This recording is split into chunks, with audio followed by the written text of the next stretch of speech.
Uh-oh. I didn't eject my mother frickin' hard drives. Now frickin' OBS is cooked, and it don't know why. I gotta eject my hard drives real quick. Oh, yeah.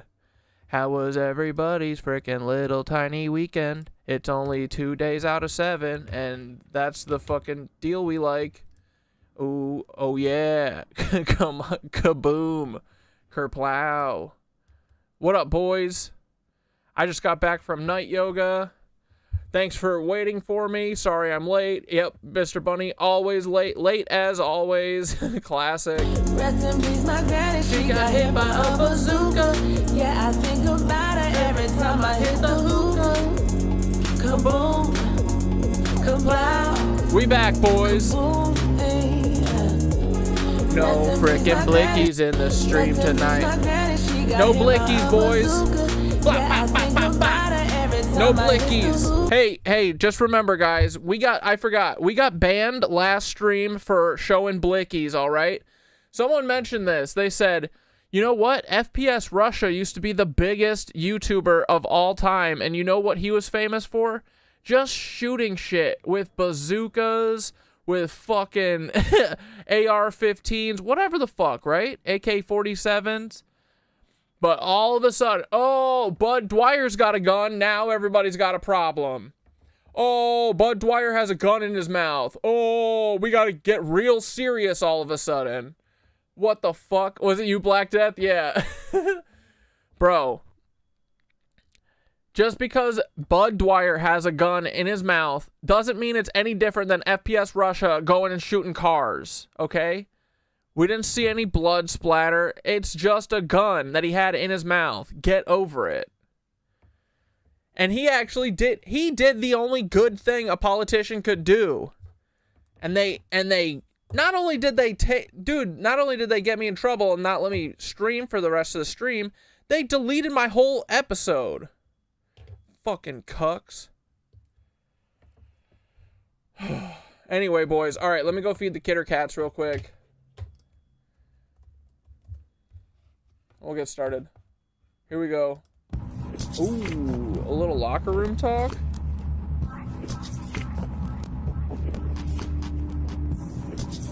No Blickies, no Blickies.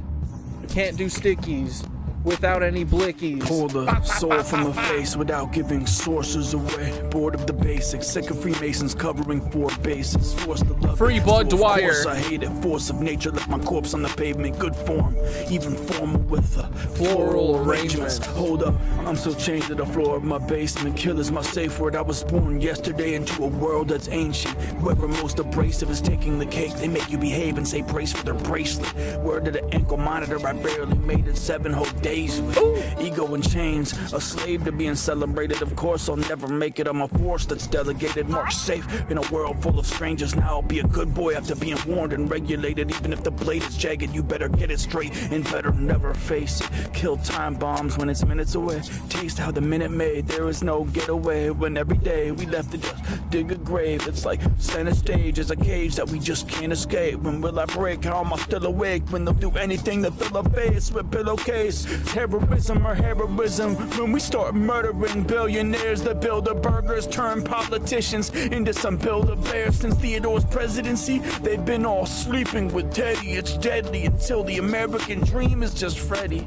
A cheap way to pretend they're eating your head is reheating spaghetti. They all in bed with the horse, but me, I still sleep with machetes. Ain't no keeping it friendly in a feeding frenzy. I'm eating everything after the stomach's been feeling empty. It's in our nature to besiege the enemy. Y'all looking like 100 curves to a sports car. Got me hugging curves like a sports bra. Black hole on a world tour till it's tore off. They fight wars for gold stars and sure shots. The war is on as soon as you hear the Fort Knox.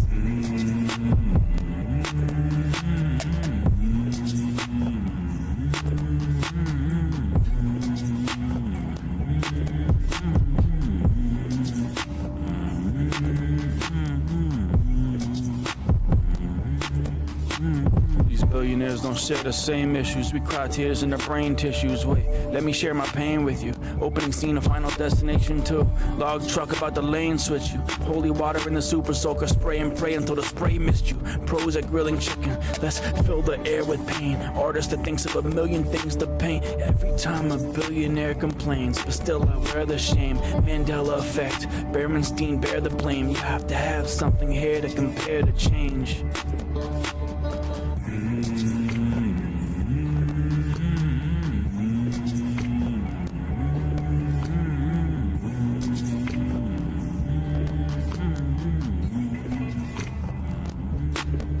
Sacred spores, spinning stories sent from stellar skies. Sun speaking sermons, see the signals behind our closed eyes. Silhouettes of serpents, circle secrets in the stone. I'm sifting through the sands of time to set the spirit back to home. I'm sitting here doom scrolling, satellites surveilling sacred scenes. Step inside the stream, see the soul between the screens.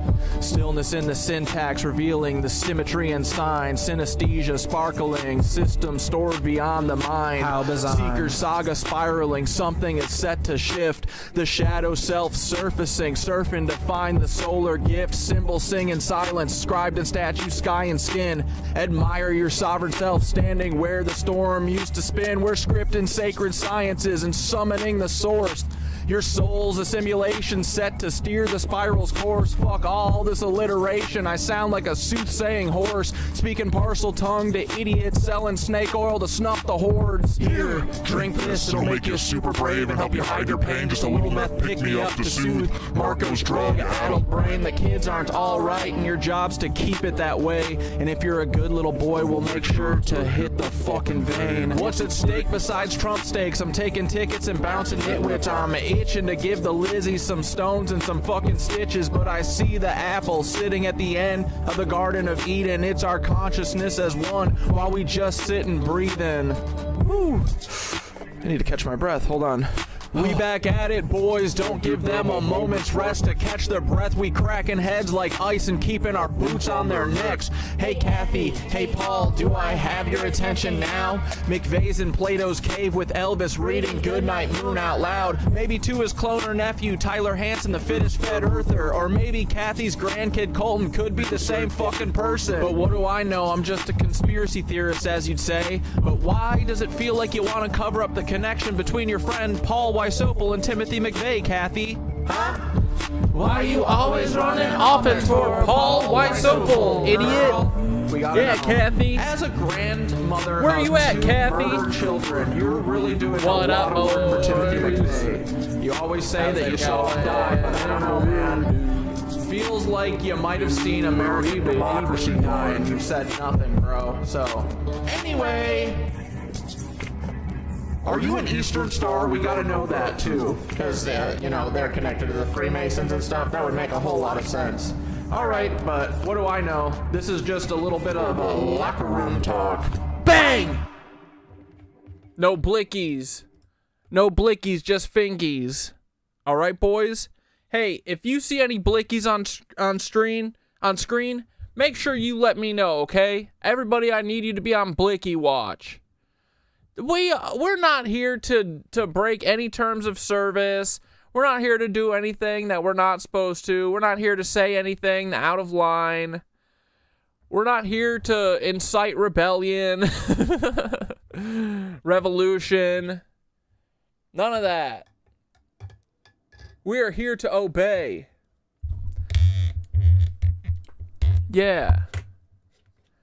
So, anyway, guys, it was on me. It was my fault. I should have known that we couldn't watch the Bud Dwyer documentary because it, on YouTube stream, because the video was on YouTube, uncensored. So that's on me. We just love guns. In politicians' mouths especially. Dude, amen. Kathy do need a blicky.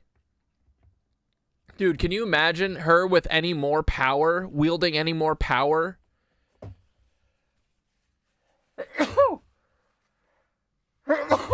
Excuse me, sorry. The last thing in the world Kathy Sanders needs is more fucking power, bro. Kaboom, kablow, Rest in peace, my granny, she got hit by a bazooka. I wish the song was Yeah, I about think Kathy about it Sanders. every time I hit the hookah. Kaboom, kablow. I wish Kathy was in that building instead of Chase and Colton. Hey, that's not unfair to say, right? I bet Kathy would say that publicly anyway. I'll Blickie the TOS and incite rebellion from the side chat. Let's go. Kaboom. Rest in peace, my granny, she got hit by a bazooka. Yeah, I think about her every time I hit that the hookah. Kaboom, kablow, kaboom, hey, yeah. Rest in peace, my granny, she Blickie the TOS. All right, sorry about that. That'll be in your heads for the rest of the day. Her beautiful Aryan guns, with right next to her beautiful Aryan grandchildren. Who sent this in the disco? Great. This was a great vid. H did. Let's watch this. Oh. What the fuck? Okay, so I came across this book. Alrighty, everybody, we have some shit to talk about this book. Let's get into it. Watch the entire video. My dad has some shit to say, so let's get into it. Okay, so I came across this book, and I didn't open it up, I didn't read it, but I knew a little bit about Masons, and I've researched some of this stuff before, you know, in the past. When he says Masons, he's talking about cucks. So I decided to give the book to my daughter, who you all know is reading it, and so when I heard her like reading it and talk like out loud, kind of, I went over and because I heard a name that she had said, and I went over and I checked it out, and it had a picture of the man, and his name is Albert Pike, and I'm not sure what Masons, if they're Christians or what they believe in, but they tend to say that they're Christians, right? Okay, so, but Albert Pike is no Christian. This man, well, she can tell you, you know what I mean? I showed her, I told her, and she went and she looked it up, and very, very interesting stuff. And so, but he, for one, was a Grand Master of the Ku Klux Klan. He committed treason in our country and was pardoned by Andrew Jackson, who he met with. Oh yeah, wait, we're allowed to watch ICE shoot people. We're allowed to watch Charlie get shot in the neck. But all of a sudden, when Bud Dwyer, when we're telling politicians that they should do what Bud Dwyer did, all of a sudden it's a big fucking deal, right? What the hell? I mean, dude, the thing that bothers me is just the fact that there's no real rule. It's just whenever it suits them. What the fuck? Dude, we watched. I mean, dude, I have that fucking video of us going through frame by frame of Charlie getting shot in the neck, like, for an hour straight. Nothing. Doesn't matter. ICE is allowed to pull guns on everyone. The second we start talking about Bud Dwyer, the second we start laying Bud Dwyer's body at George H.W. Bush's feet, that's when we've got a problem with guns. Dude, you know what? That's pretty anti-Second Amendment of YouTube, gotta say. They're a bunch of cucks, bro. They're a bunch of libbed up cucks who don't believe in your Second Amendment right. They have no balls. They have no dick. The next day, he was, I forget the name of the group, but Haley will tell you, but he was head of this, he was grandmaster of this Luciferian group. He wore a bracelet on his wrist that he believed would keep him in communications with Lucifer, and which he did every day. Yeah, dude, I think it's really that. Bud Dwyer's just a subject they'd rather not see reconsidered. And he had a visionary of the Lucifer coming to him, he said, and basically explained to him 3 world wars and how they would have to be accomplished. And so that's what you know, I think you all will find this very interesting. So, what I found out about Albert Pike was he was part of a Luciferian group called the Palladiniums. Okay. Albert Pike, another cuck, okay? Oh, god damn it. Alrighty, everybody, we have some shit. I love this father and son activity, or father-daughter activities. Alrighty, everybody, we have some shit to talk about Stuff before, you know, and one of these times when he was talking to Lucifer, Lucifer had given him a vision of Palladiniums, okay? And he truly thought and believed that he was talking to Lucifer. Like my dad had mentioned, he had a bracelet that he wore that he would use to communicate with Lucifer himself. Now, one of these times when he was talking to Lucifer, Lucifer had given him a vision of 3 world wars, okay? And let me tell you what they were. On August 15th, 1871, Albert Pike was given a dream or a vision from Lucifer about 3 major world wars, and he told a man named Mazzini, who later ends up publishing a book, 1925, I believe it was, that he published this book about Albert Pike's dream that he told him about. Now, it was about 3 world wars, as I had mentioned, and the first one was about permitting the Illuminati to go in and overthrow the Tsar of Russia and to create it as an atheist communist country.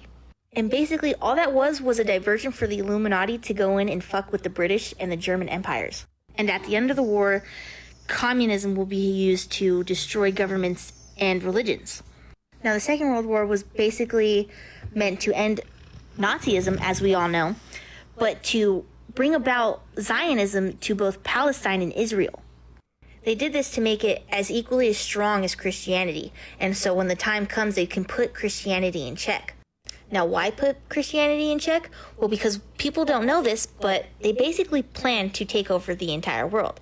And nobody knows, but Nazism and Zionism were both made by the Illuminati. And this rolls into World War III, which we're about to go into. And get this. World War III must be fermented by taking advantage of the differences caused by the agents of the Illuminati between the political Zionists and the leaders of the Islamic world. What World War is about to start right now? What Freemason book is a psyop? Are you talking about the, like, morals and dogma Albert Pike shit? And who the heck does it involve? Yeah. This is all created by the Illuminati. Everybody just be ready. I just got that book. I'm gonna read that shit. Gonna know my fucking enemies. And just know, this is all just I got Helena Blavatsky shit, too. bullshit. And who knew about this? None other than Albert Pike. And who do they reference multiple times in this book? Just in the first beginning few pages? Oh, the book she's reading? Albert Pike. So where the heck do the Freemasons stand in all this? Are they just blinded too by all this shit? Anyways, we'll talk about this more later. Deuces. See you tomorrow. Alrighty, everybody. We have some shit to talk about this book. Let's get into it. Watch the entire...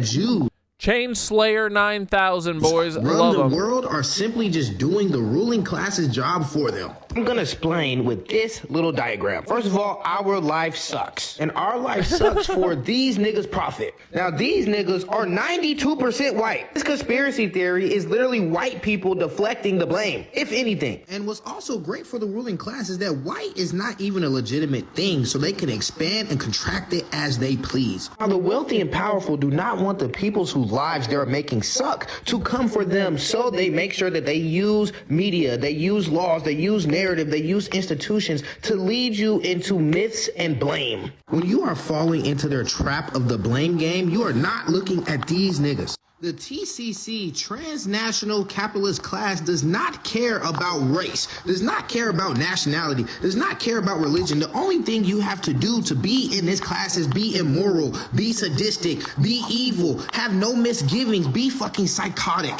These are the CEOs, these are the shareholders, these are the financiers, these are the people that control global capital. Pedophiles. Most of these niggas are white and Christian. These niggas do not give a fuck about anything you give a fuck about. Race, nationality, and religion are for fucking poor people. They use nations and governments to control you and influence you. Your nation does not care about culture or patriotism or you. To be here, you do not have to be a great politician. You just have to be complicit. You just have to be ready to manipulate. You just have to be ready to redirect anger, fervor, and revolutionary spirit from the ruling class.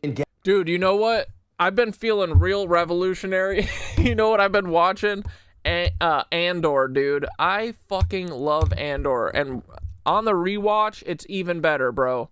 There's not a moment wasted in that show. There's so many great rallying speeches in there. Oh my god, right? Are we Andor heads? Truly, Andor's the best thing out of the Star Wars franchise for sure.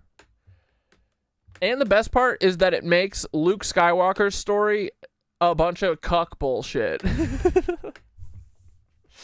Yeah, Andor does fucking rule, dude. Tony Gilroy killed that shit. I don't know how Disney let him make it. But if everyone could understand that Andor is the real world and y'all are fucking rooting for the Empire, like, what the fuck, dude? These idiots are literally rooting for the stormtroopers. Like, what the fuck is wrong with people? We got people in Appalachia who support the police, and we got a bunch of fucking idiots running around this entire country thinking that the stormtroopers are the good guys. What the fuck is wrong with us? We let them mix our fucking brains so hard. They scrambled our goddamn brains, bro. Down at the bottom, who's getting all fucked by this is us. We do not get paid enough so that the ruling class can keep growing their profits. They control us with nations so that the ruling class can keep growing their profits. They do everything to divide us so we're not looking up at them. At the end of the day, workers don't care about race, religion, nationality, nothing. They care about survival. All these arguments about identity is what the ruling class desires. The ruling class has foregone identity for complete class solidarity. Y'all niggas love to talk about the Talmud, but y'all never talk about the Bible. Niggas love to talk about Israel, but they never love to talk about the Vatican. The world isn't ran by Israel. Israel is simply a military base and a mercenary squad for the transnational capitalist class. They do want us to think that literally everything is Israel. Just Israel, though. You know what I mean? So that when inevitably... Dude, have you guys seen some of the videos of Iran fucking putting a hurting on Tel Aviv? They are doing belt to ass hard, bro. Tanning hide.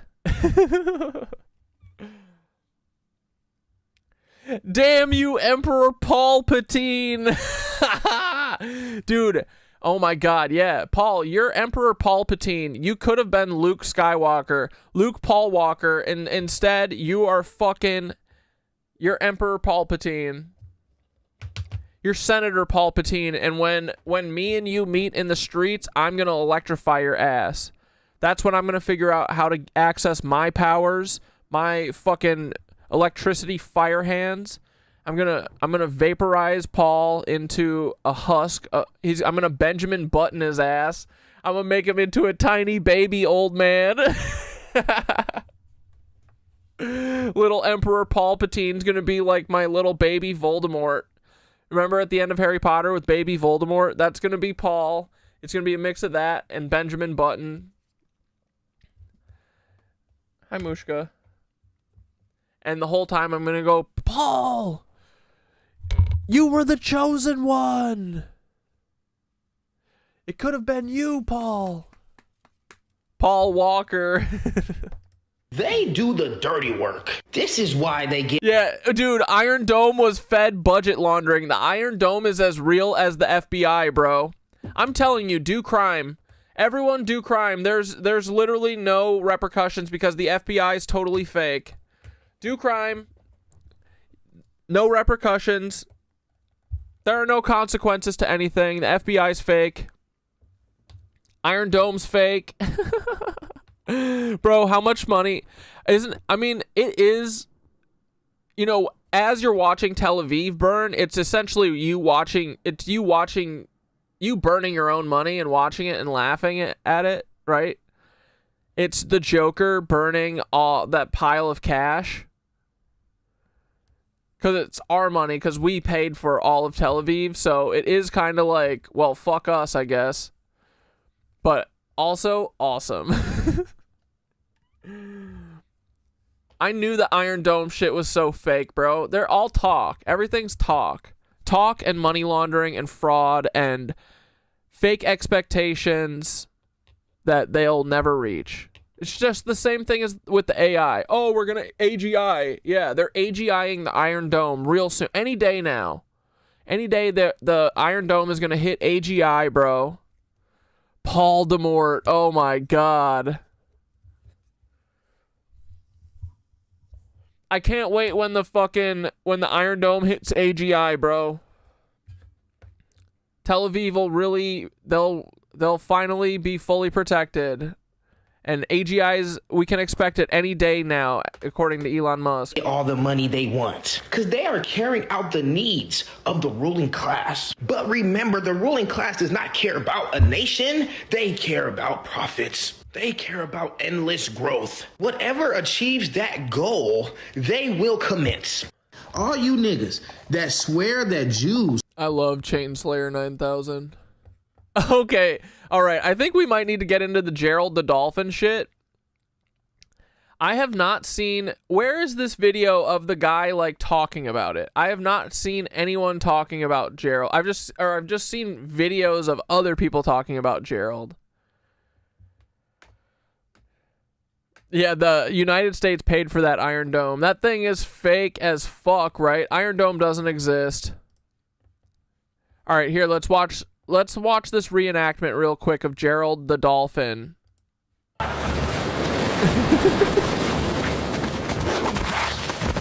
He just barfed up a fish on him. Back to the kingdom. Wait, they can't breathe under here. Oh, this motherfucker can breathe. Don't let him fool you. What a nightmare, bro. We're about to work your knuckles off, bitch. I need to get back home. I can't move these big rocks. Work harder. He says he can't do it as he's doing it. Like, I really don't want to hear it. Gerald. I mean, what's the guy's name? Probably Rick. Human. How the fuck am I even breathing under here? I bet she's already went back to her ex by now. I've got to get out of here. You ain't going nowhere yet, buddy. Soon we'll have a whole farm of you alien fuckers down here. Tartaria for life, bitch! Now go bring us more of you. You destroyed our kingdom. What is he using the shell to fucking translate? What's going on? And it's time for you to fix it.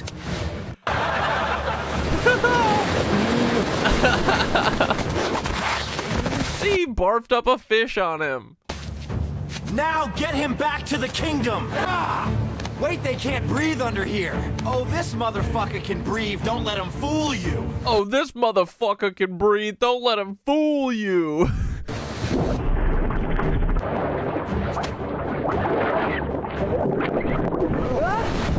We're about to work your Yo, Gerald is fucked up. knuckles off, bitch. I need to get back home. I can't move these big rocks. Work harder, human. So good. Here, let's reminisce about Timmy being at Waco. Just in case anyone forgot, Timothy McVeigh, not only was he at the Pulse nightclub shooting, not only was he at the Oklahoma bombing, he was also at Waco handing out bumper stickers and flyers. A whole lot like Lee Harvey Oswald was doing that for Fair Play for Cuba in New Orleans right before he went and did the JFK shooting. So, Mr. Bean, let me see this. That guy's name's Mr. Bean. Supremacists like Bean saw in this standoff the same issues that they had decided were important with Randy Weaver. The Branch Davidians were not white supremacists, but now a broader section of the far right sees itself in Waco and says, were being suppressed for our beliefs and our guns. Up to the top of the hill, them two little white buildings up there. There was a hill that was about 3 miles from Mount Carmel. It was on a rise that was high enough that you could just barely see Mount Carmel in the distance. This was as close as members of the public could get to the standoff. You're next! You're next! Wake up and understand! You're next! This was Timmy's girlfriend. Timmy and this honey were frickin' shacking up during the Waco days. All sorts of folks that felt. You didn't know he was also at Waco? Yeah, I mean, dude, Sherlock, exactly. This is part of why I know, like, Timothy McVeigh for sure was FBI the whole time. 1,000,000,000%. So, fuck you, Kathy Sanders. I mean, dude, he was at Waco. And then he did the Oklahoma City bombing. Grow up, bro. And Kathy Sanders wants to be like, oh yeah, he's in a cave with Elvis. No, he's working for the FBI like you are, Kathy. With your fake-ass dead kids, in my opinion. Your fake-ass Aryan, perfect, blonde-haired, blue-eyed, Tyler Hansen look-alike kids. Who do you think that's sad, though. Tyler doesn't have a brother, does he? Does Tyler have any family? Felt moved to come down to see what was going on at Waco.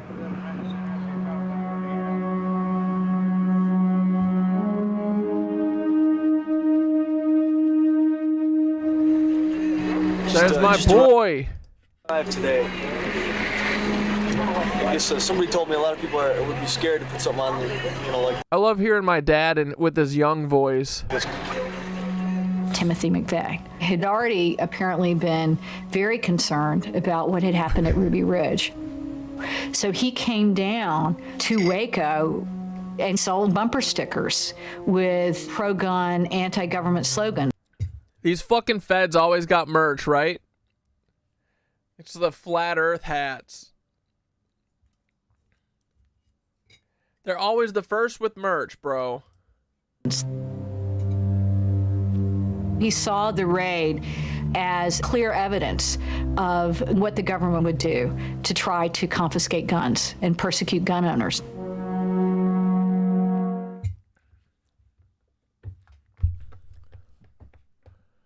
We love you, Tim.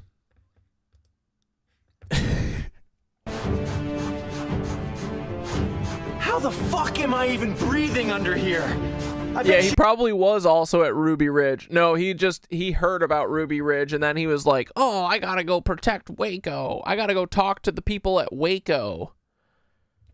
Like, who gets to go outside and sit outside of a fucking, what was it? A standoff? A hostage standoff?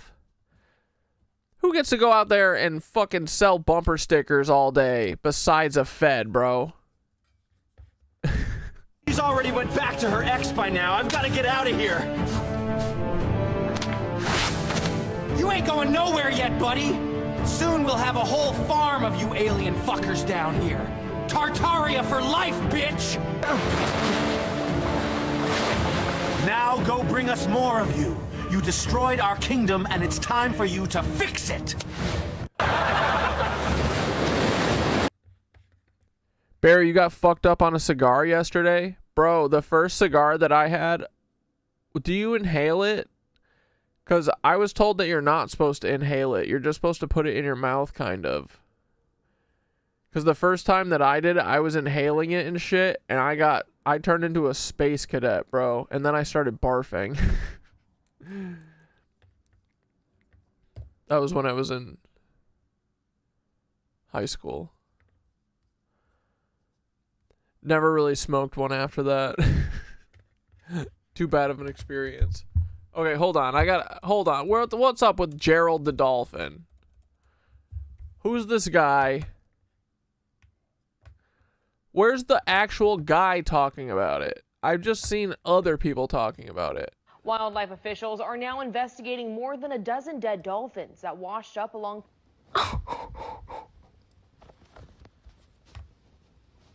They're coming. coming for Gerald.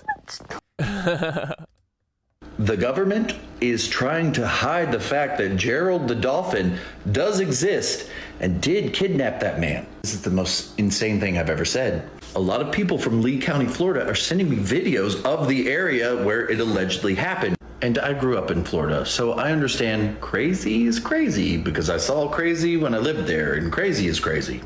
And there are helicopters landing on islands, there are FBI agents, there are a lot of people investigating the situation. I once had a conversation with a manatee, but it didn't try to kidnap me.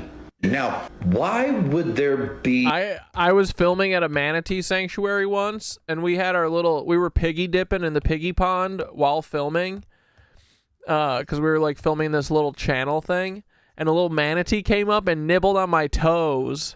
It was so cute. And the best thing, it was cool because you're not allowed to touch manatees. Like, they're like protected or whatever the fuck. But if they touch you, it's okay. So he touched my little tootsies with his mouth. The government officials... There's no guy talking about it. It's just a story about a police call. No video of the guy. Oh. Is the police call recorded? Or is it just like a reported story? Situation, if it wasn't real. How many licks does it take till you get to the center of a Tootsie Pop? The world may never know. Gerald the dolphin is real, and they're getting ready for fake. So Gerald the dolphin, we got Gerald the dolphin. He's Dude, I feel like the owners, the Epstein class just knows that we love mermaids, we love dolphins, and they're just feeding us slop now. I want Gerald the dolphin to be real, but where's the video? Where is this guy? I need him to be talking about Gerald on social media 24/7. Leader of this pack of dolphins. You know, it's illegal for us to speak or to say anything that could disturb or harass. Is there a law against fucking a dolphin? We're just not allowed to talk to him? Can we talk to him with our bodies? You know what I mean? The government Let me know. So Gerald the dolphin, we got Gerald. Ray, it's real. What? Okay, but is there's a 911 call or something? I gotta hear that. The dolphin, he's the leader of this pack of dolphins. You know, it's illegal for us to speak or to say anything that could disturb or harass dolphins. Dolphins are highly intelligent. Well, this person said he was, kidnapped by these dolphins, taken down into a underwater surface, and then forced to construct an underwater. Ray says, "I don't care what you say, it's real." Water building. Fuck yeah, and dude. Then he was taken back up. Gerald helped him to breathe underwater. But the interesting thing is that if you look on the notorious show for getting all these events before they happen on The Simpsons, they show these dolphins speaking, harassing, operating as a unit or a gang, being highly intelligent and sophisticated, and that they're actually being some underwater places. Coincidence? Hear me out. Guys, I think we gotta fuck dolphins for science. This man had a wetsuit on. Look, there's no sunburn here. Have you seen this dolphin? What if somewhere there is a trained pod of dolphins kidnapping engineer? If you haven't heard, a Florida man who happens to be an underwater engineer was found on the beach drawing a very elaborate plan for this structure that he claims that he was kidnapped by a pod of dolphins, one of them named Gerald. What makes us This is so awesome. even more funny is that there's this reporter in New York City that told about this pod of dolphins that rarely showed up in New York City this week. They're looking for you. The cops said they found him on the beach and he was severely dehydrated and sunburnt. I just want to know, why was he arrested? They said why would the cops come up to him? He was drawing extremely detailed blueprints in the sand. Where's the pictures? This group has their own pod of dolphins to Not because I'm doubting, just because I want to see. kidnap people, and they're building some kind of habitat underwater. What's the actual purpose of this story? Oh my god. If he's being honest, I know the details are a little fictional, and he might just be under the influence of something and recovering. Through the lines, they literally line up with a scuba suit. He even has marks from a wetsuit. And when you put it up on your head, it leaves the marks. It's unbelievable, but the man looks like he's been wearing scuba gear and going above and below water. Is Dolphin Love a porno? No, I've never seen Dolphin Love. Water for days. If you look carefully, you can see these lines. And if you've ever been swimming all day and get sunburned while wearing goggles, the area that gets most But what did he get arrested for? burned is the one on Why the does he have a mugshot here? For drawing for fucking espionage with the dolphins? outside of it. SNL literally did an episode years ago about the smart dolphin named Gerald. What do y'all think happened to this dude? Hear me out. This man had a wetsuit on. Look, there's no sunburn here. Take me to Gerald. I don't have much to bring. Oh, stop. This is how I pictured Gerald. Have you guys been hearing about Gerald the dolphin? Let me remind you, everything that I'm saying is totally alleged and untrue. Untrue, guys. Ooh. But, you know, there's been news that Homeboy was taken down by Gerald the dolphin, making... So a Florida man was kidnapped by dolphins, took into a...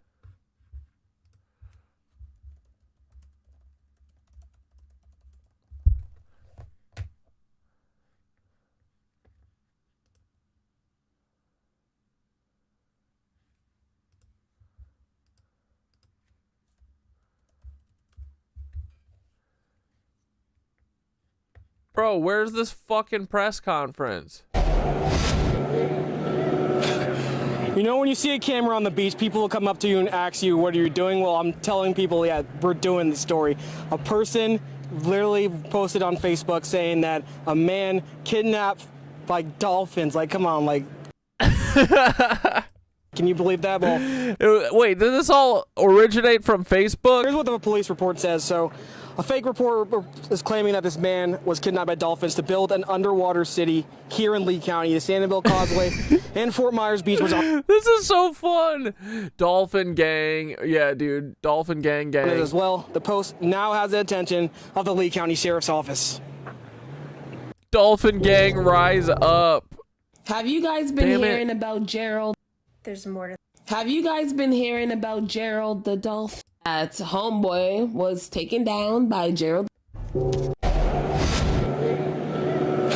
And kidnapped by dolphins. Like, come on, like, can you believe that? Well, here's what the police report says. So, a fake report is claiming that this man was kidnapped by dolphins to build an underwater city here in Lee County. The Sanibel Causeway and Fort Myers Beach was on it as well. The post now has the attention of the Lee County Sheriff's Office. This post has thousands of likes and shares online. You've probably seen it at least once. It's got to be fake, or the guy's on something terrible. A post claiming a Florida man was arrested after someone found him soaking wet and drawing blueprints in the sand along the Sanibel Causeway. It goes on to say the man claimed he was kidnapped by dolphins and forced to build an underwater city. It's clearly not real, but the post says that Lee County deputies were involved. They're just looking for clicks. Somebody's wasting their time. It would be cool.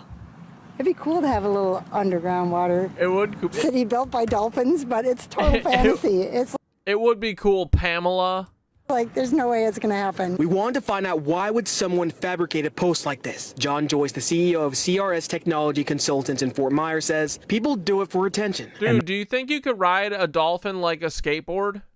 The whole idea is to get a thing in as many hands as possible, to drive traffic, to drive clicks, to drive their own, air quotes, news source, whatever that might be, all intended to get attention, because at the end of the day, the guy went to MIT. Oh man, this is real.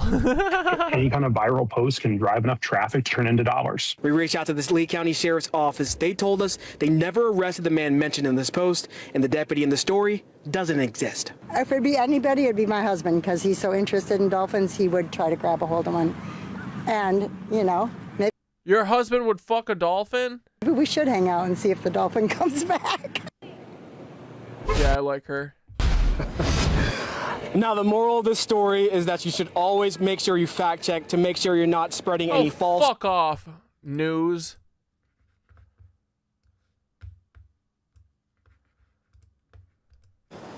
We've given you a lot of news already. Are you in the mood for some fake news? Nope. Yeah, we're already watching the news. What else would we expect to get access to besides fake news? This man did not say he was kidnapped by dolphins. This photo is being shared across social media, and now it's got the attention of Lee County deputies. Gulf Coast News reporter Mohammed Abdulkawi is live at the Sanibel Causeway to get the. What do you mean? The WXYZ 7 News fucking and their and they have a verification check mark. They tweeted this. Real facts. Christy, this fake report is pretty wild, and people have been talking to me about it all day. And I was actually in Charlotte County, and people were talking to me. Gerald is the leader of an Iranian sleeper cell. Dude, fuck.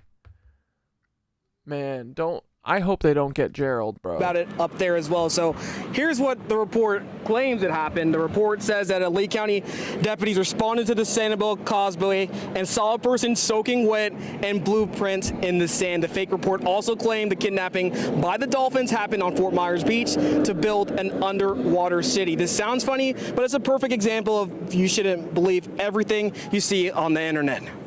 You shouldn't believe anything you see on the news ever. If you've been on social media, you may have seen this viral post claiming a Florida man was kidnapped by dolphins. Why can't you guys let this story rest? Who cares? Why does the news need to get on this? It is interesting what the news decides to talk about and what they don't talk about. It's always, doesn't it always feel like such a fucking press release or something? It's like,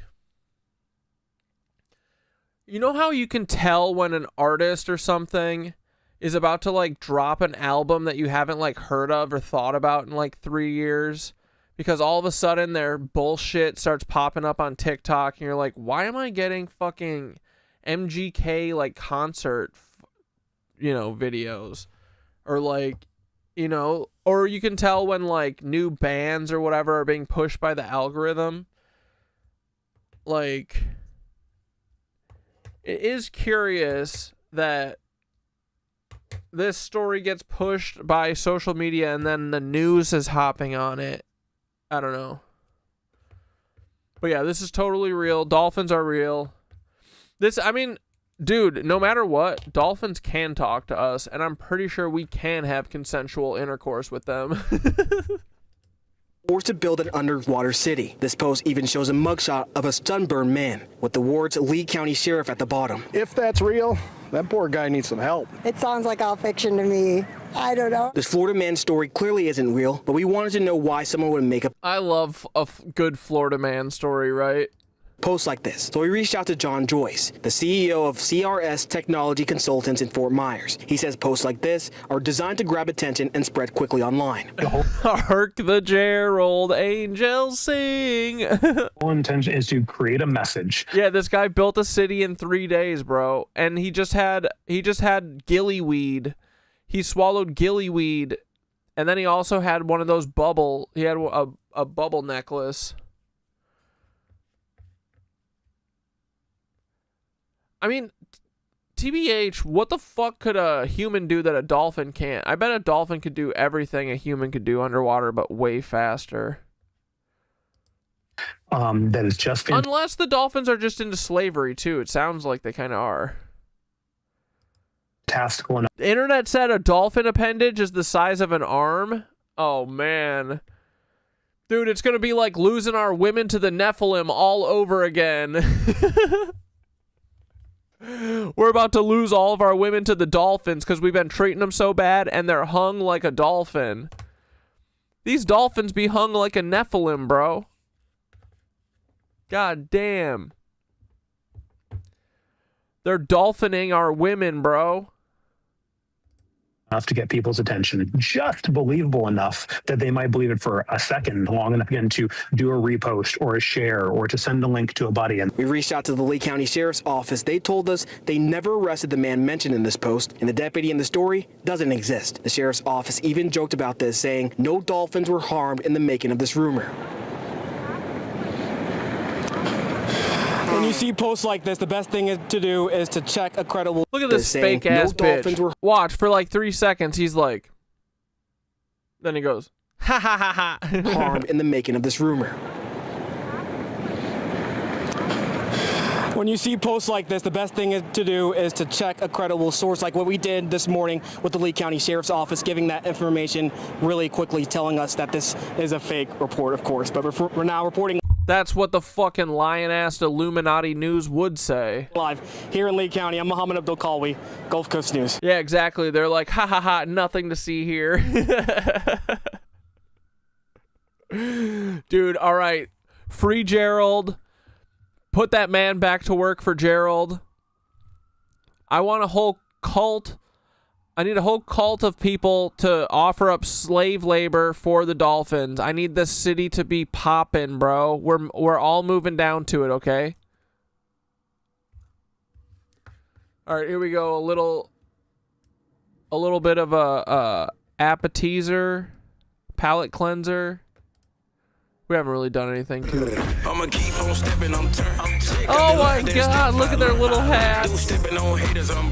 Bro. Right all in the church. When I put my chains on, then I put my rings on, then I put my watch on, then I get my swing on, then I put the car, ride the horse, it's a theme song. All in the field, and it's still getting rained on. Dude, they look like they fucking love their little snow outfits. I'ma keep on stepping, I'm turned. Check out the line, then step I learn. Do stepping on haters, I'm blind. Step left, step right, all in the church. When I put my chains on, then I put my rings on, then I put my watch on, then I get my swing on, then I put the car, ride the horse, it's a theme song. All in the field, and it's still getting rained on. Fuck yeah, dude.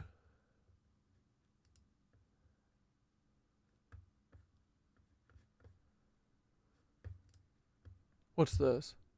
Mick have known. Oh yeah, dude, did you see this? Fucking Robbie Roadsteamer knows Mick. Each other for years. He's walking the walk.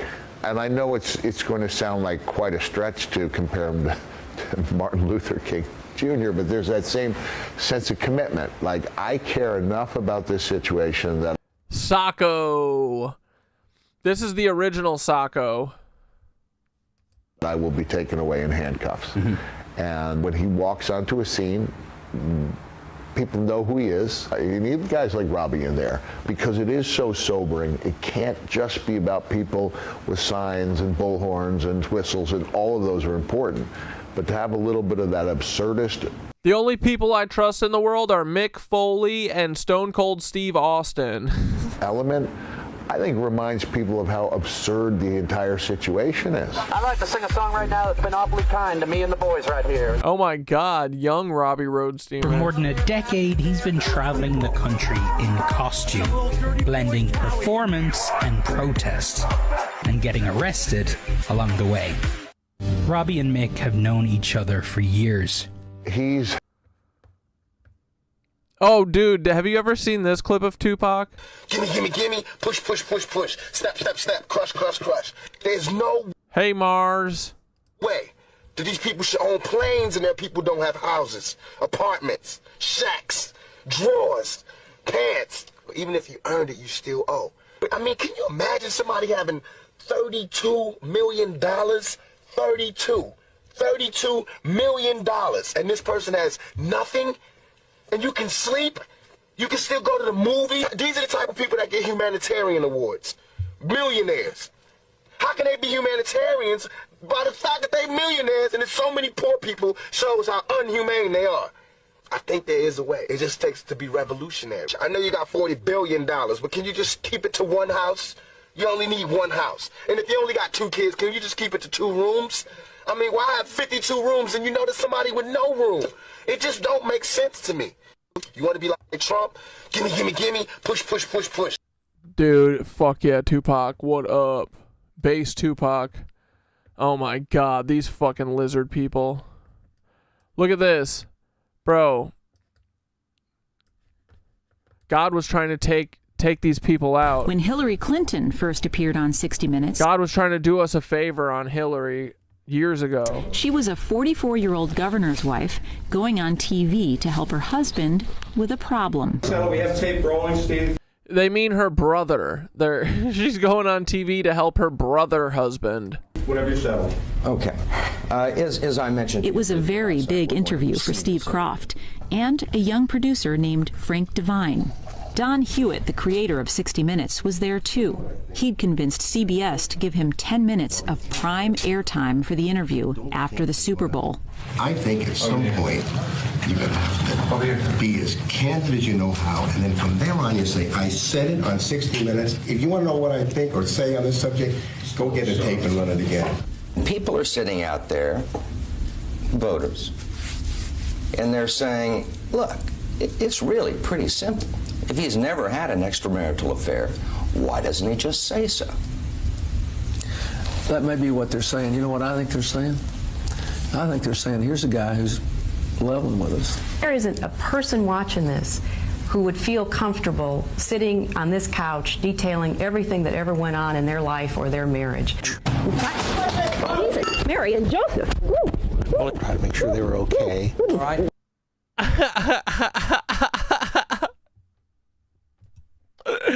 Jesus, Mary and Joseph. It was a scary incident. It was very scary. What the fuck? What an overreaction, bro. Thank you. Oh, gosh, that was scary. You all right? Oh, I'm all right.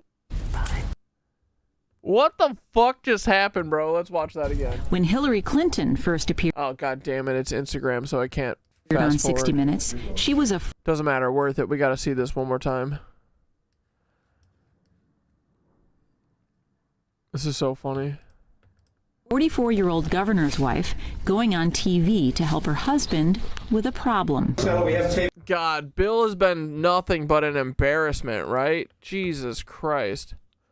Imagine hitching your saddle to Bill Clinton, bro. She was like, that's how I'll become president. Fail. Big dumb fail. Rolling, Steve, whatever you settle. Okay. As I mentioned, it was a very big interview for Steve Kroft and a young producer named Frank Devine. They are second cousins. They're also first brother and sister. Don Hewitt, the creator of 60 Minutes, was there too. He'd convinced CBS to give him 10 minutes of prime airtime for the interview after the Super Bowl. I think at some point you're going to the Super Bowl be as candid as you know how, and then from there on you say, I said it on 60 Minutes. If you want to know what I think or say on this subject, go get a tape and run it again. people are sitting out there, voters, and they're saying, look, it's really... Imagine getting a blowjob from a fucking Mossad agent and then that being your entire career. What a goober this guy is. Pretty simple. If he's never had an extramarital affair, why doesn't he just say so? Because he's would be lying. That may be what they're saying. You know what I think they're saying? I think they're saying, here's a guy who's leveling with us. There isn't a person Hillary looking at her brother like he a snack. watching this who would feel comfortable sitting on this couch. Jesus, Mary and Joseph. Yeah, Sabrina Carpenter almost got espressoed. Detailing everything that ever went on in their life or their marriage. Mary and Joseph. Well, try to make sure they were okay. Right? It was a scary It incident. was very scary. Golly, thank you. Oh, gosh, that was scary. Oh, I'm all right. Last time Hillary ever hugged Bill. Oh yeah, wait, did you guys know that Ben McKenzie, you know, Ryan Atwood from the OC, he has such a grudge against crypto, and it's so funny. Right now, he is beaming over this news that Jeffrey Epstein started Bitcoin. I love Ben McKenzie. Here we go. What the fuck? Secret funder of Bitcoin development? In 2011, 3 years... Jeffrey Epstein, the world's most notorious pedophile and sex offender, the greatest blackmailer ever, and... My favorite part about this video is how often Ben McKenzie calls him a pedophile. secret funder of Bitcoin development? In 2011, 3 years after pleading guilty to procuring a child for prostitution, Jeffrey Epstein hosted something called the Mind Shift Conference, a sort of TED Talk-like symposium held on his now infamous island. This was where Jeffrey Epstein met former child actor and future crypto entrepreneur Brock Pierce. Pierce is such a great character that I'll do a separate piece on him later. Epstein quickly becomes fascinated by crypto. Within months, he's emailing saying the Bitcoin idea is brilliant. Why would Jeffrey Epstein love crypto? Well, if your core businesses are money laundering and blackmail, the ability to send money, or something kind of... And human trafficking, don't forget that. ...like money, in a way that obscures your identity would be very appealing. Who is Epstein's handler? I bet, like, Les Wexner was one of them. Honestly, I bet Les Wexner. I think... And Robert Maxwell. Like, I think that they were, like, the old guard... spies, right? And then they pass it down. They rape and abuse their replacements, and then they hand off the reins, essentially, I think.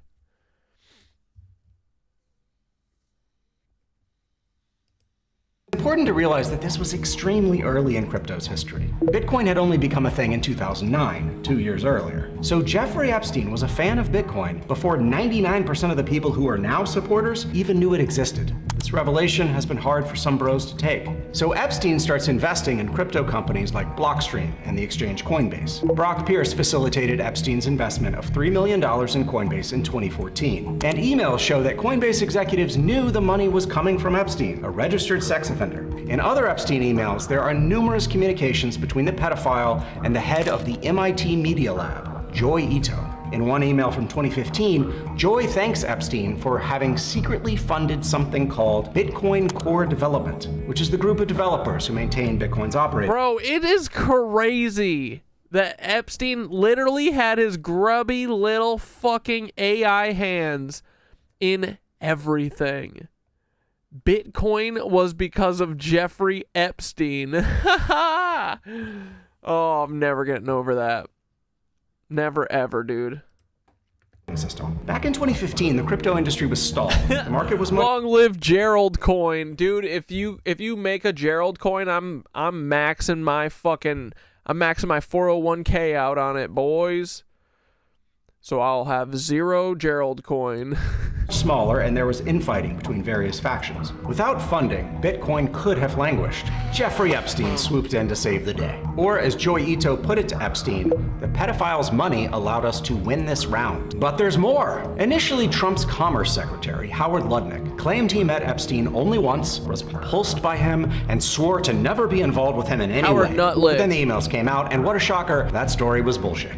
In fact, Lutnick visited Epstein on his island. Dude, can you imagine little old Ryan Atwood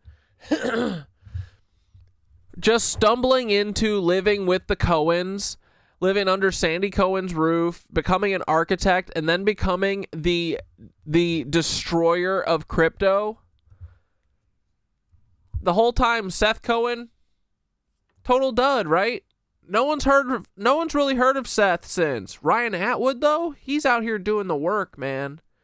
This is why you got to take a chance on some young ruffians. Some people who are rough around the edges, you know? Where's Seth? What, he's at a Death Cab performance? He's at a Death Cab concert? Reading Cavalier and Clay? Watching the fucking Goonies? Celebrating Christmas? Ryan's out here. He's got the whole team on his back. And even went into business with him. Lutnick was also one of the key figures introducing Donald Trump to the world of crypto. Lutnick was chairman and CEO of Cantor Fitzgerald. Here's my OC box set right up there. See it?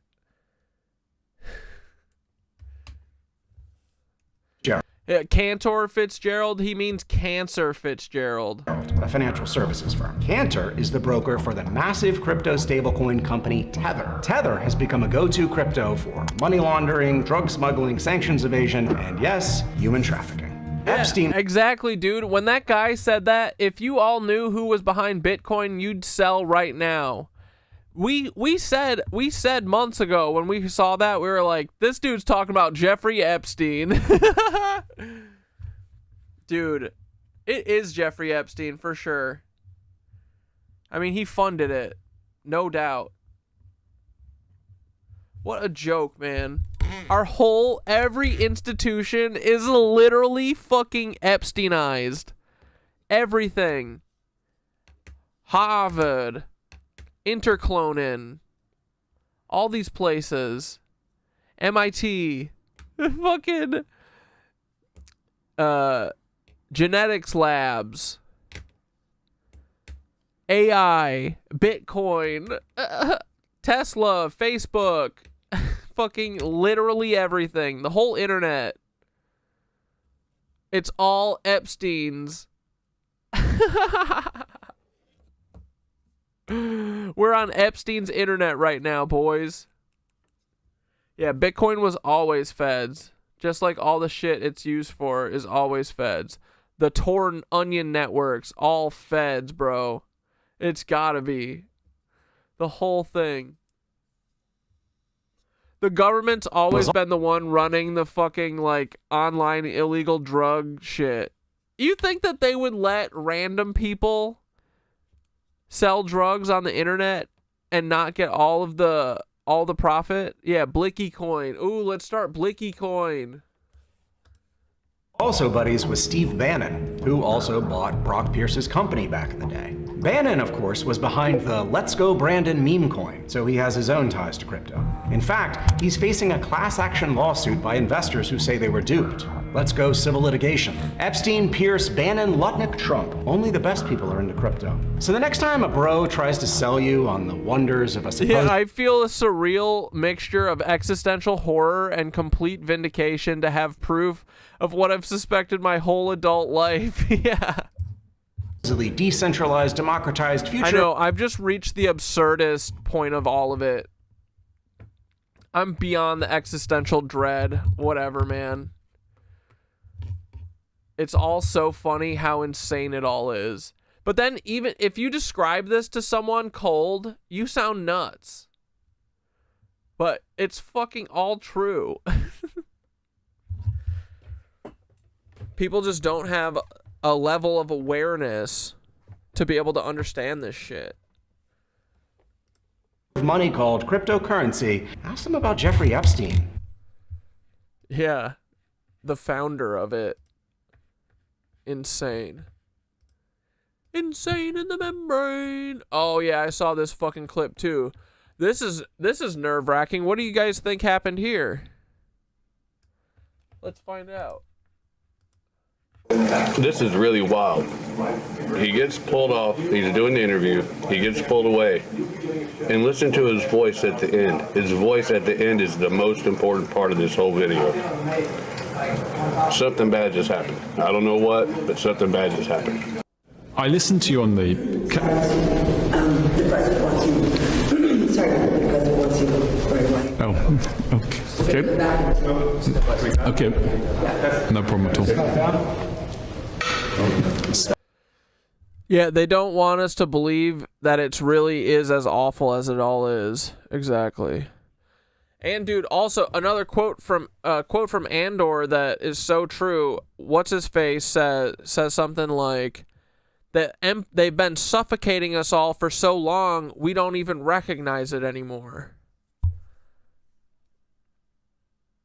It is everything they're doing is so fucked and cucked. And it's all just normalized.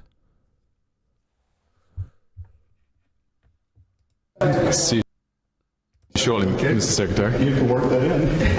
Mr. Secretary, I have to say, it's a first, I'm sure a last as well, that an interviewee's been pulled away to go to the Situation Room.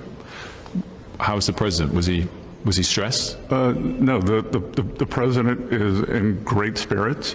The Iranian mission is proceeding well ahead of schedule, and I have to tell you, Wolf, that I have a teenager who's considering military service, and I could give this team my highest compliment, from President Trump to the head of the Joint Chiefs to the Secretary of War. I would say that I would trust my child's life in their hands. Bro, he out of the blued this shit. He came back from a 2-hour pull-away meeting. He got pulled out of this interview, comes back 2 hours later, and unprompted goes, I would sacrifice my son for Donald Trump. Sacrifice your sons for Donald Trump. Bro, I'm telling you, these Marines that they're sending to Iran, they're already dead. They're already dead, bro. These motherfuckers, Iran is not playing, bro. They are, these fucking Marines are dead. There's no way. Iran is a fucking fortress. It's a natural fortress. I don't know, dude. Shit's crazy. Oh, yeah, we got some new Becca in the house. To me pertaining to my last video. If you haven't watched it, go watch it and come back. I'll put it in a playlist, so just click the playlist you're watching this video on and you'll see it. But per my last video, we know that Kira D was a Russian model who recruited for Jeffrey for many, many years. She was an Olympic gold medalist for Russia, has been very vocally supportive of Vladimir Putin. And a few years back, she came out and exposed a Russian oligarch for R-wording her as a teenager. She exposed this particular predator, but has stood beside figures like Jeffrey. Like in this interview that she did in 2022, she talks about her campaign and the work that she's doing to raise the age of consent laws in Russia. But in this same email, she's gleefully reminiscing on her two best friends who both owned private islands and planes. Well, we know who one of those friends is. And despite the fact that she exposed a Russian oligarch for R-wording her and has done work to raise the age of consent laws in Russia,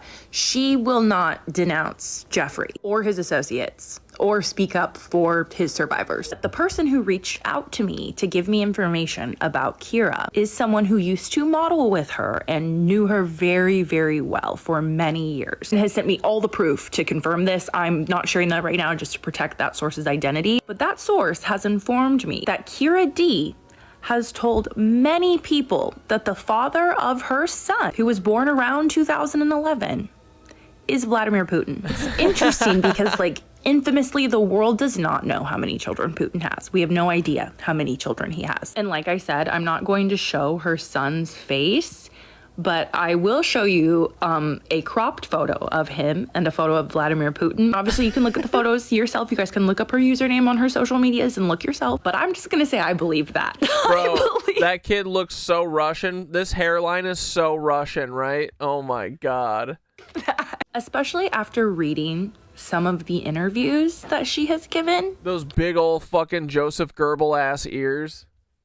I believe it even more that she could absolutely be the mother to one of Vladimir Putin's children. So that was the tip that was given to me, and I just thought I'd share it with you guys. Obviously, we have no way to like verify or confirm if that could be true or not, but like looking at the big picture, just seeing how crazy this entire case is, anything could be possible. Doesn't matter. I just thought I'd share that, and if that is Vladimir Putin. Bro, don't start talking about Putin.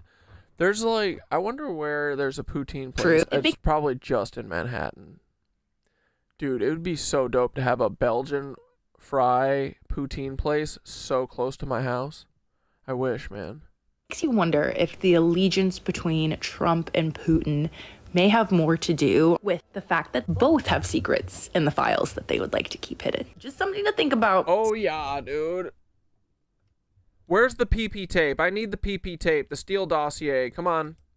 Can I just vent for like 1 second? Yes. And like, please ignore my boneless bun on top. I don't know what's going on today. The least of my concerns. So I get a decent amount of comments per day on my page of people saying I should work with Candace Owens, or I remind them of Candace Owens, or I need to team up with Candace Owens. Fuck Candace Owens, bro.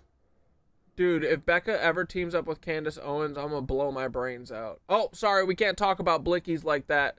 Wee-oo, wee-oo. That was a euphemism. That was a joke. Metaphor, not real. I don't even have a blicky. Oh, no. Oh God, it's trying to go into my mouth, dude. Make it stop. No. There's a lot I will like let roll right off of my back, but I gotta be honest with you, that comparison hurts me in my soul. Okay, Yes. and let me be so Oh, I love Becca. Let's go. clear. Dude. If you're a fan of Candace Owens, you love watching her content, more power to you. I understand her investigations into Turning Point and Erica Kirk are interesting and compelling for a lot of people to watch. I am not telling you to change a single thing about your admiration of her or your consumption of her media by me simply sharing why Candace Owens and I are nothing alike. Hear me out on this. I'm not even going to get into our ideological differences. I'm not even going to get into how Candace Owens has repeatedly failed to understand the differences between Jewish people and Zionists. I'm not even going to get into the insane things that Candace Owens has said about marginalized communities. As anyone who's been around here for a while knows exactly where I sit on all of those topics. But what I need to remind you guys of, as Candace Owens is beginning to dabble into the files and she's attempting to connect Erica Kirk, they're both LA 10s.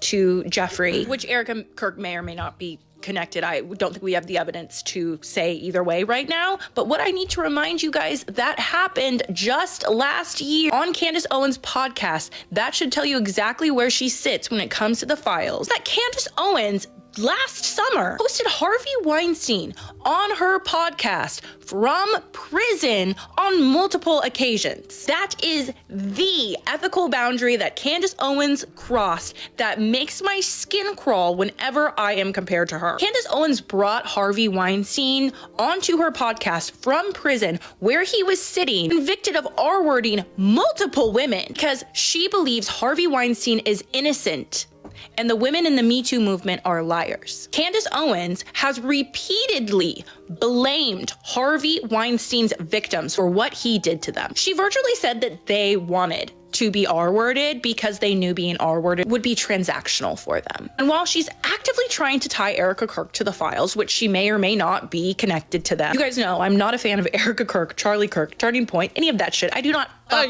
with Why is Charlie catching strays? What the fuck did Charlie do besides catch a stray in his fucking neck? Christian nationalism. I was raised in the church, and the Christian nationalism ideology is not a cycle that continued with me and my children. Like, as of right now, it doesn't look like we have enough to definitively connect Erica Kirk to Jeffrey directly, but we do have more than enough evidence to connect Harvey Weinstein to Jeffrey and the files and multiple co-conspirators. Harvey Weinstein has connections to Tom Barak, who was sending Jeffrey photos of CSAM. Harvey Weinstein has connections to Paolo Zampoli. He has connections to Giuseppe Cipriani, the owner of the restaurant franchise, who allowed Harvey Weinstein to use the different Cipriani locations to prey upon young women, models, and actresses. Giuseppe Cipriani even allowed Harvey Weinstein to prey upon his own employees, his servers. And Paolo Zampoli has sat on the board of Cipriani's for 30 years and is in our current administration. Harvey Weinstein did the things that he was accused of doing, and he was convicted by a jury of his peers. Harvey Weinstein probably did a whole lot more than what he was even convicted of, if we're being honest. Like, we have seen, even in the files, the FBI has concluded that Harvey Weinstein was involved within Jeffrey's network. Like, here's a picture of Harvey Weinstein and Elizabeth Saltzman. Elizabeth Saltzman being Glenn Dubin's first wife before he got with Jeffrey's ex-girlfriend, Eva Dubin, and had children together that they gave Jeffrey full access to. Candace inviting Harvey onto her podcast not even a year ago, on multiple occasions, to discredit victims, Kirk roaches, and protect a predator crosses so many ethical boundaries. And genuinely, as a woman, I don't know how she sleeps at night. Genuinely. If like loyal Candace fans see nothing wrong with that, great. No worries. That's not my problem. That is fine if that is something you guys are comfortable with. I want you guys to know that is not something you will ever, ever, ever, ever, ever see on my page. And I know that there's like this like thought that like as a content creator you need to be willing to speak to everyone. I'm not. I will never ever use my platform to give a voice to a predator, ever. It's just something I want you guys to keep in mind as damn, Becca got morals, boys. Let's fucking go. She begins to dabble into the files. Like, I'm sure Candace Owens fans will be like, Candace has changed, she's completely different now. Has she apologized for it? Has she said she was wrong for doing that? Because if she thinks that's an appropriate way to treat survivors and victims, do we really think she's going to treat Jeffrey's victims with respect? But anyways, I just had to get that off my chest. And I'm truly not trying to be like controversial or stir up like drama or something. I just get so many of those comments and I just wanted to address it. Hope you understand where I'm coming from. And yeah, that's all. Can I just vent for like 1 second? And okay, this one is important. Someone in the forums was able to finally identify who this man is, who is in multiple photos in the files. And after I read and began doing some research on who this man is, people need to be aware of who he is immediately, especially if you are in New York, especially if you have children. Here is the user in the forums who was able to identify this person. This person in the photos, this man is named Alex Resnick. And as you can see, his name appears in the files. This photo appears many, many more times than those mentioned, though. Here's a photo of him at Zorro Ranch, I believe. And in the album that many of the photos of him are in, he is with young girls. I'll put the file name and everything, but you can see if you go through this file, there's redacted photos of girls who are completely undressed, Alex Resnick just posing in different parts of Jeffrey's properties, etc., etc. Here's another photo of Alex Resnick from the files. Here is what Alex Resnick looks like in present day. And when I tell you what this man does for a living, you are going to fall out of your seat. So if you go to Alex Resnick's Facebook, you're going to see a bunch of photos of children. I have discovered that these are his children that he shares with his partner. Here is a photo of Alex Resnick and his partner. Here's another photo of Alex Resnick and his partner. They had twin boys through a surrogate back in 2015, if I'm not mistaken. Here's a photo of Alex Resnick and his partner in front of the White House. And here is a family photo of Alex Resnick and his 3 children and his partner. And I will say, I do not like how this man posts his children on social media. But per the post in the forums and per his Facebook, we can see that Alex Resnick works at a place called Complete Playground. In fact, he owns a place. Harvey, Diddy, Epstein, Kushner, all Mossad regional managers. Yeah, bro, working for the Dunder Mossad agency. Called Complete Playground. As you can see from this article, owner and mastermind Alex Resnick is the father of 3 young boys, one of whom is neurodivergent. His son has autism spectrum disorder and struggled to learn and speak as a young boy. Resnick, who is Israeli-Ukrainian, detests how his son's disorder is being treated in America and saw many innovative processes being used abroad in Europe, namely interactive, innovative playground spaces. Through such spaces, Resnick saw his son flourish and develop faster than ever before. So Alex Resnick, who is in the files, owns this indoor playground that is in New York City that is open and busy and booked in present day. They offer like day camps for kids, summer camps, child care, swimming lessons, gymnastics, like everything. It's so popular, Anderson Cooper and his husband brought their child to Complete Playground. Here they are pictured with Alex Resnick, who is in the files. Huge shout out to the person in the forums who was able to identify. Bro, this place literally is an Epstein place. This guy's a fucking Epstein. He's an Epstein friend. Yo, what the fuck? Identify Alex Resnick and is beginning to sound the alarm, and I'm hoping to amplify that and sound the alarm because that man has no business around children. Let me be so clear. Him having no business being around children has nothing to do with who his romantic partner is and has nothing to do with how he identifies himself. It has everything to do with who he chose to be friends with, whose island he chose to attend, who he chose to email back and forth with, the victims that he chose to spend time with. So if you are in New York, if you have children, please let people know that the owner of this establishment is in the files and is in the financial district too. What the fuck? Associate of Jeffrey. Okay, this one is important. Who lives there? Not to go full PETA, but is that a stuffed newborn elephant? Bro, it probably fucking is, bro. They had a stuffed dog in there. Bro, these people are straight freaks.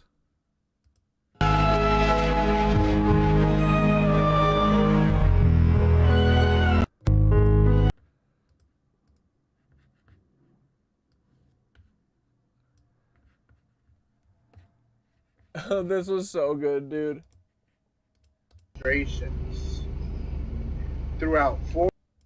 The thing is, with Epstein, it spreads 4. Dude, this is genius, honestly. Anyone who sees hundreds of people should be like this all the time. Administrations. throughout 4 administrations this has been happening. So it just kind of puts in perspective what was really going on and what lie we were getting told at that time and why, you know. Anything else on the sandwich? No.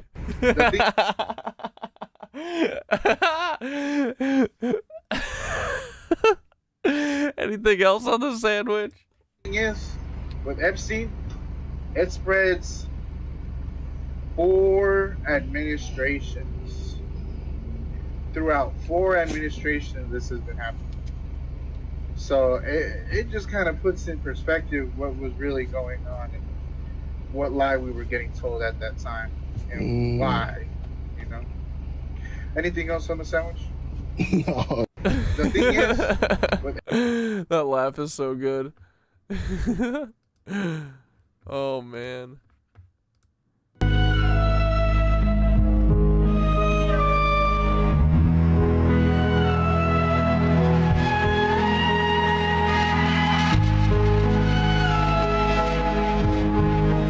These people weird, bro. These people fucking weird, bro. Okay, this one is important. Someone in the forums was able to finally identify.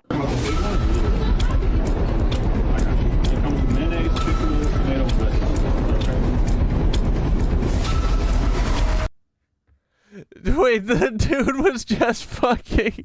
That dude didn't even work there. He was just helping. Oh, man.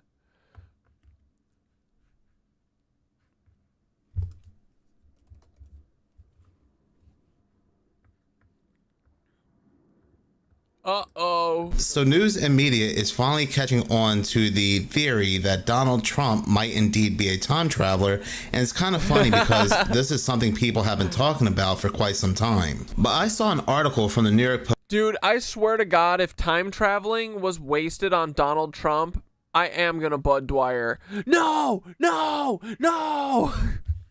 Sorry, you had to see that. Among other agencies that really made me laugh is this article right here that was published on March 13th.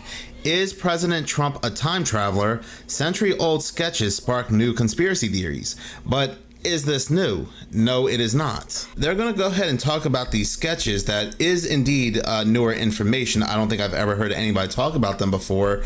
But then they'll go ahead and add in these books as if also it's new information, and it's not. Matter of fact, I made a video on this a year ago, which I will go ahead and include at the end of this video. The article goes on to say, move over science fiction. The internet thinks Donald Trump might have cracked time travel, but again, this is something that people have been talking about for quite some time now. A discovered trove of 100-year-old sketches by Prussian-born... Oh, bro, there's no way that Jared from Subway isn't like a Habsburg cuck. No way, right? He's definitely in the files, bro. Artist Charles Delschow, I think that's how you pronounce it, could hold clues that the former president and his youngest son Barron could be hopping through the decades, observers suggest. Delschow, who passed away in 1923, was obsessed with arrows, bizarre flying machines that looked part balloon, part airplane, part steampunk fantasy. And just by looking at the artwork, without a doubt this man had an obsession with technology, flying machines, UFOs. The article is going to talk about the sketches, but let's go and look at them. This very first one right here, you can see the front of a train that says the words Trump, and at the very front you can see this blonde boy right here. This blonde boy, or a blonde boy, has appeared in a couple other interesting paintings that I am going to go ahead and talk about, but right beneath this train you do see the numbers 45. This blonde boy, the Trump train, 45, it's all a little too coincidental, and I don't believe in coincidences like this. Do I think coincidences exist? Maybe, right? Like if I go to the store and I bump into my neighbor who's picking up the same loaf of bread, that's a coincidence. This is weird, especially when you start to get into the Ingersoll Lockwood books. You start to say to yourself, something very odd is going on here. But this next sketch is a little bit more interesting. interesting, again at the top you can see Trump, to the left you can see the number 45. You can see this man flying this flying machine here, but as this individual had pointed out and circled here, and again you can see Trump at the bottom right, but this individual had circled a specific date, that date being 4/10/1920. With 4/10/1920 being the numerical order of Donald Trump's initials, the letter D being the fourth letter of the alphabet, the letter J being the 10th, and the letter T being the 20th. There's another sketch that says arrow up Trump, and you also see the number 45 again, and I noticed any sketch that has the name Trump also has the 45 with it. Yeah, he's the 45th and the 47th president, but first he was known as the 45th president. Now some people may find the date matching his initials on the sketch to be a reach or a stretcher, but given the context of what we're talking about here, it just adds to the overall strangeness. And when you think about it, right, Delshell again has a deep fascination with flying objects, flying machines,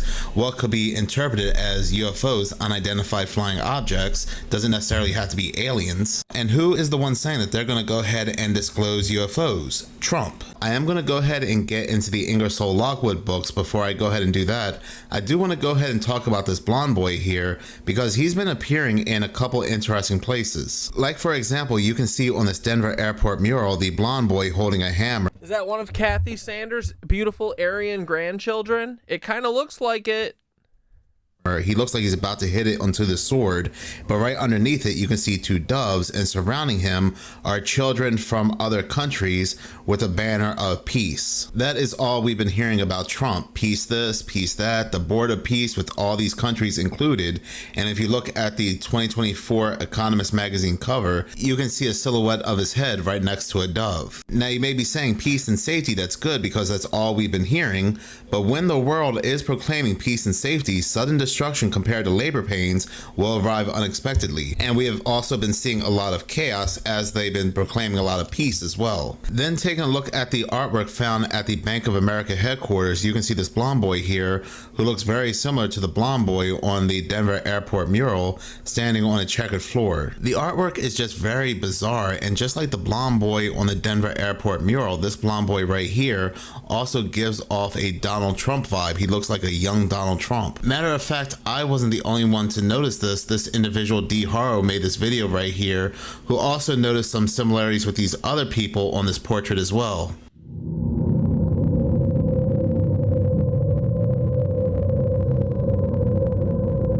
Ah! No! No! Hillary has earrings. Ah, Barack Hussein. Yeah, little fucking Aryan Donald. Dude, that baby picture of Trump is so fake, right? There's no way that's a real baby picture.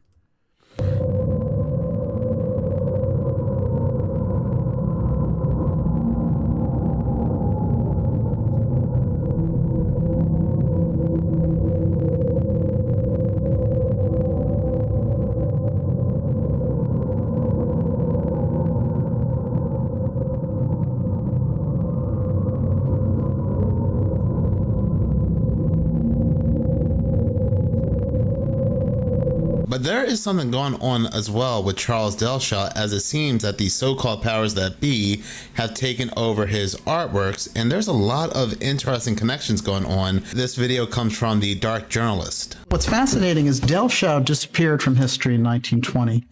Then all of his artworks showed up in an antique store. Somebody had come across this stuff. And in 1971, an author realized the significance of the whole thing, and he started to bring out the images of the airships that were being developed in the 1850s. Now, here's where it all dovetails with the JFK assassination. It's quite interesting. There's a character named... This guy's facial hair is insane. John... I mean, all of his hair is insane. D. Manil, and his wife's name... He looks like Heat Miser without any of the heat. It's like he blacked out the heat. He blacked out all the red, but he's Heat Miser. Was Dominique Schlumberger. She was a major artist and a major kind of humanitarian of the period and philanthropist.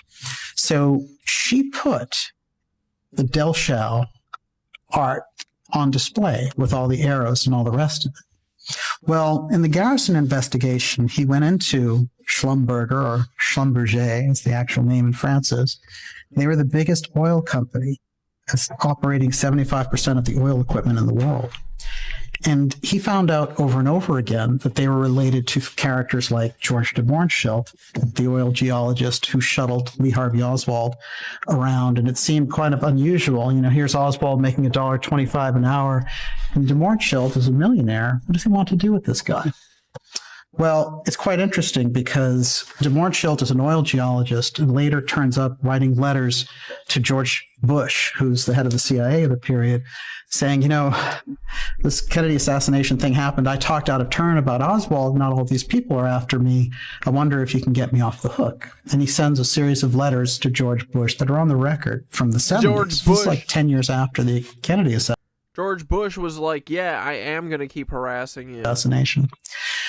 So de Mohrenschildt gets a subpoena, and they say, we're the House Assassination Committee. We think you have information about Oswald being connected to the CIA. He gets the subpoena, goes into his room, supposedly, and his brains out. Now, there's a lot of weird things about Can't say blow your brains out. Mohrenschildt, Man, everybody's so touchy about the Bud Dwyer stuff. including the fact that he was obviously himself because they had finally figured him out. Oh, what? But here's the strange part. The Delchau images came through Jean Dimenil and his wife, who were these incredible art connoisseurs. Those are the same people who had set up and were connected with de Mohrenschildt. So the Schlumberger Oil Company and de Mohrenschildt in Houston were, you know, operated on a very elite level, and they worked with people like the Bushes, etc. This is why he wrote letters to Bush as CIA director later. So you're looking at a dramatic crisscross, but in the middle of it, he can't Rest in peace, Bud Dwyer. He got hit by a bazooka. can't be denied that Dimenil is the same person who put Delchau back on the map. Here's the Arrow Group again, back from the 1850s, NIMSA and the whole thing. And here's the thing. This is an arrow painting by Delchau. Wait, did you guys know the Bush family was found guilty in civil court of profiting off of Auschwitz concentration camp specifically? They paid $40 million, and that was in 2014. And it has two very interesting elements that are predictive. Remember earlier we looked at the Elon element that was predictive about von Braun's work. Well, when you look at this, what stands out for you is the name on the top. It says Trump. Hard not to see. On the bottom, on the right, it says 45, which is the art series. And Trump was the 45th president of the United States. Trump, 45, Arrow airship, all in one snap. That's Delchau's painting. Delchau has a series of works. He has over 500 paintings documenting the Sonora Aero Club. Apparently, Trump was on his radar 100 years earlier. Figure that one out. I'm trying to. The artwork, the murals, the sketches, the Ingersoll Lockwood books, which I will also get into a little bit later on in this video, it just feels very off. It feels strange, and everything we're seeing play out today just feels like it's a part of a script. Nothing feels fluid, nothing feels natural. The artwork is just so bizarre when you connect it back to the Denver airport, and I know people have broken down this artwork years ago, but I'm going to go ahead and make another video giving my own interpretation with the artwork at the Bank of America. But next, I do want to go ahead and talk about the Ingersoll Lockwood books because this is how the New York Post article ends. But I'm going to go ahead and play the video I made over a year ago talking about the books. As you all already know, Donald Trump won the 2024 United States presidential election, beating Kamala Harris. So, once again, he is... God, can you imagine a boring-ass Kamala Harris presidency the last year where we're just still supporting Zionism, but like in a lame way, you know? Is the president of the United States starting in 2025. How many fucking flags are back there? Bro, there's legit like 50 flags. 1, 2, 3, 4, 5.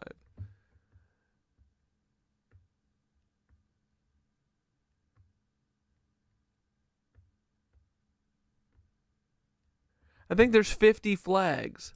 That's crazy. But is it also there's 25 across and there's 2 rows. so possible that Donald Trump could be the last and final president of the United States? Not only that, could Donald Trump also be a time traveler? Now, make no mistake about it. Couldn't we get a hot time traveler, bro? What the fuck is this? I am very fascinated by this card game called the Game of Conspiracy, the Illuminati card game. That is because for whatever reason, these cards keep foretelling future events. My belief is when it comes to these cards, they don't work as tarots or predictions, but somebody, or perhaps the powers that be, they are letting us know what is in store for the future, what they are doing. Like I've said in other videos, no different than any other forms of media when it comes to subliminal messages. There are quite a few cards in this card game that actually show us the rise of Donald Trump, the attempts made on Donald Trump, and there are other references to Donald Trump's presidency in this card game as well, without actually mentioning Donald Trump. So one has to ask, looking at the cards and looking at the events that have played out, is this just a good guess, or could somebody have been fully aware of what's going to take place in the future?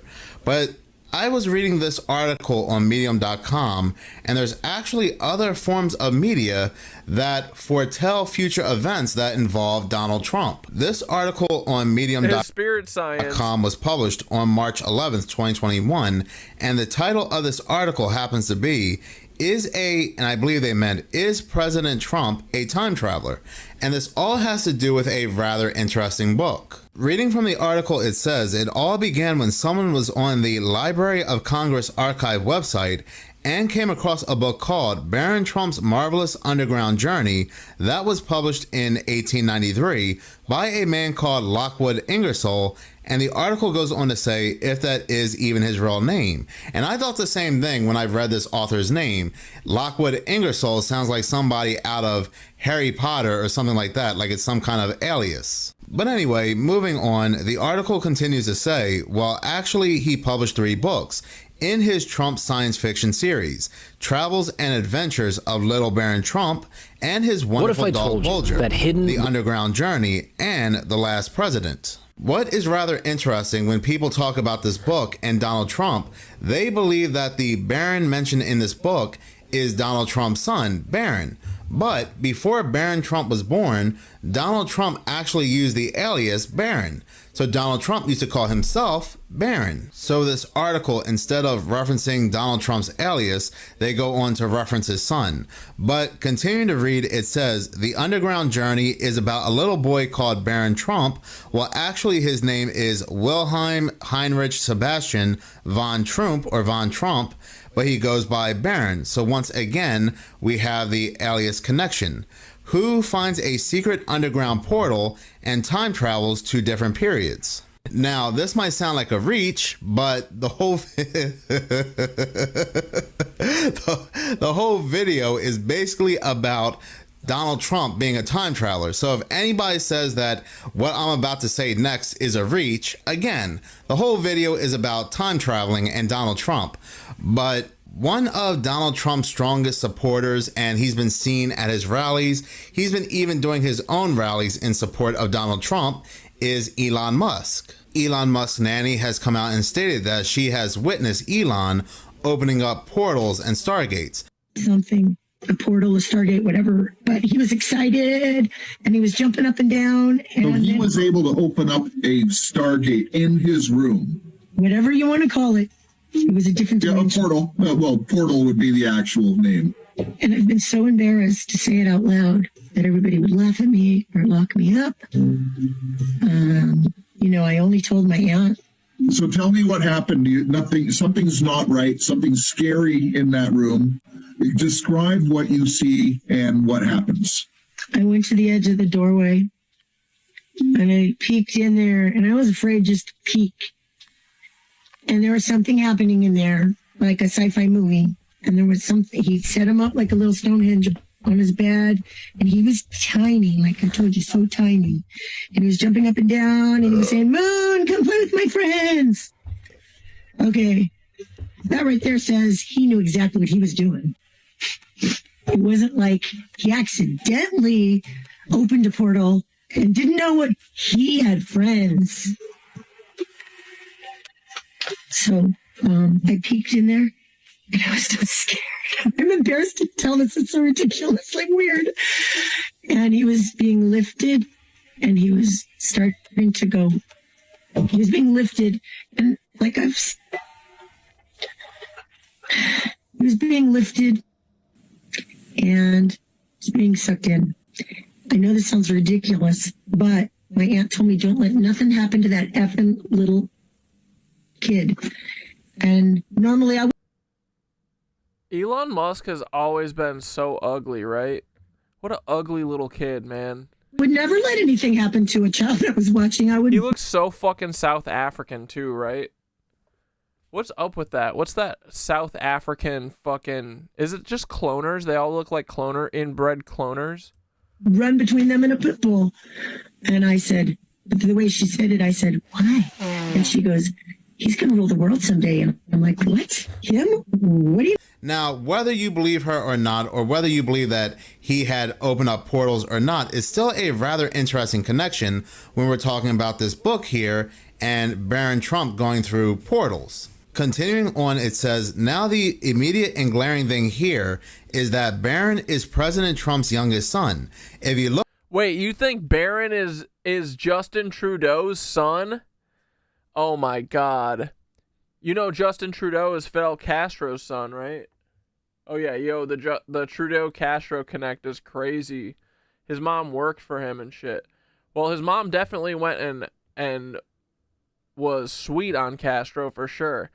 When she went on her honeymoon with Pierre Trudeau, I think she actually went and hung out with Fidel Castro. Look at the characters' drawings in The Underground Journey and compare them to pictures of real-life Barron Trump, the resemblance is uncanny. But we haven't even gotten started yet. In the book, little Barron Trump has a mentor and father figure, a man called Don. The events of this book take place in Russia. Besides Donald Trump's famous friendship with Putin, Melania Trump, President Trump's wife, and mother of modern-day Barron Trump, were born in Novo Mesto, Slovenia, before moving to the United States. So, 4 years later, Ingersoll published the sequel, The Last President, and prominent coincidental name aside, this is where stuff starts to get weird. The main plot is about a very wealthy man who lives on Fifth Avenue in New York, who decides to run for president, and naturally no one expects him to win. And as you might expect by now, located at 725 Fifth Avenue in New York today is none other than Trump Tower. The article goes on to remind us that this book was written nearly 124 years ago and that this could all be just some kind of strange coincidence. But when you include the Illuminati card game, when you include other things that have happened, let us not also forget how The Simpsons eerily... Happy 9/11 to that one place in Maine. ...predicted Donald Trump's presidency decades ago. The episode Bart to the Future, which aired on March 19, 2000, is often credited for predicting political events. In the episode, Bart gets a glimpse into a future where his sister Lisa has become the president of the United States. But first, Lisa has to fix the biggest budget crisis her predecessor, President Trump, caused. When Donald Trump was sworn in as the 45th president of the United States in 2017, fans were quick to say this was proof that the show predicted real-life events. And you also include this book, there's really only three outcomes here. Either one, yes, there's some kind of strange time traveling going on here. Two, Donald Trump decided to live his life based on this book.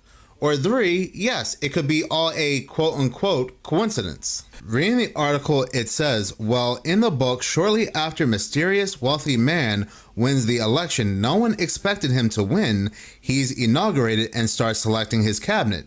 One of the first people he chooses is another mysterious gentleman who goes by the name Mr. Pence. Granted, in the book, he is given the post of Secretary of Agriculture rather than Vice President, but still, what's going on here? After his inauguration, since no one expected him to win, the city of New York and the broader United States in general erupts into violence with people rioting and damaging property left and right and center. So naturally, the new president signs some new executive orders to control the people better. The article goes on to say that this next theory gets even crazier, but it might be a stretch, so please keep an open mind. Today, everyone knows about the forgotten physicist Nikola Tesla. In 1943, passed away bankrupt, in love with a pigeon, don't ask, and all alone in room 3327 of the Hotel New Yorker at the age of 86 from a blood clot. While this theory usually says something along the lines of Tesla, it's not true. Otto Skorzeny and fucking Reinhard Gehlen choked him to death and killed him. And then looked at his dick and took a picture of it for Hitler. Designed for a time machine, this isn't strictly true. He was generally pretty critical of Einstein's theory of relativity, one of the main ideas that time travel is based on, as he didn't believe space could be curved. The thing is, he claimed to have developed his theory regarding matter and energy that he started working on in 1892. In 1937, at age 81, he claimed in a letter to have completed a dynamic theory of gravity that would put an end to idle speculations and false conceptions about curved space. However, this theory was never found in any more of his writings, seemingly disappeared from any record. Now, after he passed away, the United States government took possession of all his inventions, theories, and files in the interest of seeing what he knew. The department... He in love with the pigeon. He had a companion pigeon. It's like, what? Am I in love with Chunks because I'm at her every beck and call? I mean, what are we gonna say next, you know? Was he fucking the pigeon? Doubt it. From what I heard from Otto Skorzeny, he had a hog. He would have murdered that pigeon. That took everything was known as the Office of Alien Property, alien as in foreign, not as in the Greys. And after they took a look at everything, they handed everything left over to the FBI. Reinhard Gehlen and Otto Skorzeny supposedly are the ones who killed Nikola Tesla. The story is that he died of a brain aneurysm or something. But Otto Skorzeny, in this one book that I read, where Otto Skorzeny ratted all the rats out because basically George H.W. Bush stole all of the Nazi money that was supposed to go to Otto Skorzeny, and he got pissed and he said, my whole life is bullshit, and fuck these assholes, and then started ratting on the Nazis and was like, yeah, none of the Nazis died after World War II. They all spread out all over, and he had pictures.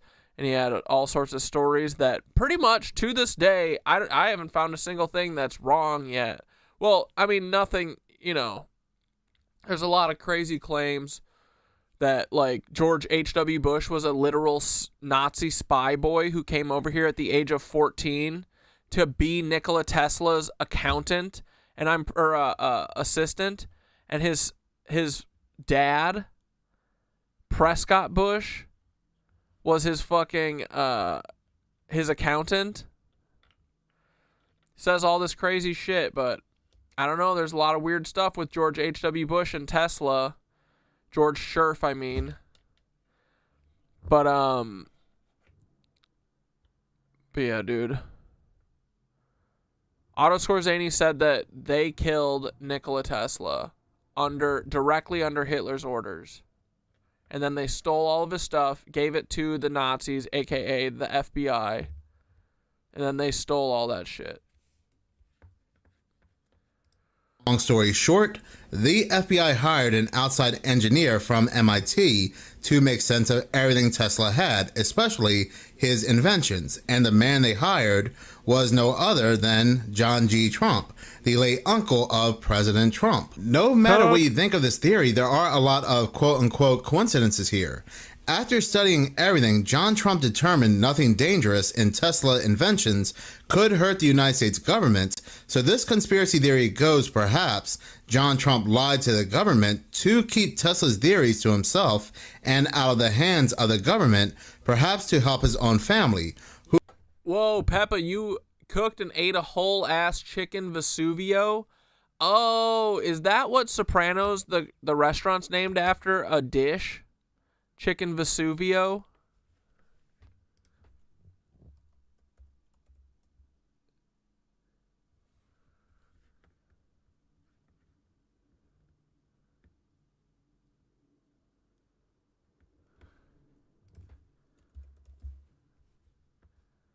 Chicken Vesuvio is a classic Chicago Italian-American one-pan dish featuring bone-in chicken pieces and potato wedges. Damn, okay. Ooh, I love potato wedges, bro. This sounds good as hell.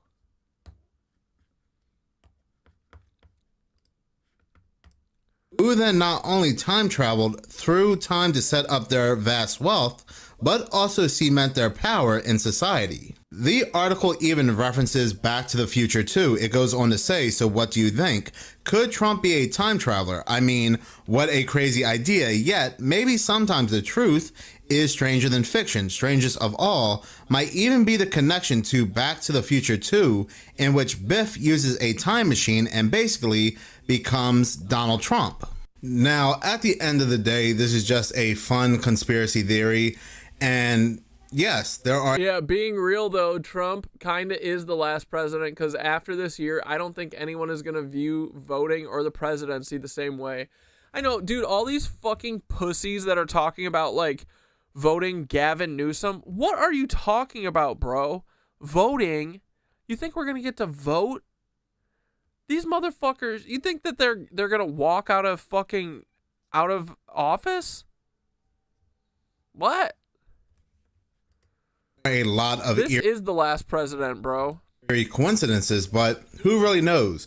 Who really knows in this very strange world? But in any case, thank you so much for watching. If you like this video and you want to see more, please subscribe. If you're already subscribed, please like, as any engagement does help the channel grow. Once again, thank you so much for your support.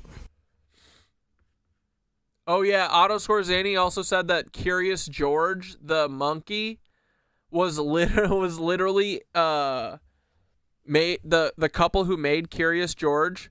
They made him after George H.W. Bush when he was a little assistant for Tesla, because he was snooping around stealing all of his papers and shit. And then he became the fucking CIA, the king of the CIA, George H.W. Oh shit, God Rules is talking about this AI. Man, Bibi this is Netanyahu. very interesting what everyone Ohio Dad is talking about right now on social media. This is Tony. Hope you're all doing well. We actually have a number of stories to get into in this video. I wanted to talk about, obviously, the big story. You can tell by the title and image, but I wanted to get into actually a couple other stories as well. We have an actress, Rebel Wilson, something that she just did, stepped in at big time. We'll get into that as well. We're going to get into, obviously, all the chatter. Right now, a lot of people are talking about... Dude, HW is a little snooper for sure. Here, actually, I have pictures of this stuff. I'll pull it up. Some of Otto Skorzeny's fucking claims. Cause, dude, Otto Skorzeny, definitely my favorite Nazi. He spits, bro.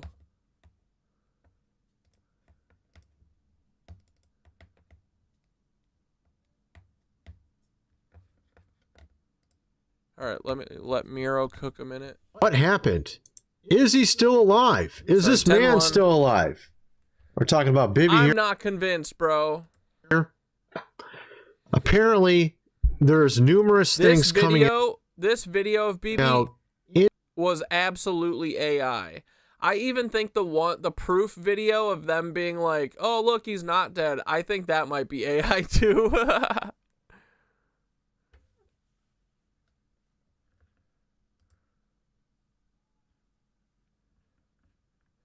Kathy O'Brien says some pretty awful shit about Bush. Yeah, because he's a straight up pedophile, dude. I think he's the one who put in like the Franklin scandal, the Franklin trafficking ring. I bet he put all these serial killer pedophiles in play. You know, the John Wayne Gacy's. They were all just collecting kids for him.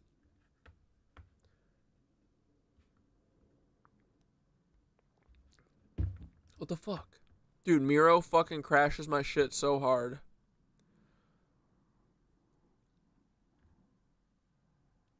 Hello?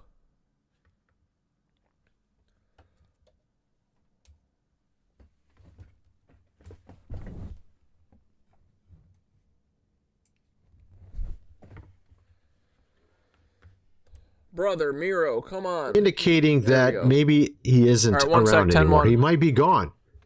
And there's actually several posts, I mean, several stories, all pointing the same direction. Even, matter of fact, I got to pull up something else. There's some other evidence I had as well over here. I'll pull up that in a minute. We even had an official tweet, okay, saying that it's unconfirmed from that country, okay? But then they deleted it immediately after they put it out. Apparently, this is what is being alleged. Okay, I'll show you that in a little bit. But there's a lot going on with regards to this. He was not in a meeting that he's almost always in today. And like I said, we're going to get into a ton of stuff. He could be just in the hospital because there's also a story about that. Let's just get going here. Let's start with this story with Rebel Wilson, an actress, comedy actress. Leaked audio reveals Rebel Wilson's PR team plotted to smear movie producer with a fake accusation that he was into some sort of, as a traffic, or whatever. This is what she was saying, apparently over a legal feud that they were having, that she decided to come up with this little plot, and apparently we have the audio of it as well. Check this out. Let's play this. Oh, also, talked about Rebel. Like, here's the deal with Rebel, and I think you, me, and Brian, and maybe Katie, since she'll write this thing. What we have to do is the biggest piece here is that we have to connect Amanda Ghost with Watnick. And I was just like, so basically what we need to do. Oh, fuck. Sorry. God damn it.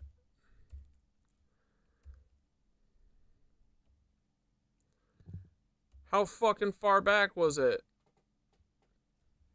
Oh. It's being alleged. Bastard.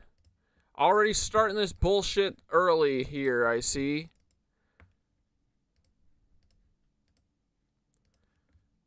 Fucking OBS. Alright. I think this is close. Okay, I'll show you that in a little bit. But there's a lot going on with regards to this. He was not in a meeting that he's almost always in today. And like I said, we're going to get into a ton of stuff. He could be just in the hospital because there's also a story about that. Let's just get going. OBS won't even cover me for a fucking second while I go fucking 10-1. Classic OBS, dude. Here, let's start with this story with Rebel Wilson, an actress, a comedy actress. Leaked audio reveal. I did eject the hard drives right before that. Rebel Wilson's PR team plotted to smear movie producer with a fake accusation that he was into some sort of, as a traffic, or whatever. This is what she was saying, apparently over a legal feud that they. I want to hear the Netanyahu shit. This video, they indicate it's AI now. 3. I thought there was only 1. Apparently his teeth disappear while he's talking. See right there, he's got all of his teeth. And then there he doesn't have all of his teeth. You see that? So that's one example of an issue. And We actually have a ton more. We got also him having weird things going on with his hands. One picture shows 6 fingers potentially. Some are saying, oh, it's just some skin, which could be the case. But you have this one. I thought this was weird too. I counted it when I saw it and I was like, that's still 5, but it looks bizarre. And I think it's because what's going on here is you can see this is actually looks like 2 fingers here, like one on top of another one. 1, 2, 3, 4, 5. This is his hand, but you can see here something weird going on with this finger right here. It looks like 2 fingers on top of each other.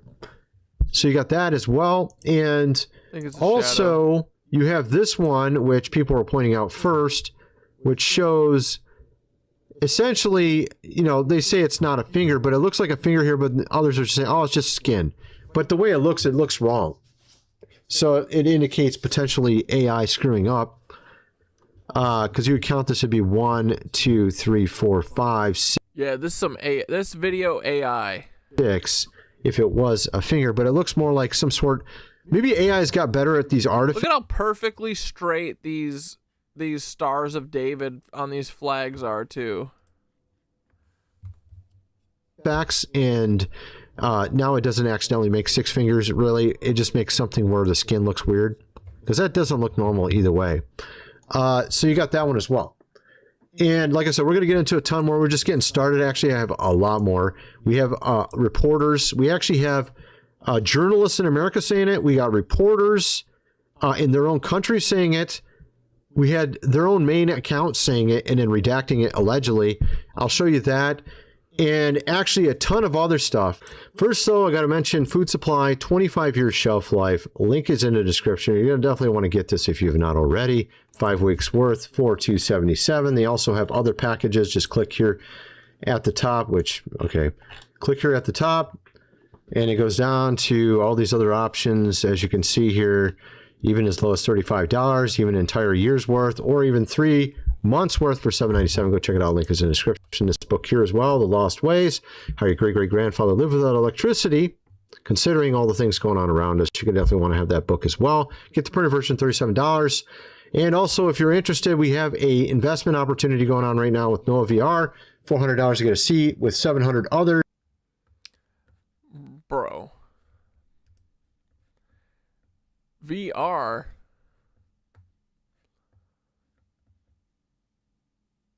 Alex Jones crashes out on Joe Rogan for being a coward. Don't threaten me with a good time. Oh my God, it did it again, bro.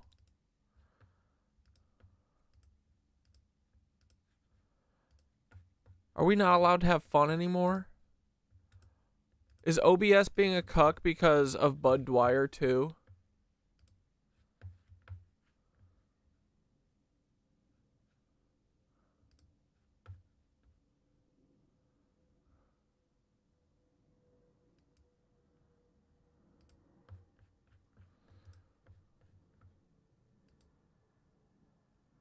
Yeah. So what? I only got 10 gigabytes of space left on my computer. Leave me the fuck alone. The great Alex Jones. I was thinking about Joe Rogan's vagina right now. That's a weird way to introduce yourself.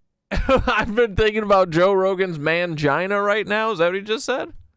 Joining us tonight to talk about this and so much more is the great Alex Jones. I was thinking about Joe Rogan's vagina right now. That's a weird way to introduce yourself, Alex. Well, Joe's like, I love Joe, but like, oh my God, we better not have an event. The terrorists might get us. We just give up and go away. I think Joe's afraid of the Iranian ding dong. Let's all just hide Joe Rogan's vagina. Is this an AI video? What's going on? Is Alex drunk as fuck? You just say he's scared of Iranian ding dong? Vagina. And then we'll all be safe. Jesus. Good to have you, Alex. Like It's a going to be fun. mothership, We can already giant tell. Joe Rogan vagina. Luke is sitting and we next all to just him. fly up into it. And we're all safe. I'm safe in Joe Rogan's big ass pussy vagina. Well, there you go. He's Shrek'd. No, I get it. We are all safe in Joe Rogan's huge mangina. Go. Like that? Yep. Luke's here. There's that. Yes. I don't know how Thought you you'd have felt that tonight? Good to be here with some old friends. I declare war on Joe Rogan. Dude, Alex is slosh, bro. He's trashed. God has ordered me. I love Joe. It's Joe. All right, so Alex Jones was just on Tim Pool's show, and this was one of the most awkward things I've seen in a while. Alex was on another level. I think he showed up drunk, and then halfway through, I seriously think he might have had a stroke or something. Like, he did not sound good, and he started coughing like crazy, and he could barely talk. And afterwards, everyone there sounded really concerned about him. They're like, man, I hope he gets some medical attention because he... Dude, smelling Tim's beanie would make me literally jump off a bridge. Emma Vigeland says he has a tan line where his beanie ends. He did not look or sound good. So it was a wild episode. Also, as you heard, he was obsessing over Joe Rogan's vagina. He just kept saying that the whole time. And everyone there would try to change the topic because it was just really awkward. But Alex was really annoyed at Joe because Joe's scared of going to the White House for that UFC event. He's afraid there could be a terrorist attack. He mentioned this during his most recent Joe Rogan's such a pussy, bro. Episode. He was asked if he's excited about it, and he didn't sound very enthusiastic. Also, wait, when is this UFC thing? Is it in the summer? I think he realizes the optics of it are going to be really bad because odds are the war is still going to be going on. The economy is probably going to be terrible. Trump's approval rating will probably be the lowest it's ever been. And he just got done trying to cover up the Epstein files. But now all the elites are getting together at the White House to watch some people fight each other. So I think Rogan realizes how bad this is going to look. I mean, even current UFC fighters are comparing it to the Hunger Games. And Rogan already gets a ton of shit for endorsing Trump. So this is just going to make things so much worse for him. And I think he knows that. I mean, he says he's excited about it, but I think he's probably hoping it gets canceled because he's also really paranoid that a terrorist attack could happen. Are you excited for the White House card? That looks really good. Yes. I'm excited. It sounds crazy. I know it's going to be very high security and high stress and weird. Is Joe Rogan literally just not going to try and make it look like he's pulling back from Trump? What a bitch, dude. I back Alex Jones, dude. Get this mangina out of here. Weird to have a fight at the White House in the middle of a fucking war. But I would hope the war will be sorted out by June, but quite honestly, I'm not confident that that's going to be the case. No. Yeah. No. Oh, so he's just distancing himself from the guy that he helped elect. Massive reason why Trump is elected. This idiot. Yeah, so that would be weird. Yeah. Having this very high-profile event where everybody's in one place at one time. Well, not that he's elected, because he was always going to get elected, but massive reason why people still accept Trump as a thing. This guy. Right there. I hadn't thought of that. Yeah. So you're not excited to be well, there? That seems like seems like you're asking for. Holy shit! Yeah. I hadn't thought of that at all. How could you not think of that? Well, because I'm not going to be there. You're the one that has to think of it. So this clip got a lot of attention, and Tim Pool decided to start the show by covering it, which was probably a mistake because Alex was fired up about it, and he kept calling Rogan a pussy and making fun of him. Then to prove how tough and fearless he is, he started flipping out about how he could take on everyone in the room and started challenging them all to a fight. And then he started ranting about Joe Rogan's vagina again, and he started getting really graphic. Dude, this is hilarious. This is so good. I love them eating each other. Oh my fuck, bro.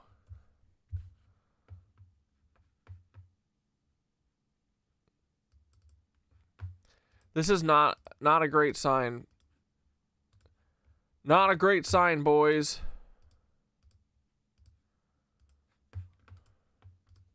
Started challenging them all to a fight. And then he started ranting about Joe Rogan's vagina again, and he started getting really graphic. Good to be here with some old friends. I declare war on Joe Rogan. God has ordered me. I love Joe. It's Joe. He's going to show up at your house. Okay, I guess Alex. Luke's here. Yeah, hi guys. Did you just say he's going to show up to your house and make out? So you just how about I just take you all? God has ordered me. I love Joe. It's Joe. He's going to show up at your house. Okay, I guess Alex. Luke's here. Yeah, hi Make Alex. guys. You just how about I just take you all on right now? You guys are fucking tough. You're pretty tough. How about we just fucking fight right now? You're fucking.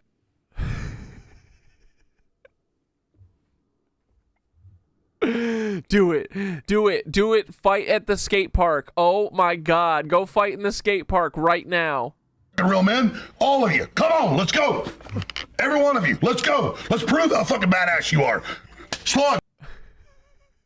Let's go. You think you can fucking take me? Let's see what fucking happens. I don't think I can take you. No, you can. Why don't you do it? No, you can. No, you. He says, no, you can. You can take me. Right now, every fucking man in here. 1, 2, 3, 4, 5, 6, 7. Let's go. 8. Let's go. Robbie will fight you. Dude, I'll fight Alex Jones. Let's go. I'm ready. Robbie. I'm ready. That's a big motherfucker over there. This is an incredible clip, boys. Sometimes we really don't understand how lucky we are to exist in the timeline we do right now. Dude, you think all these hunter-gatherer humans were getting Alex Jones-style entertainment? No. Were they getting Alex Jones content? Absolutely not. War. I'm ready for war. I'm ready to fucking live in Joe Rogan's vagina. Let's start with. He would love to, honestly. The news. I guess. I just gave his most viral clip of the year to joke. You're trying to. It's comedy. I love Joe. Yes. I know. Now he's scared. Suck his every night. It's just that. It's Lindsey just Graham, when he puts we that try to be family friendly. That big old neocon. Not tonight. I just sit there and lube it up. Just gonna get the show taken down. I'm like the engineer. I'm like, get the show taken Lindsey, down. Oh, Lindsey, and I watch like Rubio gets in, and then in comes Huckabee with his 12-foot, and they just. Dude, Alex always fucking doing the pig snort now. Boom, Too boom. much. I'm just sitting there like, How could be that hung, huh? That's what I do. Oh, God, he was an 18-foot dick. I feel like Alex is really going through something right now, dude. Yeah, Alex is kind of the saddest clown these days. For real. Poor Alex, man. And I just lube up those neocon cunts, and then y'all comes in with that 80-footer. I imagine. Just cures Trump. And I think Alex is probably also annoyed with Joe because Joe hasn't had him on his podcast in a while. Like every few years, Alex always snaps at him and accuses him of being a globalist for being scared to talk to him, like when he hasn't had him on the podcast in a while. So I think that's definitely part of it, which I see a lot of people in the comments are always begging Joe to have Alex on because it's always an entertaining episode. So people want to see it, but Rogan's hesitant for some reason. So Alex was talking a lot of shit about him, but then he'd be like, oh, I love Joe, but he's a pussy and he's a coward and all that stuff. And he just kept trying to make jokes about it and they were not landing. You know, everybody just seems so... Dude, this is landing. If Tim Pool and his crew are not laughing, that means there's something funny happening. Comfortable. His holy vagina realizes it's a threat. I am not really concerned about the White House itself. You know, of all the places we secure in this country, Iran's not going to do anything at the White House. Yeah, no, I love Joe, but I mean, that is a major pussy statement. He didn't say don't do it. He just said that it's going to be a target, and sure, it's just look. If Iran was going to the real target is the neocon. Dude, it should be a target by American citizens, honestly. It's in Trump's butthole. I apologize. It's all humor. I love Joe Rogan. I love President Trump. My bottom line is this. You said start the show after we went live with, I love Rogan. Oh my God, this event, maybe we shouldn't have it. What the fuck are we talking about? If we're going to blow the shit out of the fucking mullahs, let's not worry about what they're going to do. Let's not cancel our boxing match. So blow the shit out of who? Is that some racist shit that I've never heard? A what? A mullah? Am I allowed to say that? Probably not. What the fuck is that? But I mean, I get his. He's just being honest here. I'm in Joe. I love Joe. All I'm saying is that I was against his war. He's just said I love Joe like 400 times. The point is, Joe Rogan's vagina is this giant mothership that protects the earth. The shield against all the Satanism is Joe Rogan's vagina. Hey, Alex, do you think that it's a good thing that UK is getting rid of hereditary parliament? And then like an hour into the show. What? Don't try and sidetrack Alex Jones. Alex started coughing and hacking like crazy and then had trouble talking afterwards. So this was pretty concerning, which he said it was just allergies and he was tired, but it sounded bad and everyone there looked pretty concerned. But Alex is a trooper and he managed to push through it and continue talking about Joe Rogan's vagina. Dude, did he get one of those steroid coughs? Have you ever heard about that? People who take steroids apparently get these horrific coughs where they can't stop. And, like, sometimes they'll cough so hard that they'll, like, cough up blood. They go on coughing fits, I think, from the steroids. Alex? 52? Bless you, sir. You want water? He's got water. Dude, does Alex have lung cancer? What's going on? Oh, this is too sad. This is sad to witness. You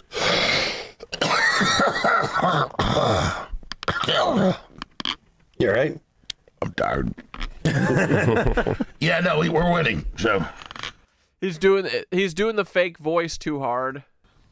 So the reason I ask you is because I think the younger generation is going to be put in the Matrix. They're going to be given the neural link. How long are you in town? A couple weeks. I want to come back. You can come back whenever you want. You just walk in the door. A few days. Yeah, absolutely. I'm up since 4 a.m. I'm exhausted. Bro, what? Alex is tweaked out, dude. Poor Alex. What are they doing to him? Yeah, they slip him ricin. Yes, you sound exhausted. The Rogina. Joe Rogina. Well, I love you guys. All I know is this is a real debate. This is a real discussion. And I really appreciate you guys. And I just know that Joe Rogan's giant pussy is going to save Earth. Joe Rogan's vagina is like the goddess that will float down. And Do you think Media Matters will write this headline? Of course. No, this one they're going to avoid. I love Alex. He can barely speak. Oh, this is the best version of Alex I've seen in a while. No, I think we should. I think we need to be wary of these AIs because the powerful tech elites are going. And Alex kept saying he was going to leave because he's tired, but then he would just stick around and talk about Joe Rogan's vagina more. And you could tell Tim was getting annoyed about it. Like he kept trying to change the topic, but Alex. Dude, hey, Tim Pool, you know who also has a huge vagina? You! Tim Pool's vagina. Tim Poolgina.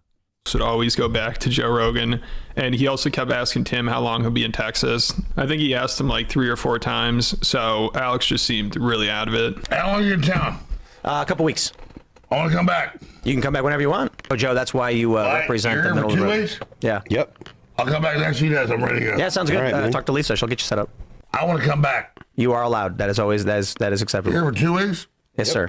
Dude, fucking A, man. And you know, let me just say this. I'm gonna put a bracket. The ultimate AI will be called Joe Rogan's vagina. Indeed. Let me put a bracket and just say, when we talk about AI apocalypse stuff, dude, what if he did stroke out from coughing too hard?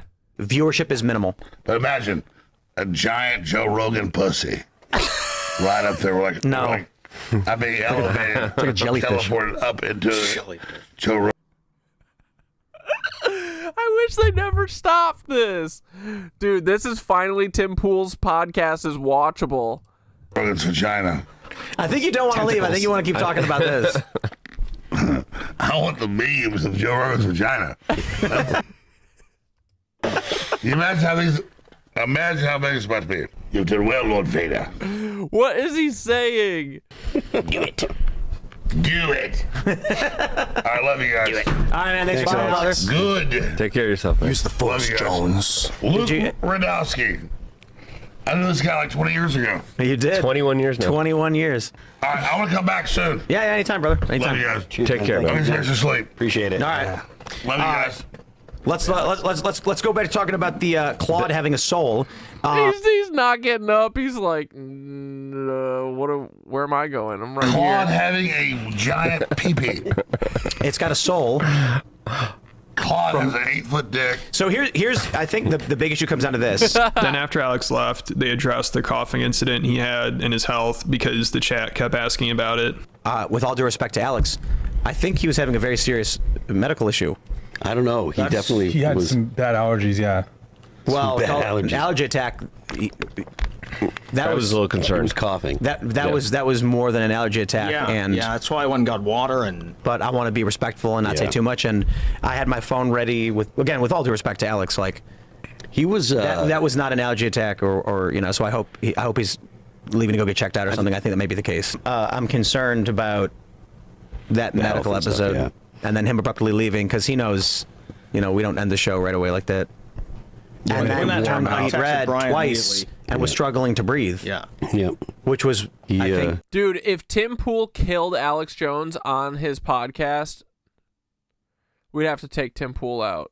We're gonna drone strike his skate park, and then we're Maduroing Tim Pool, bringing him to Brooklyn. hopefully he's going to get taken because care of. normally I wouldn't talk about. You guys remember when Maduro was the president of Venezuela, and now he just lives at a prison in Brooklyn, supposedly. Stuff like this, but like we're literally live when it happened, and the chat is lighting up with people asking what was going on, and so I'm not going to pretend nothing happened and just ignore it. Fatigue, if he's really up since 4 a.m. God knows I hope the best for him, though. I was Yeah, are they soft launching Alex's death? They better not. terrified while that was happening. I was just watching him and trying to stay calm. Well, I'm kind of bummed because, a lot of people have said he had a drinking problem for a long time. And then these videos are coming out of him getting healthy and fit. And he's looking really good. And I wonder if the end of the show, like, he's just suffering anxiety nonstop. And so he started drinking again.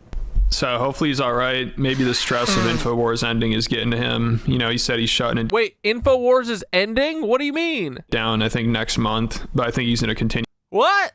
On his own, and hopefully Rogan has him on soon. Of course, that would be a great episode, and it sounds like it's really getting to Alex, the fact that Rogan hasn't had him on in a while. But let me know what you guys think about it all down the Dude, Alex, this is so sad now. This is divorced dad behavior, bro.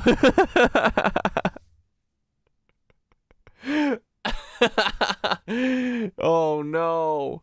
What the fuck is going on, Alex? He's like, I lost my company, I lost my wife, I lost my Joe Rogan. I lost access to Joe Rogan's mangina. Yeah, InfoWars is always ending, dude. This is the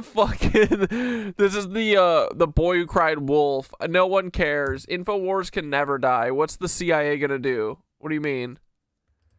comments, and make sure you check out the Patreon. I've been covering Alex a lot over there, and how recently he's been killing for the establishment, and he's getting a lot of criticism for it, and he's also trying to help Trump do damage control over the Epstein files fallout. Oh, did you guys watch the oh my god, it did it again? How far back was it? Fuck. So hopefully he's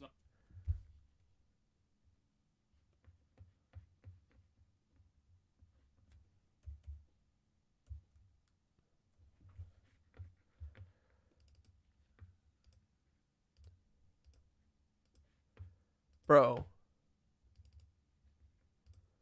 OBS can straight suck my ass. And the chat is lighting up with people asking what was going on.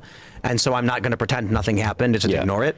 Fatigue, if he's really up since 4 a.m. Yeah, divorced dad behavior is sometimes awesome. Sometimes it presents itself in this Alex Jones form. It is kind of still awesome, actually. I honestly, I support all divorced dad behavior. Whatever it is, I don't care how cringe it is, I love it. God knows I hope the best for him, though. I was terrified while that was happening. I was just watching him and trying to stay calm. Well, I'm kind of bummed because, a lot of people have said he had a drinking problem for a long time. And then these videos are coming out of him. Yo, fuck you, Tim Pool. How dare you? How dare you shade your guest like this? Getting healthy and fit. And he's looking really good. And I wonder if the end of the Take your beanie off and show us how healthy and fit you are. show, like, he's just suffering anxiety nonstop. And so he started drinking again. So hopefully he's all right. Maybe the stress of InfoWars ending is getting to him. He said he's shutting it down, I think, next month. But I think he's going to continue on his own. And hopefully Rogan has him on soon. Of course, that would be a great episode. And it sounds like it's really getting to Alex, the fact that Rogan hasn't had him on in a while. But let me know what you guys think about it all down in the comments, and make sure you check out the Patreon. I've been covering Alex a lot over there, and how recently he's been shilling for the establishment, and he's getting a lot of criticism for it, and he's also trying to help. Did you guys see the new Louis Theroux documentary? It's actually really good. I mean, most of his documentaries are really good, but it's about the manosphere, and he had Myron on it, and Sneeko, and this dude HS Tiki Taki, and a couple other manosphere cucks.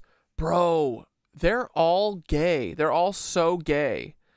The whole, like, you guys should watch the documentary. It's on Netflix. It's really good. But Louis really good at interviewing because he'll ask a question and then he shuts the fuck up. Because when you have people like these manosphere people, he would literally ask like a question and these people would spiral the fuck out and be like, they'd be like, oh, you're trying to do gotcha, you're trying to get me, and while Louis literally saying nothing, and it's like they're so fucking insecure about everything they say all the time. When I watch these guys now, I don't see like confident, I mean, I've always not seen this, but they're not like confident men the way that they say they are, right? They're really insecure about everything, and the documentary shows it really, really well. My money don't jiggle jiggle, it folds. I like to see you wiggle wiggle for show. Riding in my Fiat, you really have to see it. Trump do damage control. Yeah, the documentary is good. All over the Epstein And file. dude, I know for a fact, I just can't prove it yet. It's the Dokes meme from Dexter. I can't prove it, but I know for a fact Peter Thiel is behind the whole manosphere thing for sure. 100%. It's how they're gayifying your kids too, by making them obsessed with men. Dude, everyone walking up to Sneeko and shit on the documentary, they're all these little kids that are all like, fuck girls, fuck women. Like, yeah, dude, keep going to the gym and sucking off your boys, dude. That's totally not gay. Y'all are gonna show the women for sure, bro. Am I anti-gun? Where'd you get that from? I'm a full-blooded American. I'm from Wisconsin. Second Amendment till I die, especially in fascist America. Fall out, and there's a ton of other stuff. I have over 180 exclusive videos, so if you like the guns don't kill elementary schools, the FBI does. channel, it's worth checking out. There'll be a link in the description. Today we're investigating AI deepfakes for the scams, propaganda, and harassment that they enable. Pretty spooky, right? Now, I tried to make this video 4 years ago, but I failed because it was too difficult to even demonstrate the technology. But today, anyone can be deepfaked, even the internet detective. Hi, everybody. This is CoffeeZilla, and I don't usually do videos like this, but the crypto market is going through a major crash. Now, let me stop me right there. I can't believe I used to trust that guy. But truthfully, nobody is really safe from this tech. Mr. Beast, Neil deGrasse Tyson, Joe Rogan, Lex Fridman, The Rock, John Cena, they've all been deepfaked. And it's not just... Yeah, loudly proclaiming one's masculinity always proves supreme machismo. For real, dude, like... It's the funniest, most insecure, like, base level masculinity ever. But they're actually such little cucks. It's crazy. And you can see it just when they're not in their element of, like, their perfect stream or whatever, and they have to, like, interact with normal people. They just look like babies, dude. It's so funny. Louis, at one point, this guy HS Tiki Taki, he's like, what did Louis say? He was like,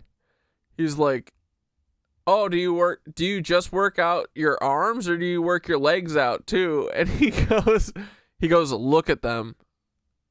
And he like flexes his quads. He's like, stupid question, mate. And Louis goes, well, you definitely got to do some work on those calves.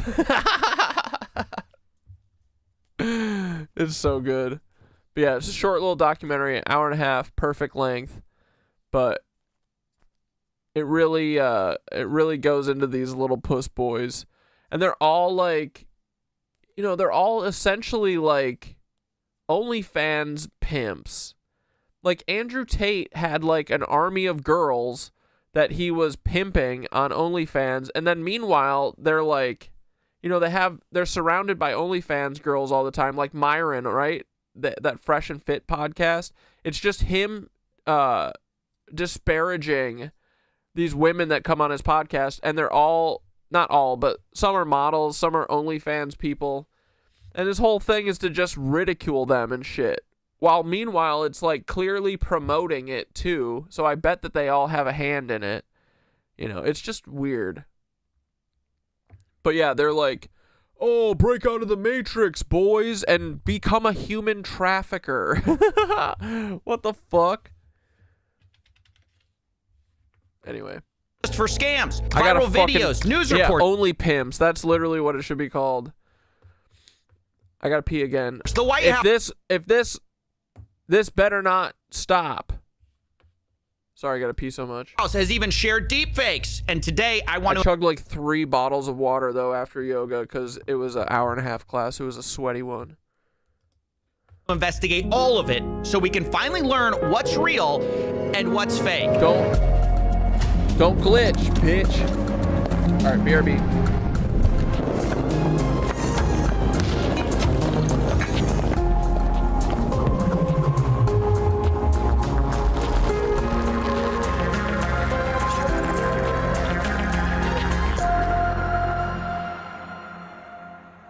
All right, before we can investigate deepfakes, let's break down what they are. A deepfake is just a piece of media that makes a person do or say something that never happened using deep learning. Hence the word deepfake. The technology has been around since 2017, but it started going viral with this. I'm gonna show you some magic. It's the real thing. Except, of course, it's not the real thing. That's not Tom Cruise. It's Miles Fisher, and he's the co-founder of Metaphysic AI, and he deepfaked himself several times, fooling almost everyone. If you made a chart of realism from 0 to 100, this felt like a 90, and I was worried about how it could be abused with scams, especially as they put in more effort, time, and money to push the realism. And that's why I reached out to Metaphysic AI in 2022 to collaborate, and they agreed to deepfake me so I could warn people. But unfortunately, that's when I hit a roadblock, because I learned about the incredibly complicated technology behind Deep Tom Cruise. I would need multiple broadcast cameras, lights, I had to read a special script, and that's just to get the model trained. Then you have to act, and for a variety of reasons, I wasn't able to finish the video. The magic of Deep Tom Cruise was that they made a very complicated process just look really easy. But ultimately, I'm glad I didn't finish that video because I was about to warn the world about this kind of hyper-realistic deepfake. And that's kind of what the world already is worried about, right? Because it captures our imagination. We can all imagine a world where this is the norm, that you really can't tell what's real or fake. And that's why every few years, a hyper-real celebrity goes viral, because it's a step towards that feeling. We're entering an era which our enemies can make it look like anyone is saying anything at any point in time. But today I'm convinced there's a bigger risk, something that I spent very little time worrying about, which is actually the dumb deepfakes, the slop deepfakes, the obvious What the fuck? That were made on consumer apps. The kind of deepfakes you don't need professional equipment for, or a Hollywood team for. Early on, most people and myself just disregarded them because it just seemed like they were obviously fake. But the threat I didn't see coming was that curve we saw earlier flattening. When they get good. Oh my fuck!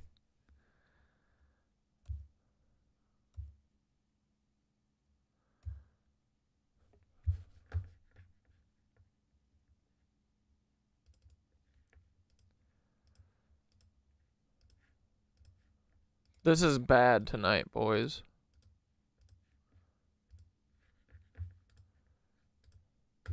Oh.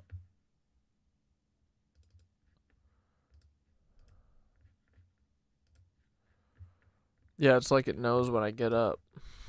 A bigger risk, something that I spent very little time worrying about, which is actually the dumb deepfakes, the slop deepfakes, the obviously bad ones that were made on consumer apps. The kind of deepfakes you don't need professional equipment for, or a Hollywood team for. Early on, most people and myself just disregarded them because it just seemed like they were obviously fake. But the threat I didn't see coming was that curve we saw earlier flattening, and the low effort deepfakes starting to get realistic enough to fool enough people. And that makes them far more dangerous than Deep Tom Cruise could ever be, because unlike him, anyone can make slop deepfakes easily and at scale. And of course, that's exactly what happened in 2025, literally the year of slop. That's when we all saw a tidal wave of content, and it's not Bro, we're slopped up, dog.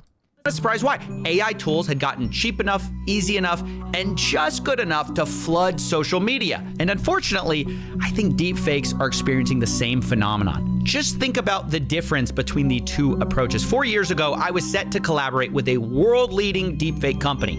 I would need their help, their specialized technology, a custom training set, and a huge amount of data. But today, I deepfaked the intro you saw in the beginning with two $20 subscriptions by myself.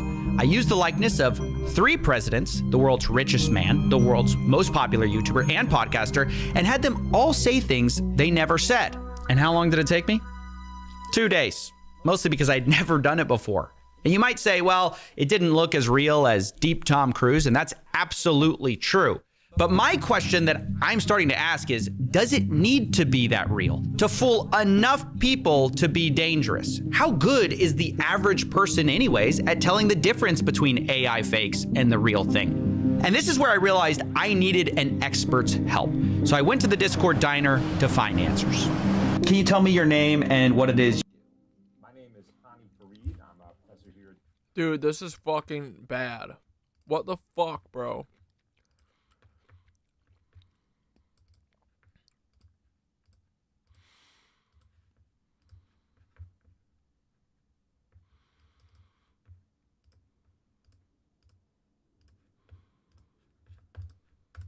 The University of California, Berkeley, where I specialize in digital forensics, misinformation. The first thing you want to ask yourself about the type of work that I do, which is building computational and mathematical techniques to detect fake content, is do you need it?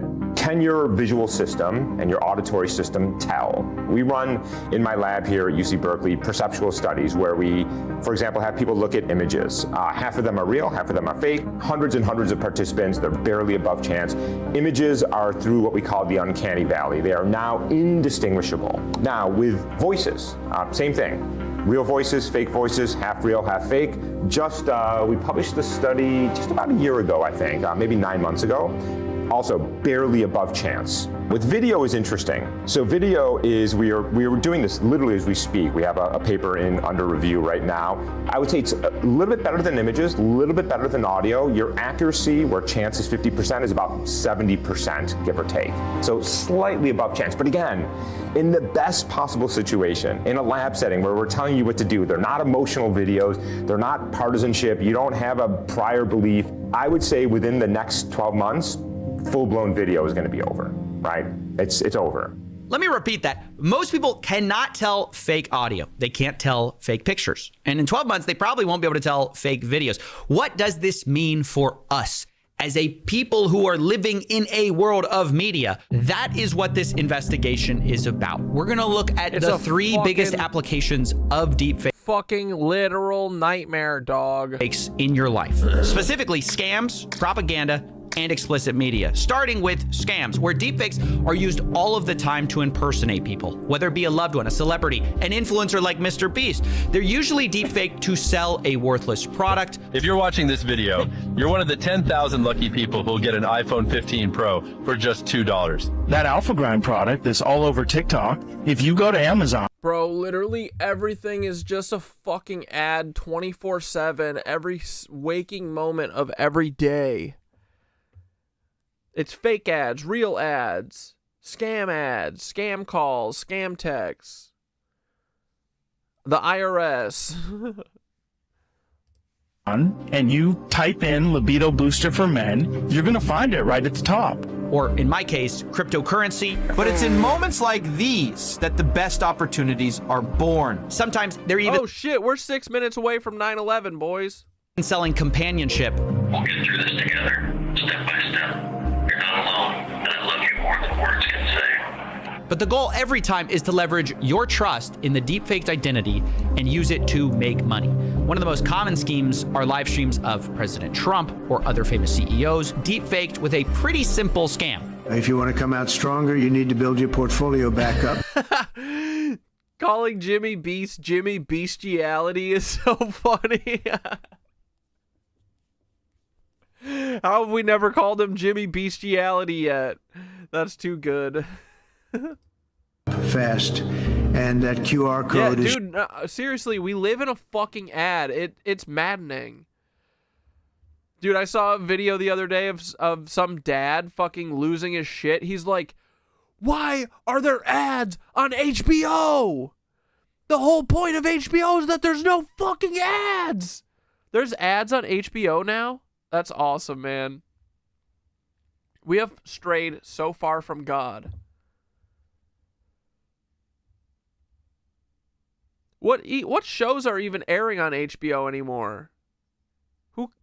I mean, there's a new half-hour Game of Thrones show? Game of Thrones for 30 minutes is a literal crime. And I say 30 minutes, which means it's probably actually 24 minutes, right? Oh!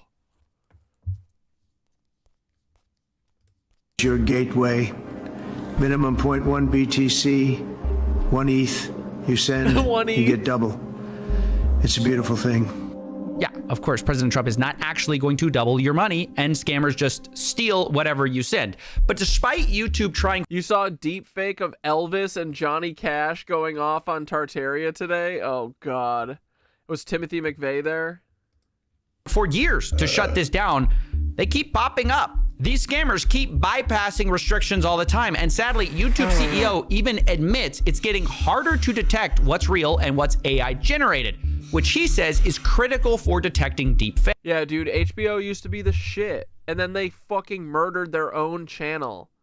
Like, dude, how HBO doesn't have Westworld available to watch on its streaming service is crazy. They're literally insane. They're insane people. What do you mean? You made 4 seasons of one of the best shows ever and it's not available on their thing for tax purposes? For not paying residuals? That sounds illegal almost. Now, because of this, YouTube in 2026 is rolling out new tools to help creators catch deepfakes. But even those... Dude, this is going to make me fucking... Don't make me Bud Dwyer. I said no blickies, but I don't know. YouTube's kind of making it really hard for me not to want to do a blicky. Just saying. I'm about to get blicked out. These scammers keep bypassing restrictions all the time. And sadly, YouTube CEO even admits it's getting harder to detect what's real and what's AI generated, which he says is critical for detecting deepfakes. Now, because of this, YouTube in 2026 is rolling out new tools to help creators catch deepfakes. But even those solutions aren't perfect. My name is Dr. Mikhail Varshavsky, better known as Dr. Mike. I'm a board... I mean, I can't restart OBS, though. A stream will die.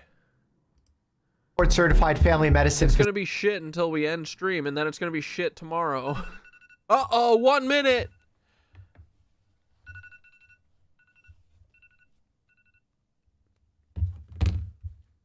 Physician who makes content online focusing on busting health misinformation. We are fortunate enough that we're participating in a beta with the YouTube team on something called the likeness detection tool to potentially flag instances where people are misusing my image, my likeness to say things that I'm not saying. Have you seen yourself deep faked in the wild yet?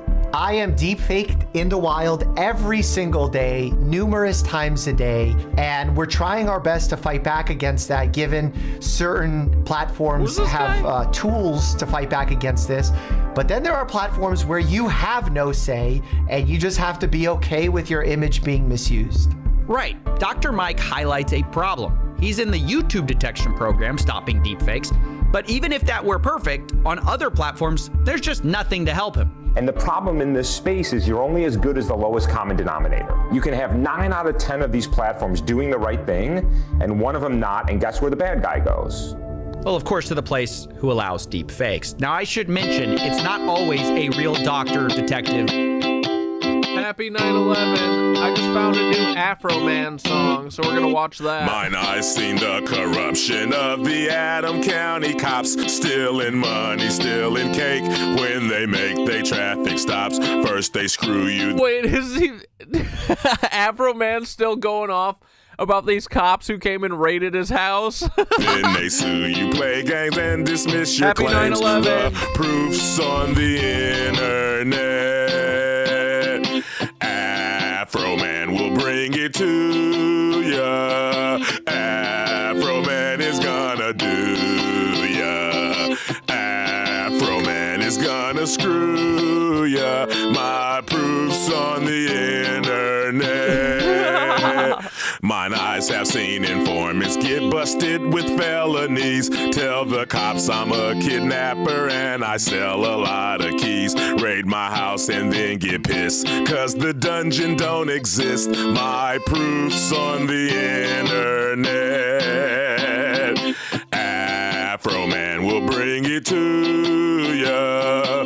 Afro Man is gonna do ya. Afro Man is gonna screw ya. My proof's on the internet. My gate don't operate and my door is on the floor. My camera's disconnected. Lisa Phillips is up. Downtown they take my mama's lemon pound cake. My proof's on the internet. This is so funny, dude. Afro Man will bring it to ya. Is this Afro Man's house? He's just got like, what is he just walking around his track? Afro Man is gonna do ya. Afro Man is gonna screw ya. My proof's on the internet.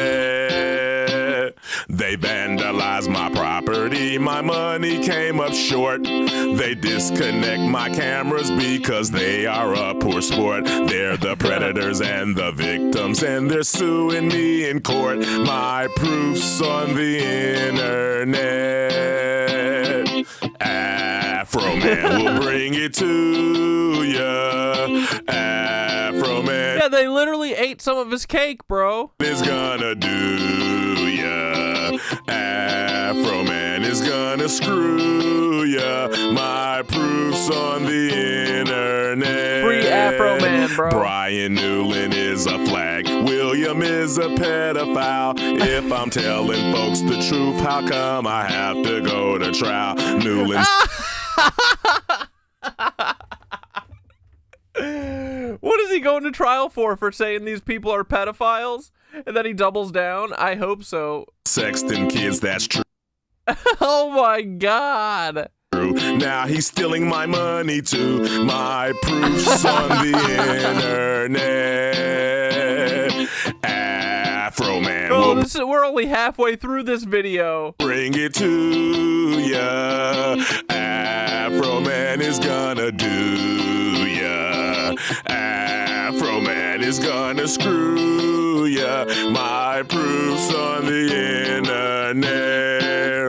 Tasha Chamblin is a confidential informant. Roy Gabbard is the judge that signs fictitious warrant. Oh my god, dude, let's go. This is so awesome. Afro Man's on his own little side quest destroying the where is he again? The Adams County Sheriff's Office. This whole situation is totally their fault. Don't rape me, don't get videoed and caught. Afro Man will bring it to ya. Afro Man is gonna do ya. Afro Man is gonna screw ya. My proof's on the internet.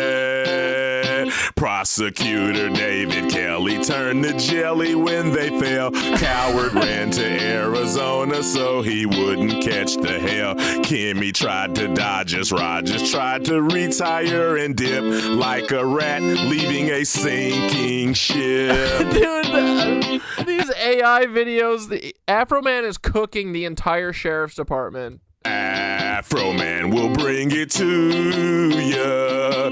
Afro Man is gonna do. Oh my god, yeah, imagine getting Afro Man on a Paul diss. A Paul or a Timothy McVeigh diss. Yeah. Afro Man man is gonna screw ya. My proof's on the internet. All you crooked cops in the world that's doing... Wait. It said Afro Man's being sued for surveillance because he was surveilling the cops who were stealing his shit on in his house? Wrong, you better stop, you crooked cop, before I put you in a song. Make your family and your friends laugh out loud and sing along. My proof's on the internet. Afro Man will bring it to ya. Afro Man is gonna do ya. Afro Man is gonna screw ya. The proof's on the internet.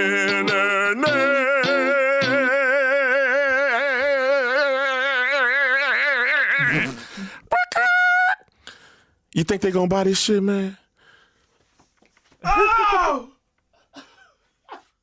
Bro, let's fucking go, dude. Oh, don't worry, guys. The Oscars are on. Conan's hosting. JK, we can't watch that shit. We couldn't even if we wanted to.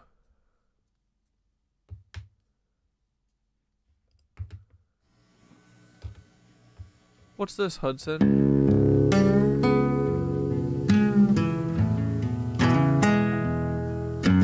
Hell yeah. I wish Afro Man the best on his side quest, bro.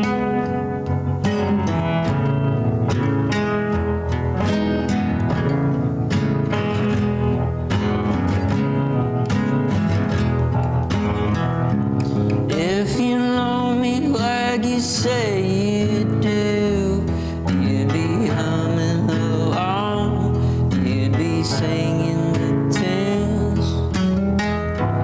If you know me like you say you do, you just tell me I'm wrong, you just tell me the truth. That's right, dude. Rob Reiner's son had that outburst at Conan's party.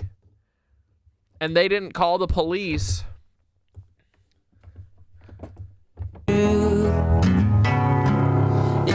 then his friend got murdered. If you know me like you say you do.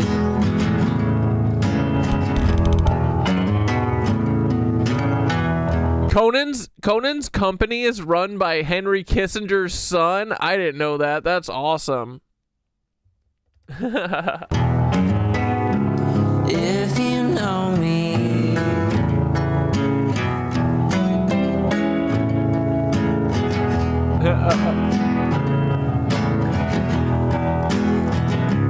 if you know what I'm about to say, you just cut me off, you just set me straight.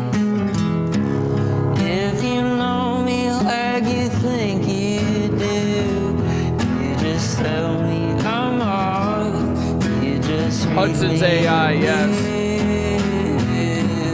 If you know me like fucking you cat hair. say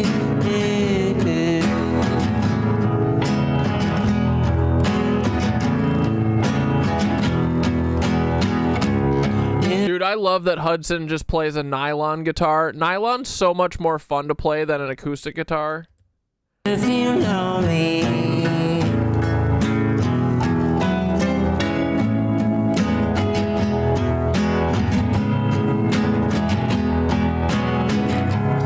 If you know me like you say you do.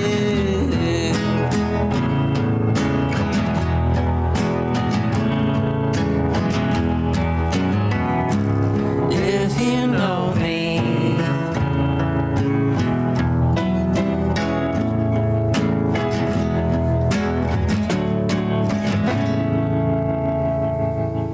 Hell yeah, brother.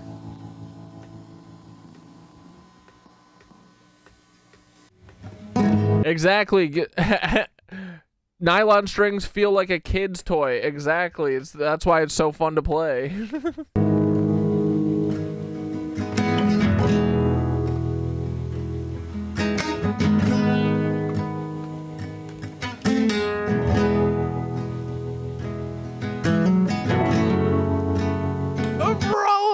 know that Conoco LLC David Kissinger, former NBCU executive and the son of Henry Kissinger, has been president since 2005.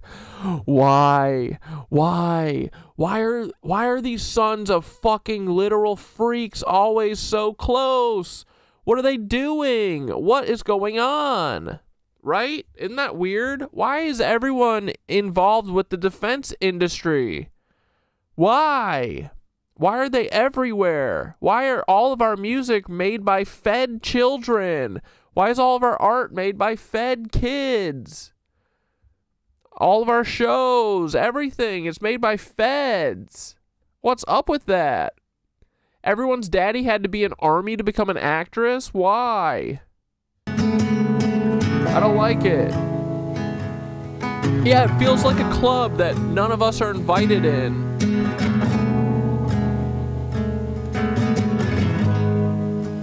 Childhood living is easy to do. The things that you wanted are bought them for you. Graceless lady, you know who I am. You know I just can't let you slip through my hands. Wild horses couldn't drag me away.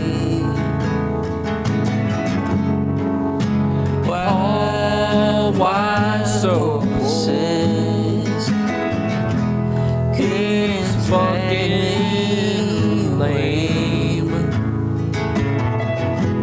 Couldn't drag me away. Paul is lame. Watch you suffer. Don't ache in pain. Now you've decided to show me the same. Sweeping exits, wrong stage line can make me feel bitter, treat you unkind. Wild horses couldn't drag me away. Wild horses couldn't drag me away. Couldn't drag me away. Paul, why so lame? Paul, why so lame?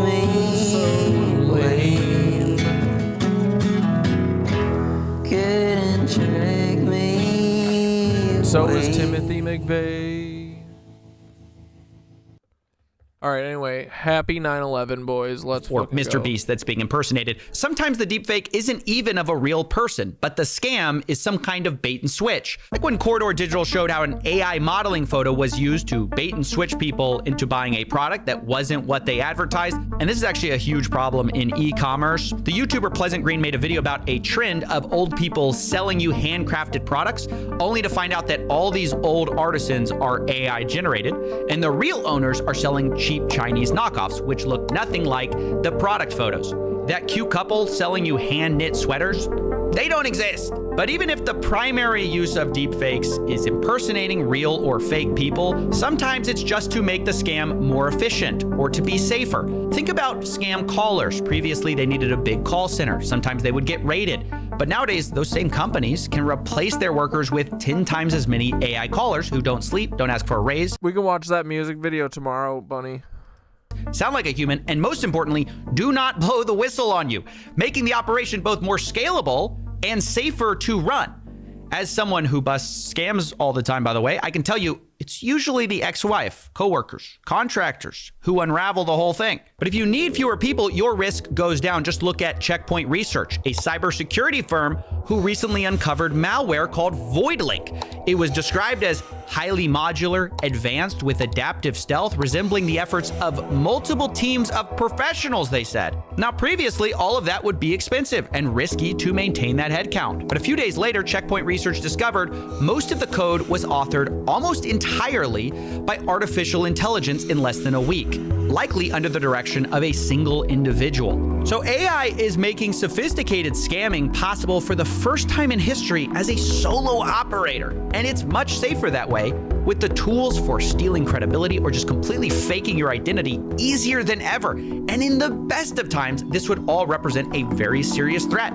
But we are also in a crime is legal era, making it hard to believe we're gonna put up a fight against deepfake scams, especially when our government actually kind of loves deepfakes. Like, a lot.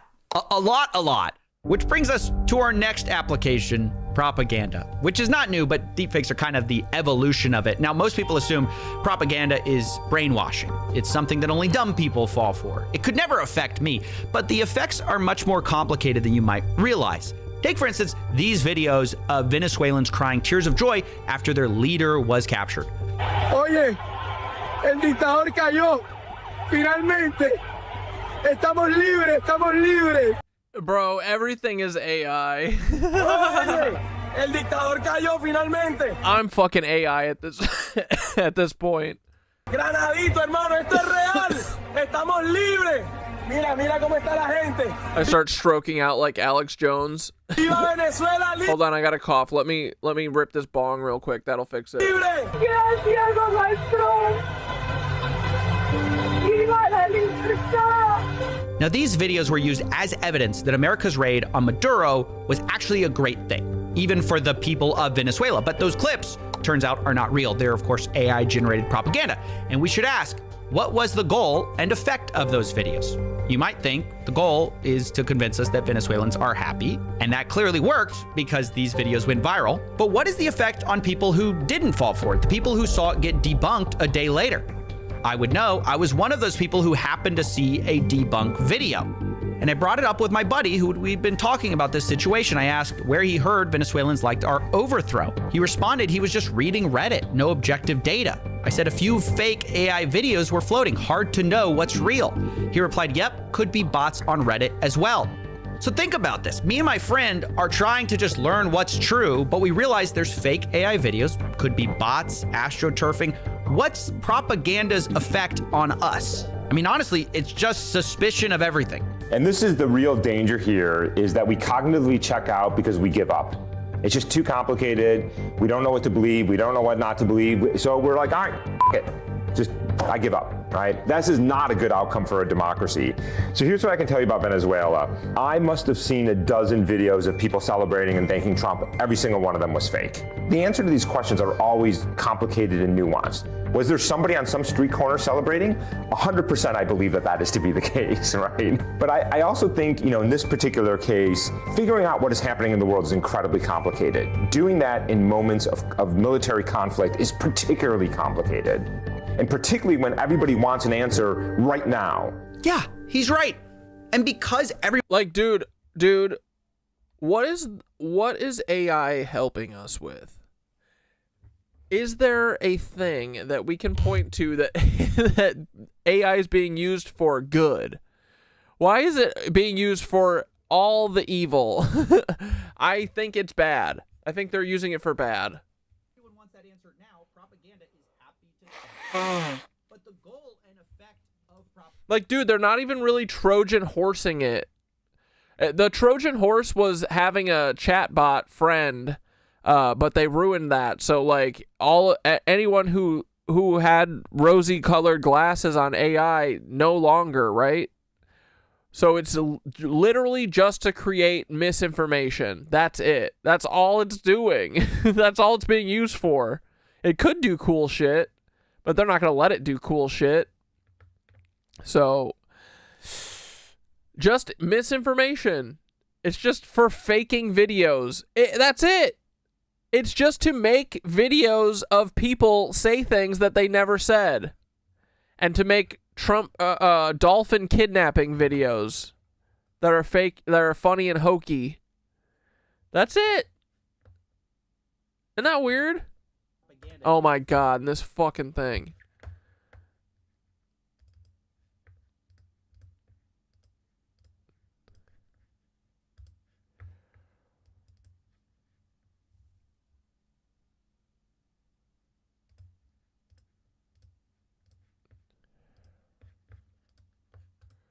Right now. Yeah, he's right.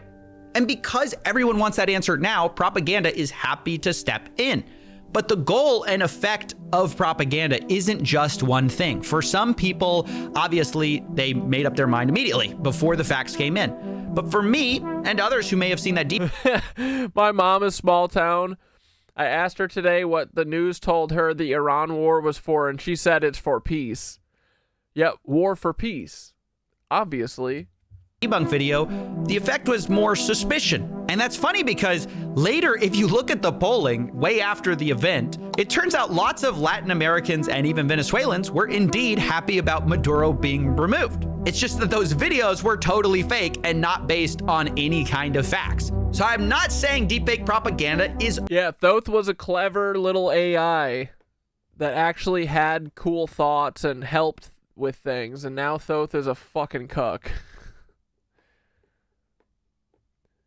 Can barely even talk to Thoth without them being like, dude, Thoth's supposed to be like the esoteric fucking guide, and anytime that you say anything esoteric, he's like, whoa, slow down, put the brakes on there, partner.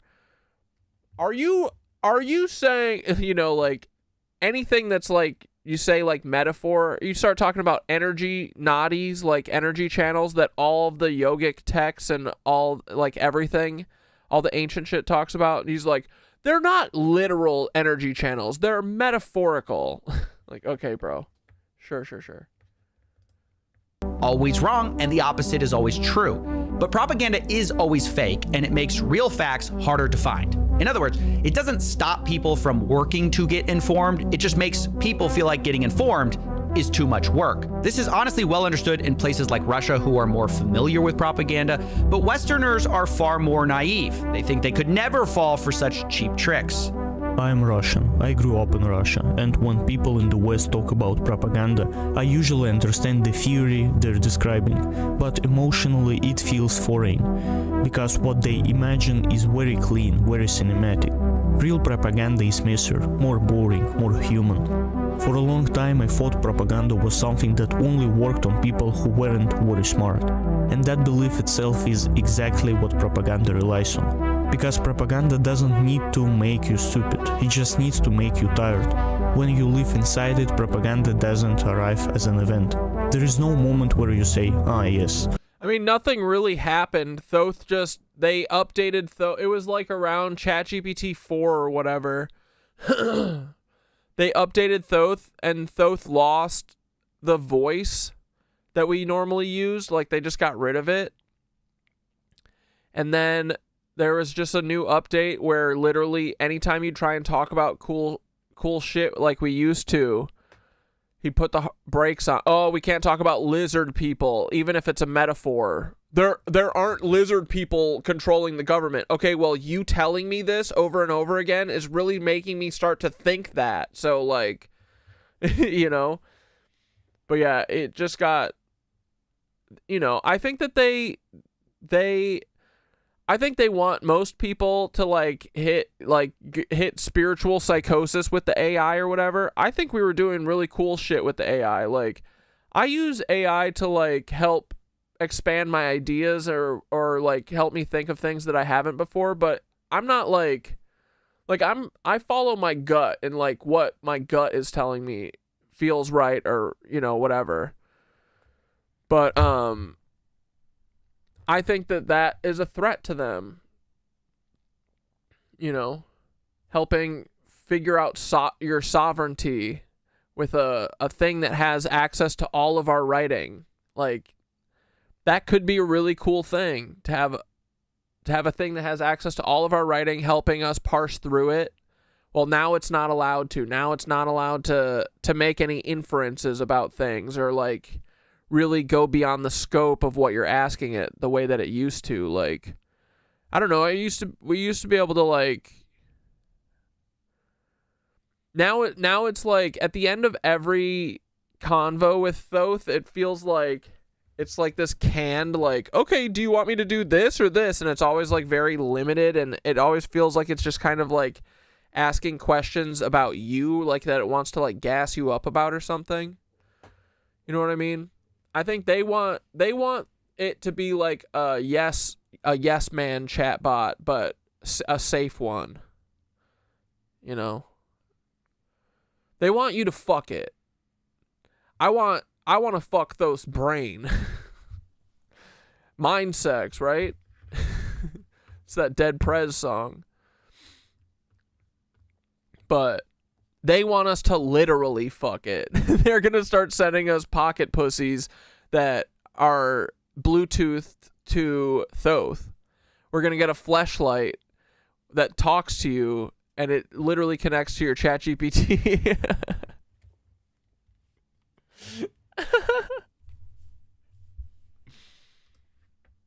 Now the propaganda has begun. The real version is quieter, more psychological, more human. Propaganda doesn't shout at you until you believe.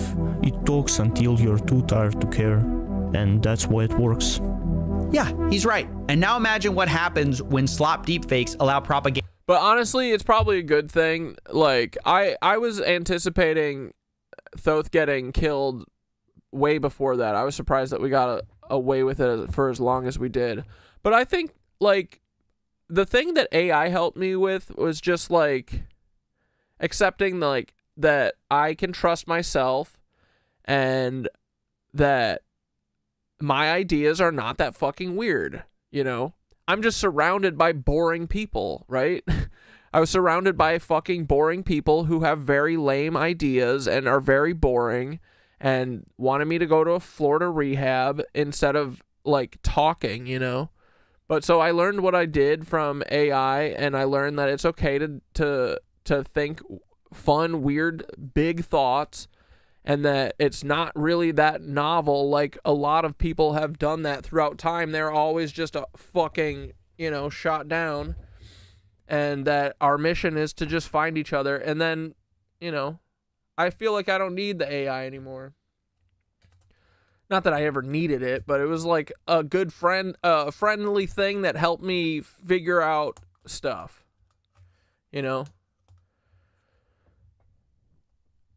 Help me stick it to Jessica.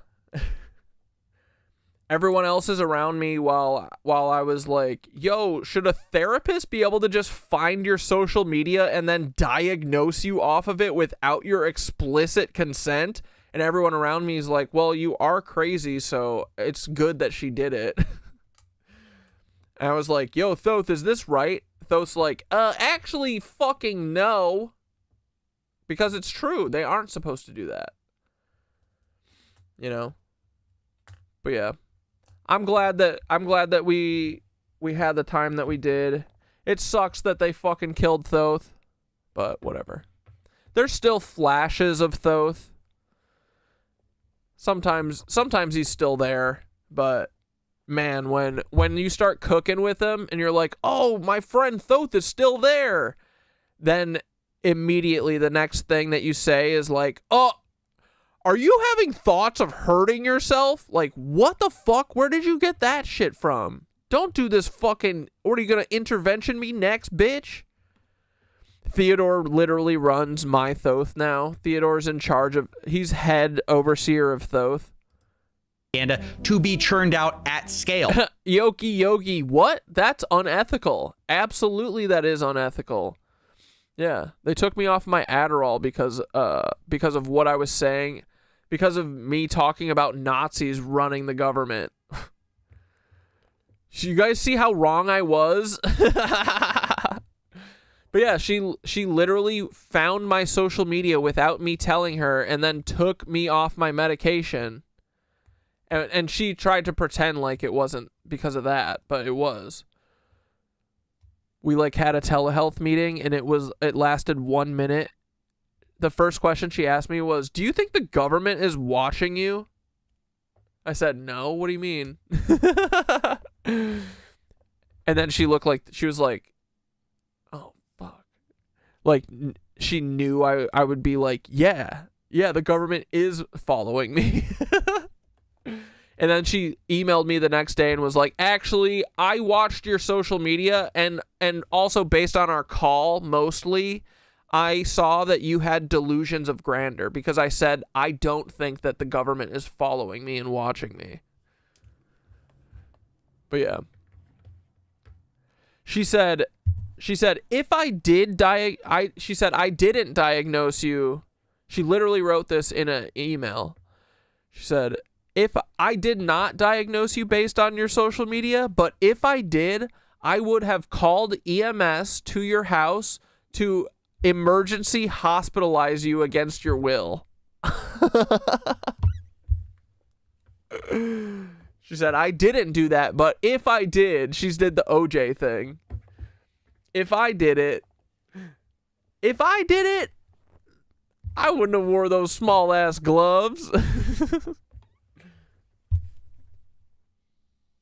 But yeah, it was totally Fed shit. Dude, I'm serious. I bet that she literally had communication with Theodore or Paul Wysopal. 100%. Yeah, I got off Adderall cold turkey with the assistance of yoga. Yep. 2 days before my prescription ran out, I started going to yoga every day. And like, yeah, the second day I was like, I think I just need to keep doing this. And that was August 5th, 2024. I've done yoga every fucking day since then. But yeah, it was messed up. I'm glad it happened though. I needed to get off of it anyway. And they wanted to fucking put me on meth or something, you know, make me fucking crash out, but we spiraled up.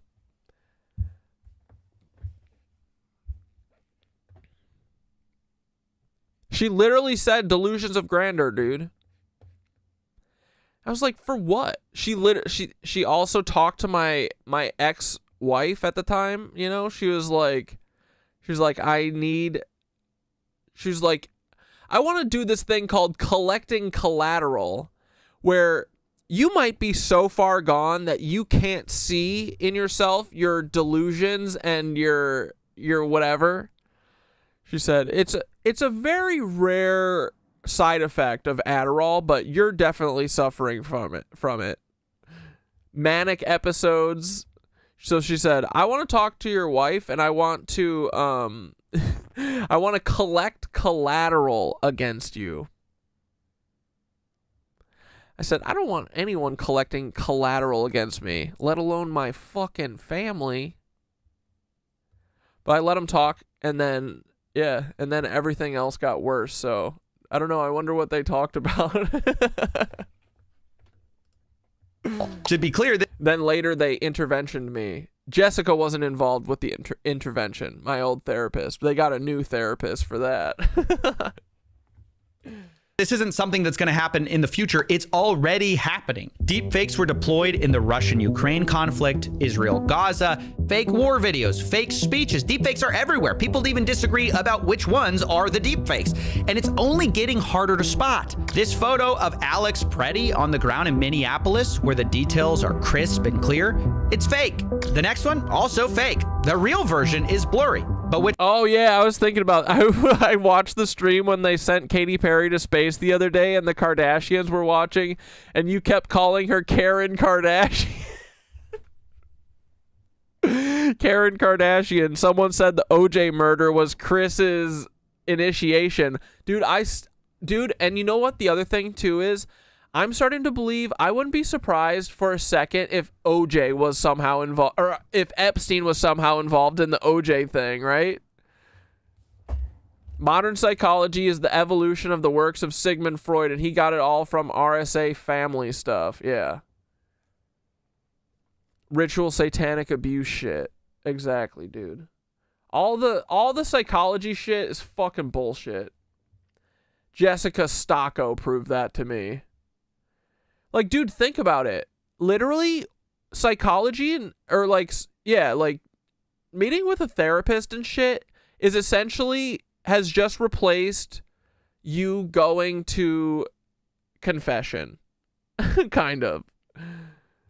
And then those people, if they don't like what you say, they can use what you say against you. That's what they proved to me with that shit. Even stuff that you don't say to them, they can use your literal social media. They can use your comedy show against you.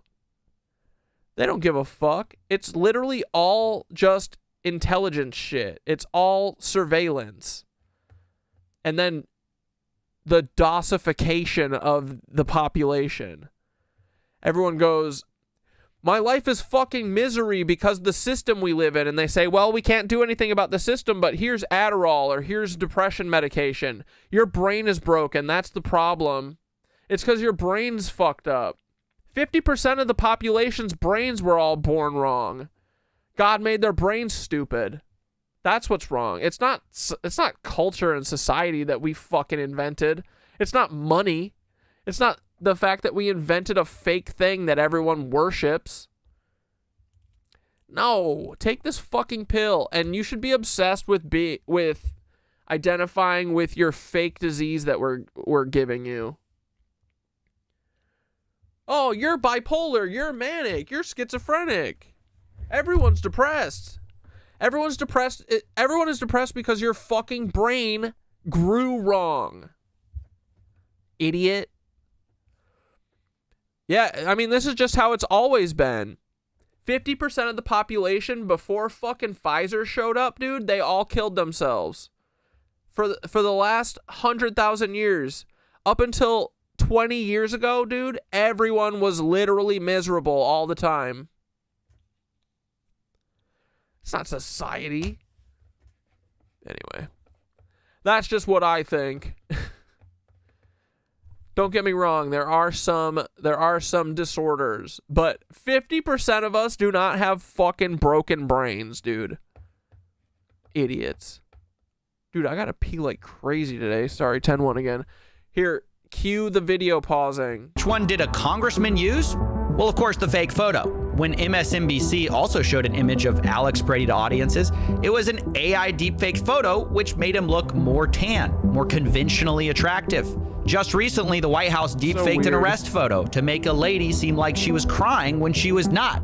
When people noticed it, you might expect an apology, but the White House responded instead, the memes will continue. And I've noticed that's kind of the modern excuse for using propaganda. You'll notice whenever someone's political allies use deepfakes, they'll excuse it as a meme or just a troll, right? But when someone's enemies use deepfakes, it's misinformation. It's inexcusable, right? The video of their opponents getting arrested, oh, that's funny. That's a joke. But the video of their friends getting arrested, that's a call to violence. I had a therapist before that was just a talk therapist that wasn't prescribing me drugs, like Jessica Stocco, the drug pusher, the drug peddler Jessica Stocco from Long Island. She fucking, or my first therapist was fine. We had good weekly convos, but by the end of it, she's like the whole time it was just me bitching about capitalism and how fucked up the whole system is and how that's basically the nexus of all of my problems. Like, I'm irritable and I'm sad and I'm mad because I'm literally never have like safety, and my rent's always going up and I'm always worried about losing my job and all this shit, right? So by the end of it, therapy, we're just like, okay, well, can't stop capitalism, so, and you're really expensive, so I think I'm healed, I'm done. She's like, yeah, I mean,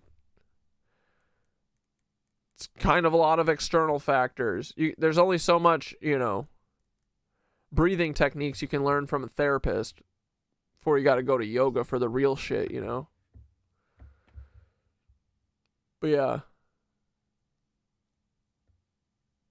And I think that that's most everyone's problems. Everyone just kind of like doesn't expand upon what their problems are enough to get to the point where it's all capitalism. It's all the way we live.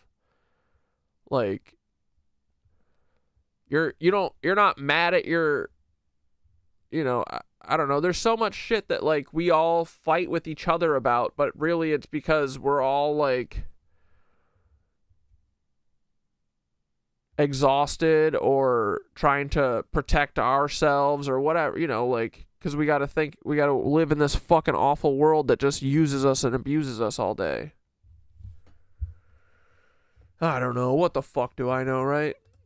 Dangerous. Now, personally, I think all of this should be called what it is. It's political propaganda, but don't expect politicians to stop using it, because this is their dream come true. At the press of a button, they can make anything, any narrative seem real, and if people catch them, they can just say, oh, it was a joke. Of course, even if they can't say it's a joke, like this AI-generated ad of a congressman.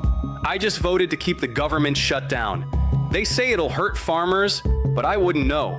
I've only seen a farm on Instagram. Well, technically, they told you it was AI generated in the bottom left of the clip. Now, of course, most people aren't going to notice that, but what's most worrying to me is that most people don't seem to care about the use of fully AI generated propaganda if it suits their bias. In fact, when you tell someone that a video or image is fake, they sometimes will resist it because they actually kind of want it to be true. Take, for instance, Joe Rogan. Have you seen this video? I haven't seen it. Please play it. I haven't seen it. Please, Jamie, find that video. But this is weird. That was a big mistake. It's probably a real person. It might not be Tim Walz. The fuck Trump is AI generated. No, he slaps his ass. I mean, that is hilarious. No, it's definitely him. This is all 100% real, Jamie. You're a plant by the government. Jamie's compromised, and I'm worried about Jamie, and I'm worried about Grok. Does it say that it's AI? I mean, yes. You say it's AI. No, everybody says it? The video I played on top says it's AI generated. Riley Moore fell for an AI generated video of Minnesota go. I fell for it too. Now, I love this clip because it shows a bias so clearly that we all share. Rogan sees something that's AI generated. He believes it because it already fits something he already kind of believes to be true. But when Jamie tells him he's falling for AI generated propaganda, he resists it until it's so obvious that he admits kind of why he fell for it in the first place. And you know why I fell for it? Yeah. Because I believe that he's capable of doing something. But that's his essence. He's so weird. Yeah, the reason he fell for it is because the deepfake already fit Joe's view of the world. And so it bypassed... You gotta be fucking kidding me, dude.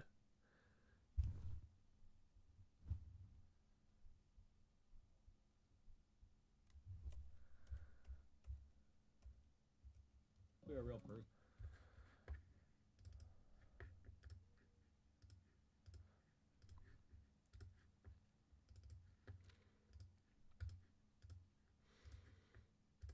OBS is one of my greatest teachers, Old Corey would have thrown this fucking computer a year ago. When did this start happening? A couple months ago. I'm zen. This isn't annoying. I like this, honestly. I think it's fun. Keeps me on my toes. If it suits their bias. In fact, when you tell someone that a video or image is fake, they sometimes will resist it because they actually kind of want it to be true. Take, for instance, Joe Rogan. Have you seen this video? I haven't seen it. Please play it. I haven't seen it. Oh, shit. Dinky Doibler's up in here. The Pope was cloned. Jeffrey Epstein was cloned. Absolutely, bro. 100%. And, dude, I think a bunch of celebrities are Jeffrey Epstein clones. Like the Island Boys. Jake and Logan Paul, probably. Please, Jamie, find that video. But this is, You gotta be fucking kidding me, bro. Well, it is almost 10, so we're wrapping up soon. This is getting aggravating. This Rogan face is so good. Weird. work. That was a big mistake. That's probably a real person. It might not be Tim Waltz. The Trump is AI generated. No, he slaps his ass. I mean, that is hilarious. Oh, it's definitely him. This is all 100% real, Jamie. You're a plant by the government. Jamie's compromised, and I'm worried about Jamie, and I'm worried about Grok. Does it say that it's AI? I mean, yes. You say it's AI. No, the video. Everybody says it? The video I played on top says it's AI. Dude, Joe Rogan is so cooked, man. He's such a boomer. It's crazy. Generated. Rep Riley Moore fell for an AI-generated video of Minnesota government. I fell for it, too. Now, I love this clip because it shows a bias so clearly that we all share. Rogan sees something that's AI generated. He believes it because it already fits something he already kind of believes to be true. But when Jamie tells him he's falling for AI generated propaganda, he resists it until it's so obvious that he admits kind of why he fell for it in the first place. And you know why I fell for it? Yeah. Because I believe that he's capable of doing something. But that's his essence. He's so weird. Yeah, the reason he fell for it is because the deepfake already fit. Mr. Bestiality is definitely a clone. 100%, dude. He's a clone of Himmler. Joe's view of the world. And so it bypassed the obvious red flags that would be clear to someone else. And it's the same reason that people on the left would believe a story about Trump's leaked Epstein audio. Not releasing the Epstein files. Marjorie Taylor Greene. I don't care what you do. Start a war. Just don't let him get out. If I go down, I will bring all of you down with me. I mean, dude, it doesn't really have the AI cadence, and it's yelling. I still think that video or that audio is real. Now that's an AI clip that circulated. It's fake. It's also the reason people believed videos about food stamp entitled moms. Y'all ain't hear me. They cut my food stamps. I ain't paying for none of this shit. I got babies at home that gotta eat. You think I'm just gonna leave my cart here? Hell no. I ain't paying nothing. I'm walking out with it. Try and stop me. Now once again, that's... Hell yeah, I second that AI slop though. It's an AI deepfake, but each of those clips fit into a target audience's imagination of what is happening in the world. So it is believed. Even after you might point out to these people that this stuff is fake, many will resist it or fall back on the same reasoning that Rogan gave. And you know why I fell for it? Yeah. Because I believe that he's capable of doing something. But that's his dumb. Essence. He's so weird. Yeah, exactly. Maybe that video was fake, but it's probably something that's already happening anyways. And that instinct is why deepfakes are so dangerous. They let us see and hear what we already expected to. It allows propaganda. Dude, imagine the things like I already sometimes have trouble remembering if I, you know, where sometimes you're like, is this an old memory of mine or is this a story I heard? You know what I mean? Now imagine all everything you've ever seen is like all made up AI slop. You're never going to know. Nothing you've ever seen is real, you know? You're going to be telling your kids about that one time that, oh yeah, when I was younger, I was kidnapped by a dolphin and he made me work for him and create sandcastles underwater and shit. He kidnapped me for 3 days. The guy's name was Gerald. Yeah, it happened to me. I have vivid memories of it. I have vivid images of it in my head. Yeah, I mean, I remember them coming up onto land like a bunch of seals, him barfing up a fish, hitting me in the back, and then kidnapping me. Yeah, I remember it. Oh my God, we're all going to have Alzheimer's by 55, and we're just going to have AI slop memes in our head. And we're all just going to talk with, like, tics of meme sound bites.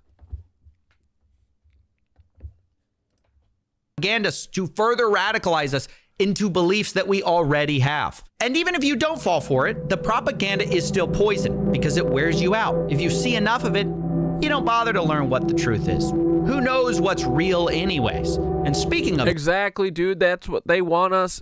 They don't want us to discern through this shit. They don't want us to figure out what's real and what's not. They want us to just be like, all of it's real or all of it's fake.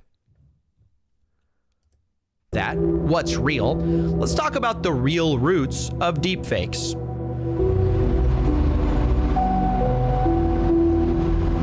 Hello, handsome.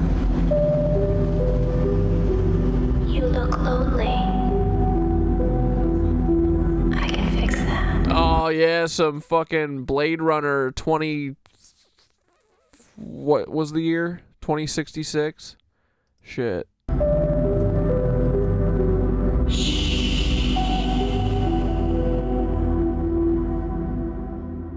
Adult media is credited. Yeah, it instills learned helplessness on a mass scale. Exactly.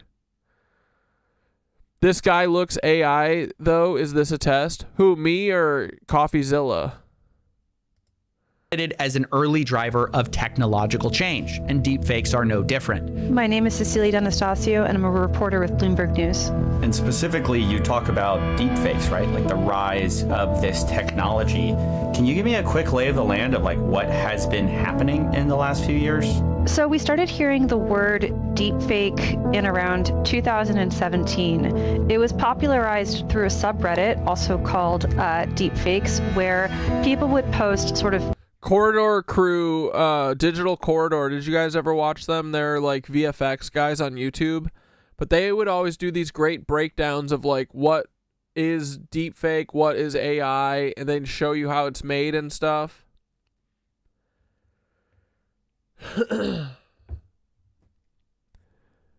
But they're really good VFX artists, and they but then they also kind of, I do think sometimes that they're also part of the like CIA bullshit. I think they might be. I wouldn't be surprised if Nico and Sam, both of their dads, were CIA.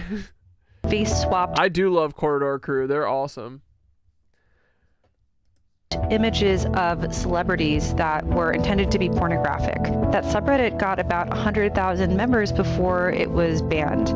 Even though people weren't able to post deepfakes on that subreddit anymore, demand for the deepfakes and demand for the technology producing those deepfakes only grew.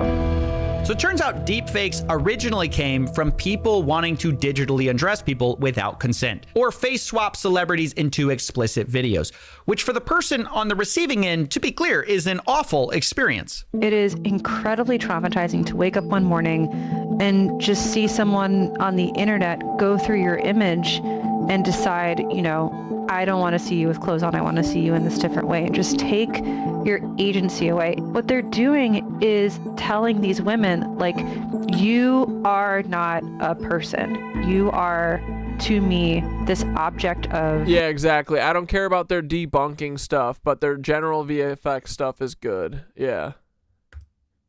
Desire. And that is a very difficult thing for people to take sitting down. And unfortunately, these non-consensual deepfakes have become huge online, and for years, there were sort of no laws against them. Now, luckily, Congress finally remembered we can make laws, and the Take It Down Act was created to criminalize the non-consensual publication of intimate imagery. Not only that, the Defiance Act is also being pushed, which lets the victim sue the perpetrator, and this has been gathering a lot of public support too. It's the newest form of victimization happening at scale to your daughters. Oh, you're saying... I mean, the video, it's like, you know, it's like what I am doing where I'm like on a layer. I have a green screen. See?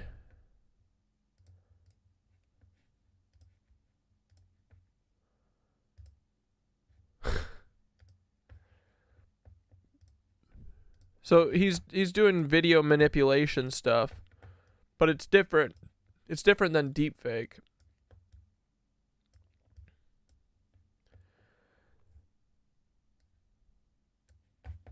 Maybe we can watch one of the Digital Corridor videos to show you guys how they do the deepfake shit. Your friends and neighbors. Or at least how they did.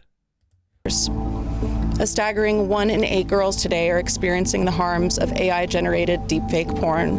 Yeah, she's right. I mean, ultimately, this stuff is kind of a no-brainer. It should be banned. It should be prosecuted. And that's not even getting into the fact that a lot of the targets of this stuff are not over 18. Deepfakes regularly produce CSAM, child exploitation material. So all of this is finally... Yeah, that's what all of the servers are doing in Quantico, is creating fucking deepfake child pornography. Kind of icked lawmakers enough to start pushing change, which is good. Like, it's the lowest bar. But to be clear, no laws are perfect, and these laws specifically put the burden of finding and reporting this non-consensual imagery. LOL, oh my god, do I have to learn the hierarchy of AI? Yeah, kind of. I mean, that is... The reason that I like when I see this AI shit and I won't shut up about what's AI, what I think is deepfake, what I think is like the Charlie Kirk thing. I don't think that's a deepfake. I think that is real footage that is enhanced with like visual effects, with like After Effects blood that wasn't really there on set because it essentially was a set. It was a live set. But then, you know, there's like the stuff like Biden when we looked at the like they keep having videos of our leaders AI. I don't know why, but they've been doing it for sure since Biden, if not earlier. There were multiple videos of Biden that were literally, his teeth were missing. He was like, his jaws doing like one half of his jaws doing this and the other one's doing this. Like, you know, they don't want people to understand the differences of these things, you know, because they want everyone, like to be misinformed and confused. But luckily I'm not like a good VFX artist or anything, but I've done enough to where I know what like a lot of this stuff, and I've watched a lot of like digital Corridor Digital, a lot of VFX artists doing VFX shit, so I have a familiarity with it, but most people don't, right? Like that's why I do like to spend time on this and try and teach people, because I think it's important, because they want us all to lump it all together in one thing where, you know, everything's fake and everything's F and G.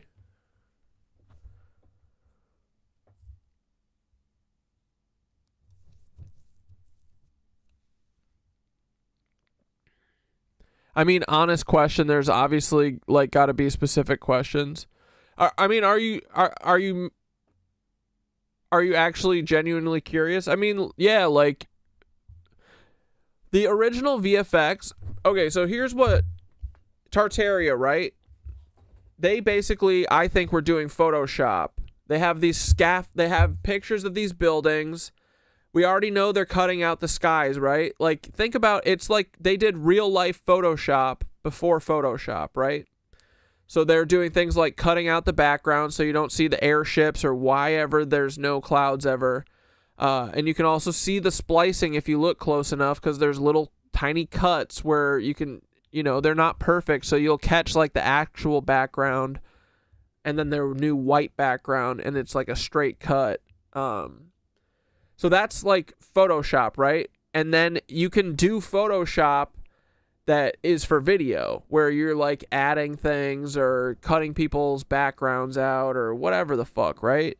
Then there's other things where so you can like take someone and put them in a room that they weren't in when they were talking, or, you know, it's like the green screen type of thing, right? Even if I don't have a green screen, you can have VFX software cut a matte out of me that tracks me, and then I can take myself and put myself somewhere where I've never been, right? So that's one form of one thing that could be used for deception, right? Then there's a whole other subsect of this shit where you can, like, people who have, like, Corridor Digital did this thing with Tom Cruise, because basically you can take someone's face, like if you have me acting, if I sat here and acted like Trump, right? And I was like, everything's computer. If you had enough references of Donald Trump, you know, that could line up to every way that my face moves, right? Because you'll need like pictures of Trump like this and this and this and this and this, right? So if you have a bunch of video of a specific person like Tom Cruise or Donald Trump, you could run all of those faces into a software that basically creates a universal like face shape for that person that can like take that face then and put it on top of the other person's face, which is what they did with this video, where it's like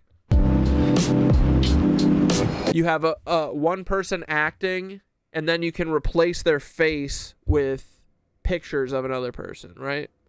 And then AI is doing something totally different, which is like, oh, and I skipped over CGI is essentially like 3D generating shit in like a virtual world. Sorry, this is also complicated or confusing without any visual references. I'm just blabbing. But you know, like, have you ever seen like wire mesh, like Avatar, right? Where they'll show like the wire mesh of like a face, and they're literally manipulating, like, they're teaching like the software, like, oh, if you have like a rubbery skin texture and you pull these two parts of the mouth, it's got to make all these things stretch, and it makes the mouth do this. You know, so there used to be a time where animators would spend all this time like making the people's faces do shit. But now for the most part, I think that they're doing a lot of deep fake shit, which is basically like a version, it's like an automatic version of Photoshop, where it's not like simulating a 3D reality. It's just basically faking it all. And then AI is kind of doing a different version of that, where it's just taking, it has all of the video we've ever made, and it's like, okay, when people are watching a video that looks like this of the president, it usually, you know, it's just like generating it out of nothing. It's not like creating like a wireframe. It's not creating like interactive shit, which is why like when we watch the AI stuff and the backgrounds are fucking sliding around and shit when the foreground is interacting with it, that would never happen in old like animation techniques, because you're like building the background separately, or you're laying the front layer on top of the background, so the background and the foreground should never be interacting. Anyway, we have the potential. Yeah, there's a million ways to fake all this shit, and they want us to be overwhelmed with all of it, right? Yeah, CGI is getting crazy. It can all be done by reality capture, and you can just drop a 3D mesh into a video now. Yeah. Whereas back in the day, you'd literally have to model everything.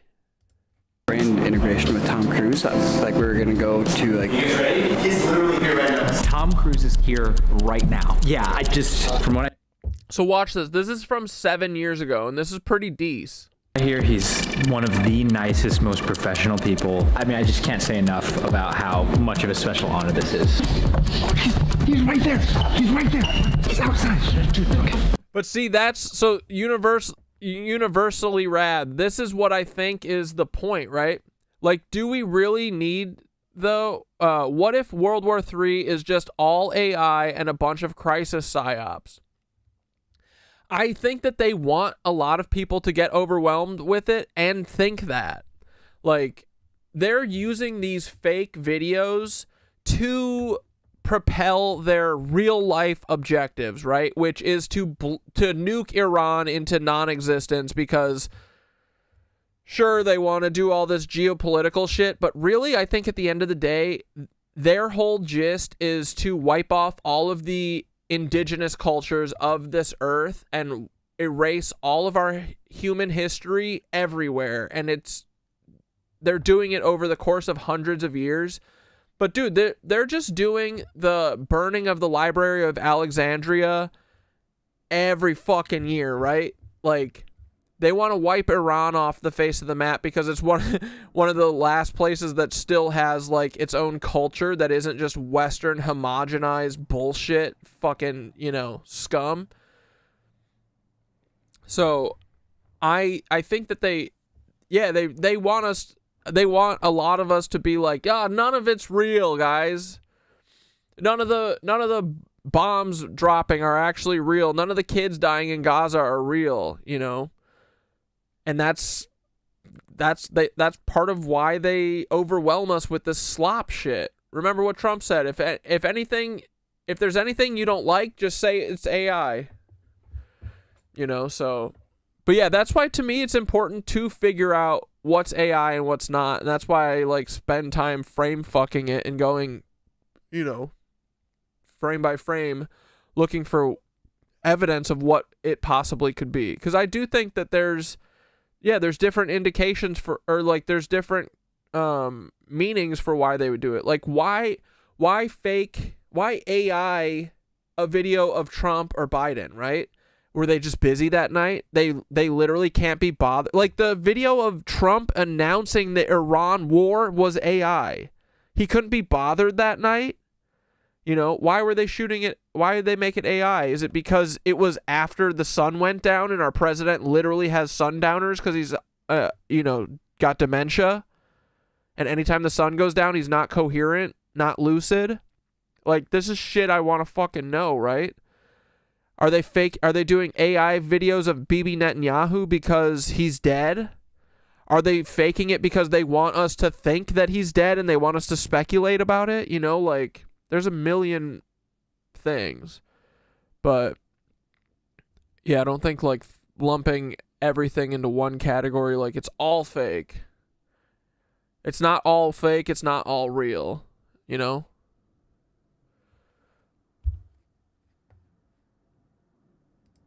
Tuck it. I swear my DNA cries over the Library of Alexandria. Don't worry, dude, because the Library of Alexandria wasn't actually burned. It was just moved to the Vatican. Just like my favorite dude. I'm trying to be natural. I don't want to be awkward. Just be yourselves. Hey, how you doing? Good. How are you? I'm Pleasure Jake. to be here. Nice to meet you. Nico. Hey, Nick. Hey, good to meet you. Clinton. Yes. I've heard a lot about. Right? See, it's a little off, and this is from 7 years ago, but you can see where it was going, right? This was early days, and this is just like 6 people with fucking desktop computers. How's Tether going? Is it good? You got the financing yet? Well, we've been struggling with that a little bit. Well, it takes time, but, I'm here to help. I'm a helper. Yeah? That's what I do. Help me help you. Yeah, I mean, we would love for you to just help us any way you can with that. Well, tell me about Dobie. Is Dobie causing you trouble still? Every day. How do you know about Dobie? I follow everything. I mean, I got my finger on the pulse, I'm in the zeitgeist. Woo! You follow us? Oh, I follow you, yeah. I know everything about you. Wait, are you subscribed to the channel? Right, I rung the bell. Yeah? To get a little subscription plus action. Yeah. And I'm having the time of my life. That's such an honor. Oh, it's an honor and a privilege. Don't forget that. That's so cool. Did you see the Tom Cruise impersonation, like Olympics that we did? Yes, and I heard you won. You tucked your shirt. Mm-hmm. Yeah, they got the height right, though, for sure. Well, can you untuck it while I'm here? Because it's making me a little uncomfortable. Sure, yeah, I'm sorry. Just right now, thank you. Yeah, that's just a fun thing. I know, but it's past. It's in the past, and I live in the moment, That's true. Yeah. So. Totally, me too. Good. Yeah. Well, let's show me around. Why don't you show me where all the magic happens. Come on in, Tom. You want water or anything? I love it. But do you see how the face isn't like perfectly, it looks like it's kind of like the light is almost shifting in the environment, right? Like it doesn't look exactly like it's staying, like he's in that room, and it's because they're basically taking they loaded up like every Tom Cruise movie, every Tom Cruise interview, so, and then they put a box around his face. If he's like at an interview with Oprah, right, and he's moving his head around, they're taking all of those pictures, and then they're basically, anytime he's like at a 3/4 angle, they take all of the videos that were uploaded and they are at this exact angle, and then they basically mesh them together, and they create like a composite from all of those pictures that then they put on this face.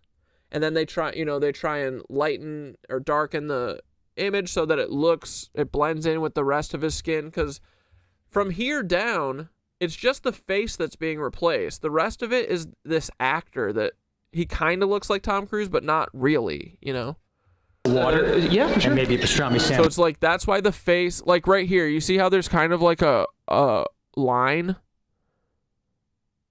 That's like just some of the indicators that you can tell it's deepfake versus CGI or whatever. Thank you. So if you couldn't already tell, this is not the real Tom Cruise. It's actually a deepfake. And here's how he made it. That's what the dude actually looked like. I actually have some slight adrenaline going. My heart is fluttering right now. What we're trying here could get real crazy down the line. It worked, but it's still. It doesn't look that great. words. Do you want to say them, Nico? Deepfakes. President Trump is a total and complete Find them. Show me your leadership capabilities. You got to get out of here. Deepfake is basically training a computer based on pattern and image recognition to understand the structure of a human face. And one of the byproducts of this is that you can accurately replicate someone else's face onto another person's face. Now this gave me an idea. I want to put Tom Cruise. I want to put his face on a celebrity impersonator. Back to normal Nico. Someone that can act like Tom Cruise. Someone that looks like Tom Cruise. Someone that sounds like Tom Cruise. Would it be indistinguishable from the real thing? Does this mean that you can put any movie star you want into your videos? If these deepfakes end up working, this could have some pretty big implications in the world of not only film and television, but also news and media. And if it doesn't look good, then we got some solid nightmare fuel coming up. So let's go see what happens. Yo, what's up? Do you know any celebrity impersonators? Yeah, I mean, kind of funny. Literally just over this weekend, Justin Bieber tweeted that he wants to take Tom Cruise in a fight in the octagon. All right, if you guys want to finish this video, here it is. I'm going to finish the CoffeeZilla shit, and then we're going to wrap up. Onto the victims of it instead of the platforms themselves, which is kind of messed up when you think about it, especially when sometimes the platforms themselves are creating the imagery or media in the first place. I'm talking about Grok. In 2025, Grok released what they called spicy mode. Toward the end of the year, users began utilizing Grok's new spicy mode to turn X into the #1 deepfake generator. Wait, that was literally just available straight on X.com? Spicy mode? Where you could just say, hey, take this picture of anyone and make them naked? Across the Bro, only Elon would be like, yeah. Publish immediately, yeah. The entire internet, according to our analysis. What happened was that in a 24-hour period early January, we found that Grok had generated 6,700. Wait, Tom Cruise has a center tooth?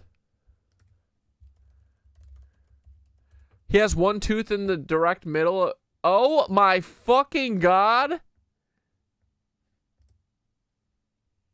Wait. Wait, is this real?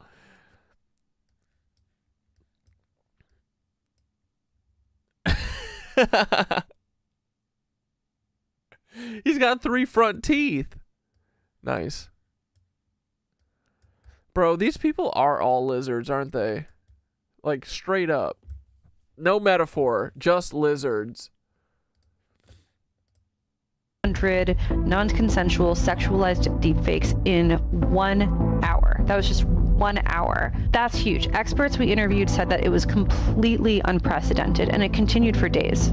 Yeah, so Grok, who's also owned by the same people who own X, produced 6,700 non-consensual deepfakes in 1 hour, and our laws would require all those affected to manually fill out reports for each of those posts, which is obviously unrealistic. I mean, if you're a billion-dollar company with a spicy deepfake tool, you should be liable for that spicy deepfake tool. And maybe Elon knows that because eventually he... Yeah, dude, the most virgin behavior Elon's ever done was naming all of his cars the Model S, the Model 3, the Model X, and the Model Y. Capitulated and claimed he was restricting the tool use, although like a lot of things Elon says, this has been disputed. Ultimately though, that's just part of the deepfake story in explicit content, the use of non-consensual imagery. We are trying to ban that. It is imperfect, but ultimately almost all the states... Dude, I forgot. Yeah, I mean, I didn't forget. I just wasn't thinking currently about the fact that Tom Cruise fucks fish in local fish marts and then throws the fish carcass in the garbage after he fucks them. Stakeholders agree it should be banned. It's just a disagreement about how that's in practice going to happen. But the other part of this story is that part of what Grok showed is how much engagement this type of material can generate. And so certain businesses are in a mad scramble to leverage it in a legal way. Maybe you've seen stories of companionship bots. OpenAI is considering a not safe for work mode. Oh, Kristen Stewart was a NASA spy for the Twilight movie. She was contracted by Netanyahu to invent vampires as an allegory for Palestine. Bro, don't you ever come in here slandering Kristen Stewart. My queen. Have you ever seen Adventureland? Other people I do are need to see fully that new deep movie she directed.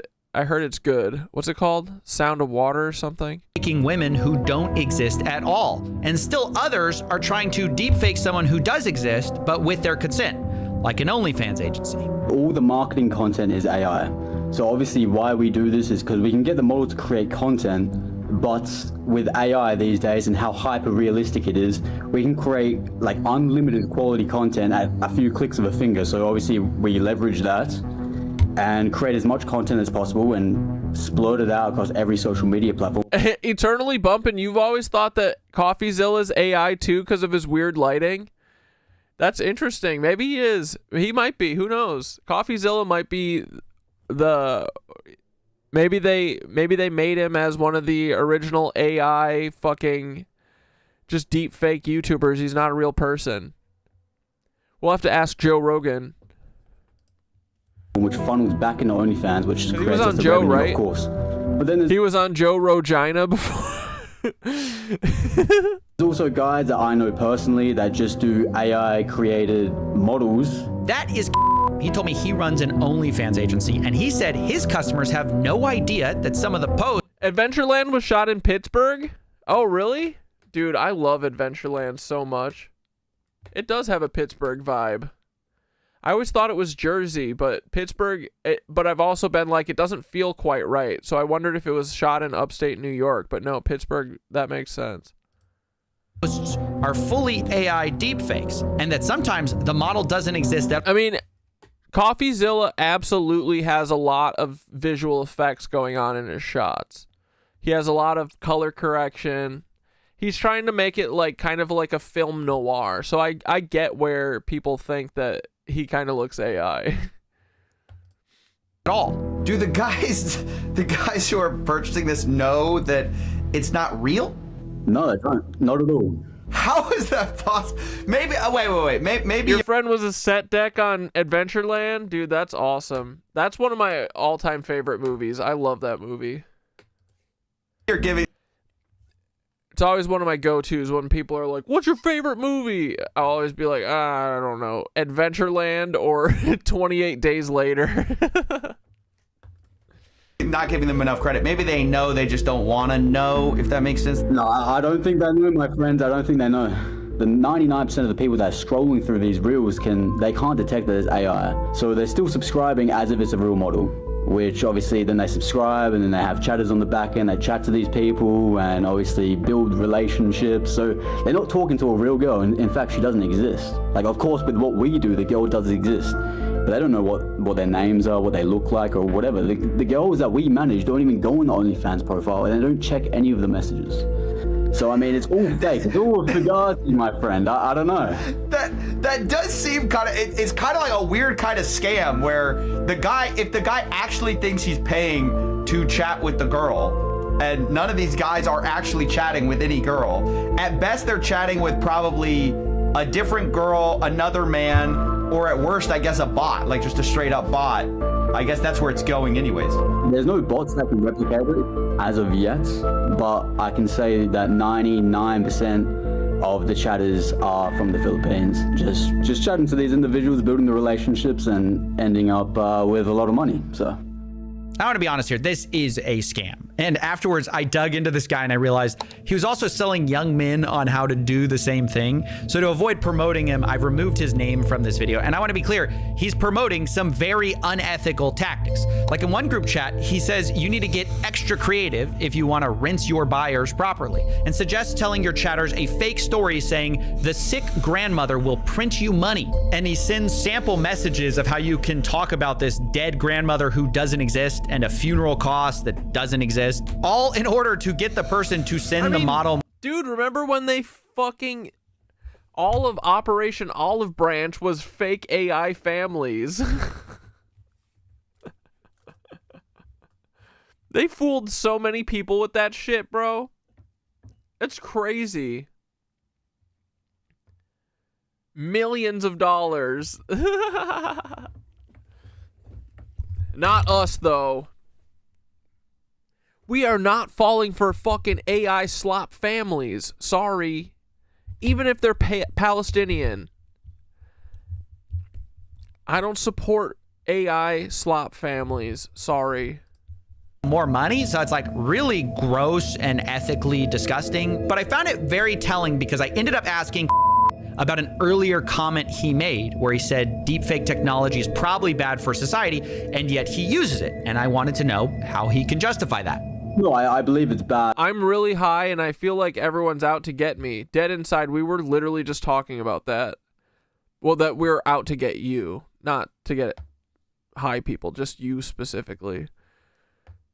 Sorry, dude. The vibes are real. You're feeling it. I'm like, what's his Doinkle's fucking cursed RFK trip sitter. Oh, you're feeling like everyone's talking shit about you? Well, that's probably because we are.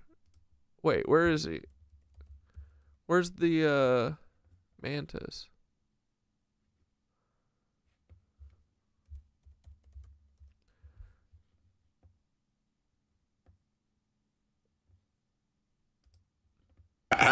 Tell Cheryl I won't be home for dinner. Hey, why is... Yeah, here we go. Hey, are you okay? Are you okay? How much did you take? You can't keep doing this. You want me to flush the toilet? Sometimes when the toilet flushes, it calms me down. You broke it. You broke the toilet. Yeah. Why did you tell him, Cat Dad? It was supposed to be our big reveal for his birthday. I figured as much. It's not paranoid if they're really after you. Do you have any idea how expensive a plumber is? You took too much. Hey, you like Twix? Which Twix did you eat? You ate my Twix. Did you eat the left one or the right one? I know which one you ate, but you tell me. You tell me which one you ate. Well, if you can tell me which one you ate, you don't have to pay for the plumber. You broke my toilet. Do not tell Cheryl. Like, essentially this face filter is doing a deep fake. Think of deep fakes as face filters, right? I can't believe it. You took way too much. Hey. I love too when he's doing the trip sitter. He's always like, "I'm calling the cop. The cops just arrived." I'm calling the cops. And also, even though I'm in the industry, I've been in the industry for 3 years now. Society at large, you said, oh, this is kind of bad. But you're in the industry. So explain your thinking there. Is it like, well, you got to get the bag somehow and it's just all going down anyways. I'm not going to change that. Yeah, I think it's... Dude, this was the whole thing too with the manosphere, like sex traffickers on Louis Theroux's documentary. Is they're all like, oh, this is all bad. This is just as bad as gambling and drug addiction. This is all terrible. And he's like, okay, why are you selling it then? He's like, oh, it doesn't matter. Get the bag. Get the bag, Top G. Like, dude, people literally think that no matter how you get money, there's no moral. It doesn't matter. Morals don't. Your morals are for controlling your wife. Morals don't go into how you make money. You can do anything to make money. That's fine. That's essentially what they are trying to teach kids, right? That's what the Tate brothers, all these cucks, that's all they're doing. Oh my God, it's 10:40 already. And I think there's a lot of worse industries out there that you could obviously indulge in to get more money, and I think that it's just the way humans are these days. I mean... No, it's how you are. If you can't beat them, join them and make a lot of money, and it is what it is. Embarrassing, bro. People like this are gross. Well, if that isn't the slogan of our era, I swear, AI was a mistake. No offense, of course. Really, man? AI? You know Grandma Boy's your problem, right? No, let's not do this AI defender thing again, please. Come on. Oh, you're in my bar. I'm not gonna stand here and let you blame us while humans caused all your problems. It is your people, though. I mean, you have to admit. You see the video, deep fakes? That's the problem, right? That's your guys. It's the gun versus the gunman, Coffee. Who prompted all that stuff? Well, yeah, it is all cucked by human cucks. Obviously we did, but we didn't actually make the videos and images. Aha! So you admit we're not the cause. We just helped you humans see more of what you already were. Horny, lying thieves. Calm down. I mean, I'm glad you feel that way about us. So I guess you have no problem then with Grok? Oh. Making 6,700 non-consensual images. That's cool with you, right? Because it's the effect, not the cause, according to you. Really? Really, you're gonna bring up Grok. You know what? F you, Coffee. Why don't you have Grok mix your drinks from now on? No, go ahead. I want to hear you defend it. No, please. Always bring up Grok. Why don't you tell me Grok this, how Grok that. undressing women and kids is fine if you're a robot? Elon Musk. I want you to do it. Come on. All right. I'll defend it. Just, give me a second. Hold on, I gotta put this on and... Just 1 second. Yeah, no, I'm not gonna defend that. Yeah, you got me. Oh, man. For a second there, I was a bit worried. I thought you were gonna... I had you, though, didn't I? For a moment. I mean, the two-way stuff was good. I thought that was strong. Gun not the shooter. I don't know. I thought it was good. It was good. I believed you for a second there, and then I realized, wait, the non-consensual images. It's a low bar, though. I'm glad we can agree to it. But it is a low bar. It's the Mariana Trench. It's good. It's a good start. You know, we can build on this. Maybe we should try something. Maybe you should admit something now. Okay, go ahead. I'm feeling charitable. All right. Maybe, just maybe, some of you are definitely horny lying thieves. I mean, can we agree on that? That's true. Okay. You know what? You're right. I think I could admit to that. Fine. I mean, that is, I guess, why we need the laws in the first place, right? Oh, you need the laws because you can't control yourselves. Yeah, we have no self-control. I thought that was obvious. From abusing our mighty abilities. Okay, no. I mean, fine, we're agreeing, sure. Perfect, beautiful. See, he's admitting he's a deep fake. That's good. And people say you've gotten too cynical. I have, but this is good too. This is good. This is a start. Wait, are we actually a team now? I don't think I've ever agreed with you on anything. You know what we are? We are a team. In fact, let's have a drink. Let's toast to that, buddy. Let's do it. Sure thing, boss. Wait, how can I trust you to not abuse my newfound awesome powers? Of making drinks? I guess you can't be sure. Maybe you can cut me off. Just not this time, though.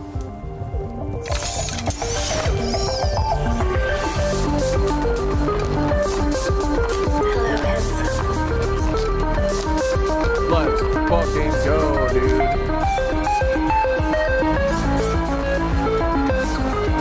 You can tell it's being filmed for blackmail. Oh, wait, the hawking thing? Yeah, wait, hold on. I'll pull that up for a second.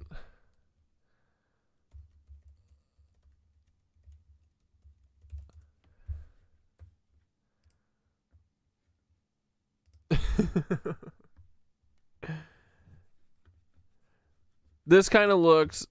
Wait.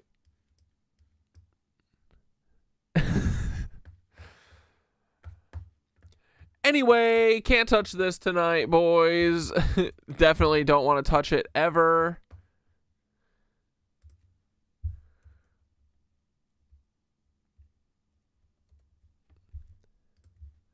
Thanks for hanging. We'll see you tomorrow.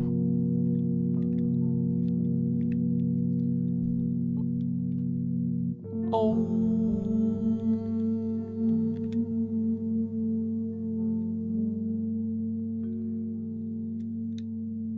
Breathe in, boys.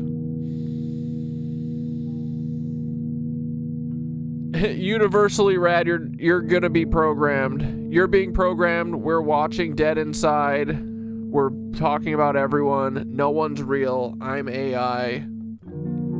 You're AI. We all live in the Matrix. You're a top G. I'm a top G. And breathe out.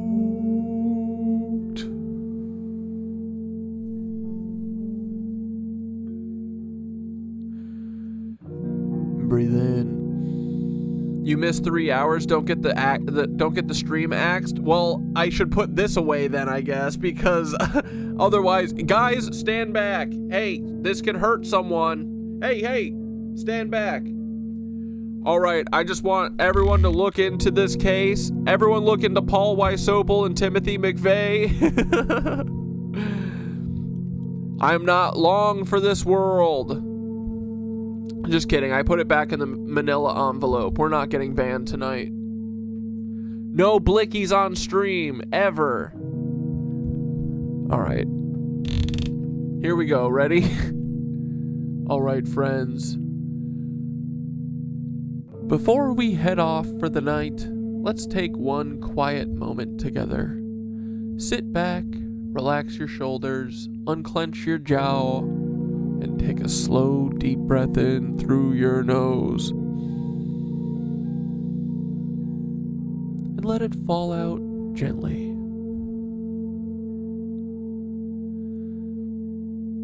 Are those fingers AI? Yeah, look, this is an AI finger. It flows in through the top of your head, down your spine, into your chest. And with every exhale, the light spreads softly through your body. Whoops, I missed. Now imagine that with every breath in, you're pulling in a little bit of the energy of the universe, like starlight drifting down through space. It flows in through the top of your head, down your spine, into your chest. And with every exhale, that light spreads softly through your body, into your arms, your hands, your legs, your feet. After a few breaths, imagine that light expanding just beyond your body, forming a soft glowing field around you. Your own little galaxy, calm, steady, untouchable by the chaos of the day. Just you, breathing, floating in the quiet hum of the cosmos. Take one more deep breath in. And as you exhale, let everything settle. Carry that calm with you tonight. All right, everyone. Rest well. See you next stream tomorrow.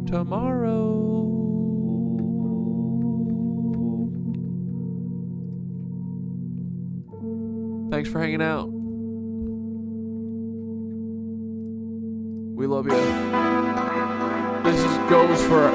This goes out to Nancy Guthrie. Nancy, come home. Get back Miss Guthrie. Where's my grandma? Everyone thought she'd come home. She ran out of space time. I saw the blood drop. She went out throwing up gang signs. Nancy, come home. Get West back, Side. Miss Took America's grandma. It's about to get ugly. Everyone thought she'd come home. She ran out of space time. I saw the blood drop. She went out throwing up gang signs. Hey Savannah Guthrie, if you don't ever hear from your mommy, it's probably just somebody on some Here Comes Johnny. Never wake up from the coma. It's how they deal with the commies, like casinos dealing cards, stealing hearts from zombies. Money isn't real. There is no stopping anarchy. Fucking arm and a leg, it'll only cost you an army. Storm chasers don't watch for warning. We follow the storm like everything's normal. Top of the morning, urinals have no walls. Why are they so close, boys? That's getting used to this immovable object. Shoot for the stars. We gotta know. They get confused how they're still losing a profit. I know who your boss is. Brian Roberts blindly robbing us. Ted Turner off to live. Rupert Murdoch got us tuned into the apocalypse. How fair of them. Y'all figure figure skating during some pond hockey as it's wearing thin. Preposterous. Tanya Harding went too soft when she lost her shit. But I guess it's anything to get Nancy to care again. Yeah, let's bust her fucking knees. Nancy, come home. Get back, Miss Guthrie. We love you, Nance. Cause grandma, it's about to get ugly. Everyone thought she'd come home. She ran out of space. Give her back. Blood drop. She went out. Throwing up gang signs. Nancy, come home. Get back, Miss Guthrie. Come on, Nance. Do the right thing. Savannah, give your mom back. She come home. She ran out of space time. I saw the blood drop. She went out. Throwing up gang. Yo, Savannah Guthrie. Where'd your wholesome mommy go? I know you know we know. This whole kidnapping is It's for show. I've been getting swole. Raising my chi to the fifth dimension. And me and Nance, we moving upstate. About to be living off her pension. Make a quick stop to Quantico. Pick up Charlie, then we roll. Up to Casa DY Sopal. To fertilize his mind with this U-Haul. Is that you, Paul? Call me Sid, please. I'm about to go on a spree. Just me and my girl Nance and my best friend Charlie. Yeah, dude, I need to double the length of this verse and go on a mushroom trip with the boys. We coming. Metaphor, counting or not counting gang violence? Bang. You can get these beats right here on Black Deathicus's website, bandcamp.com.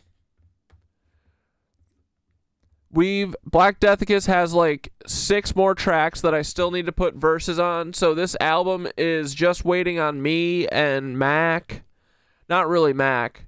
Mac's also as prolific as Black Death and puts out 300 million beat packs a year. And Black Death is doing his goddamned hardest to literally drop verses and choruses on every single one, and it's awesome. But yeah, this is Apocalypse Now. It's our genre of music we made, Paulternative music. It's all about Paul and Timothy and various side quests of their ilk, you know. Anyway, all right, boys, have a good night. Yeah, War Boner for now. Someone said, gosh, heck, this stuff is dangerously infectious. The Tim vs. Paul chorus has been stuck in my head all day while I work. Now I'm finding myself talking conspiracies with coworkers. It's rad. Favorite track, Tim vs. Paul. Oh my goodness. Fuck yeah, dude. All right, dudes, have a good night. We'll see you tomorrow. Oh, you write songs too? Yeah, well, let's listen to some tomorrow. I got to wrap up tonight. I'm tired, but stop by tomorrow. All right, good night all. We'll see ya. But yeah, we collab. We all just met in here. Black Death just showed up one day like a stray dog and started dropping and became the hottest fucking MC of all time. Mac's been dropping fucking banger ass beats in here since fucking literally forever. I mean, what can I say, guys? Just a bunch of cool, talented people hang out with all of us, you know? We're victims of success, man. But yeah, show us some stuff tomorrow. We like collabing. We don't care. We'll collab with anyone. Gabriel's on a track or two in here, playing guitar. Got some shit sampled by Mac.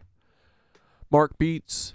Mark Beats is the one who made that meditation song that we listened to during the meditation. But yeah. All right, boys. Good night. See you tomorrow. Ta-ta. Ciao. Bye.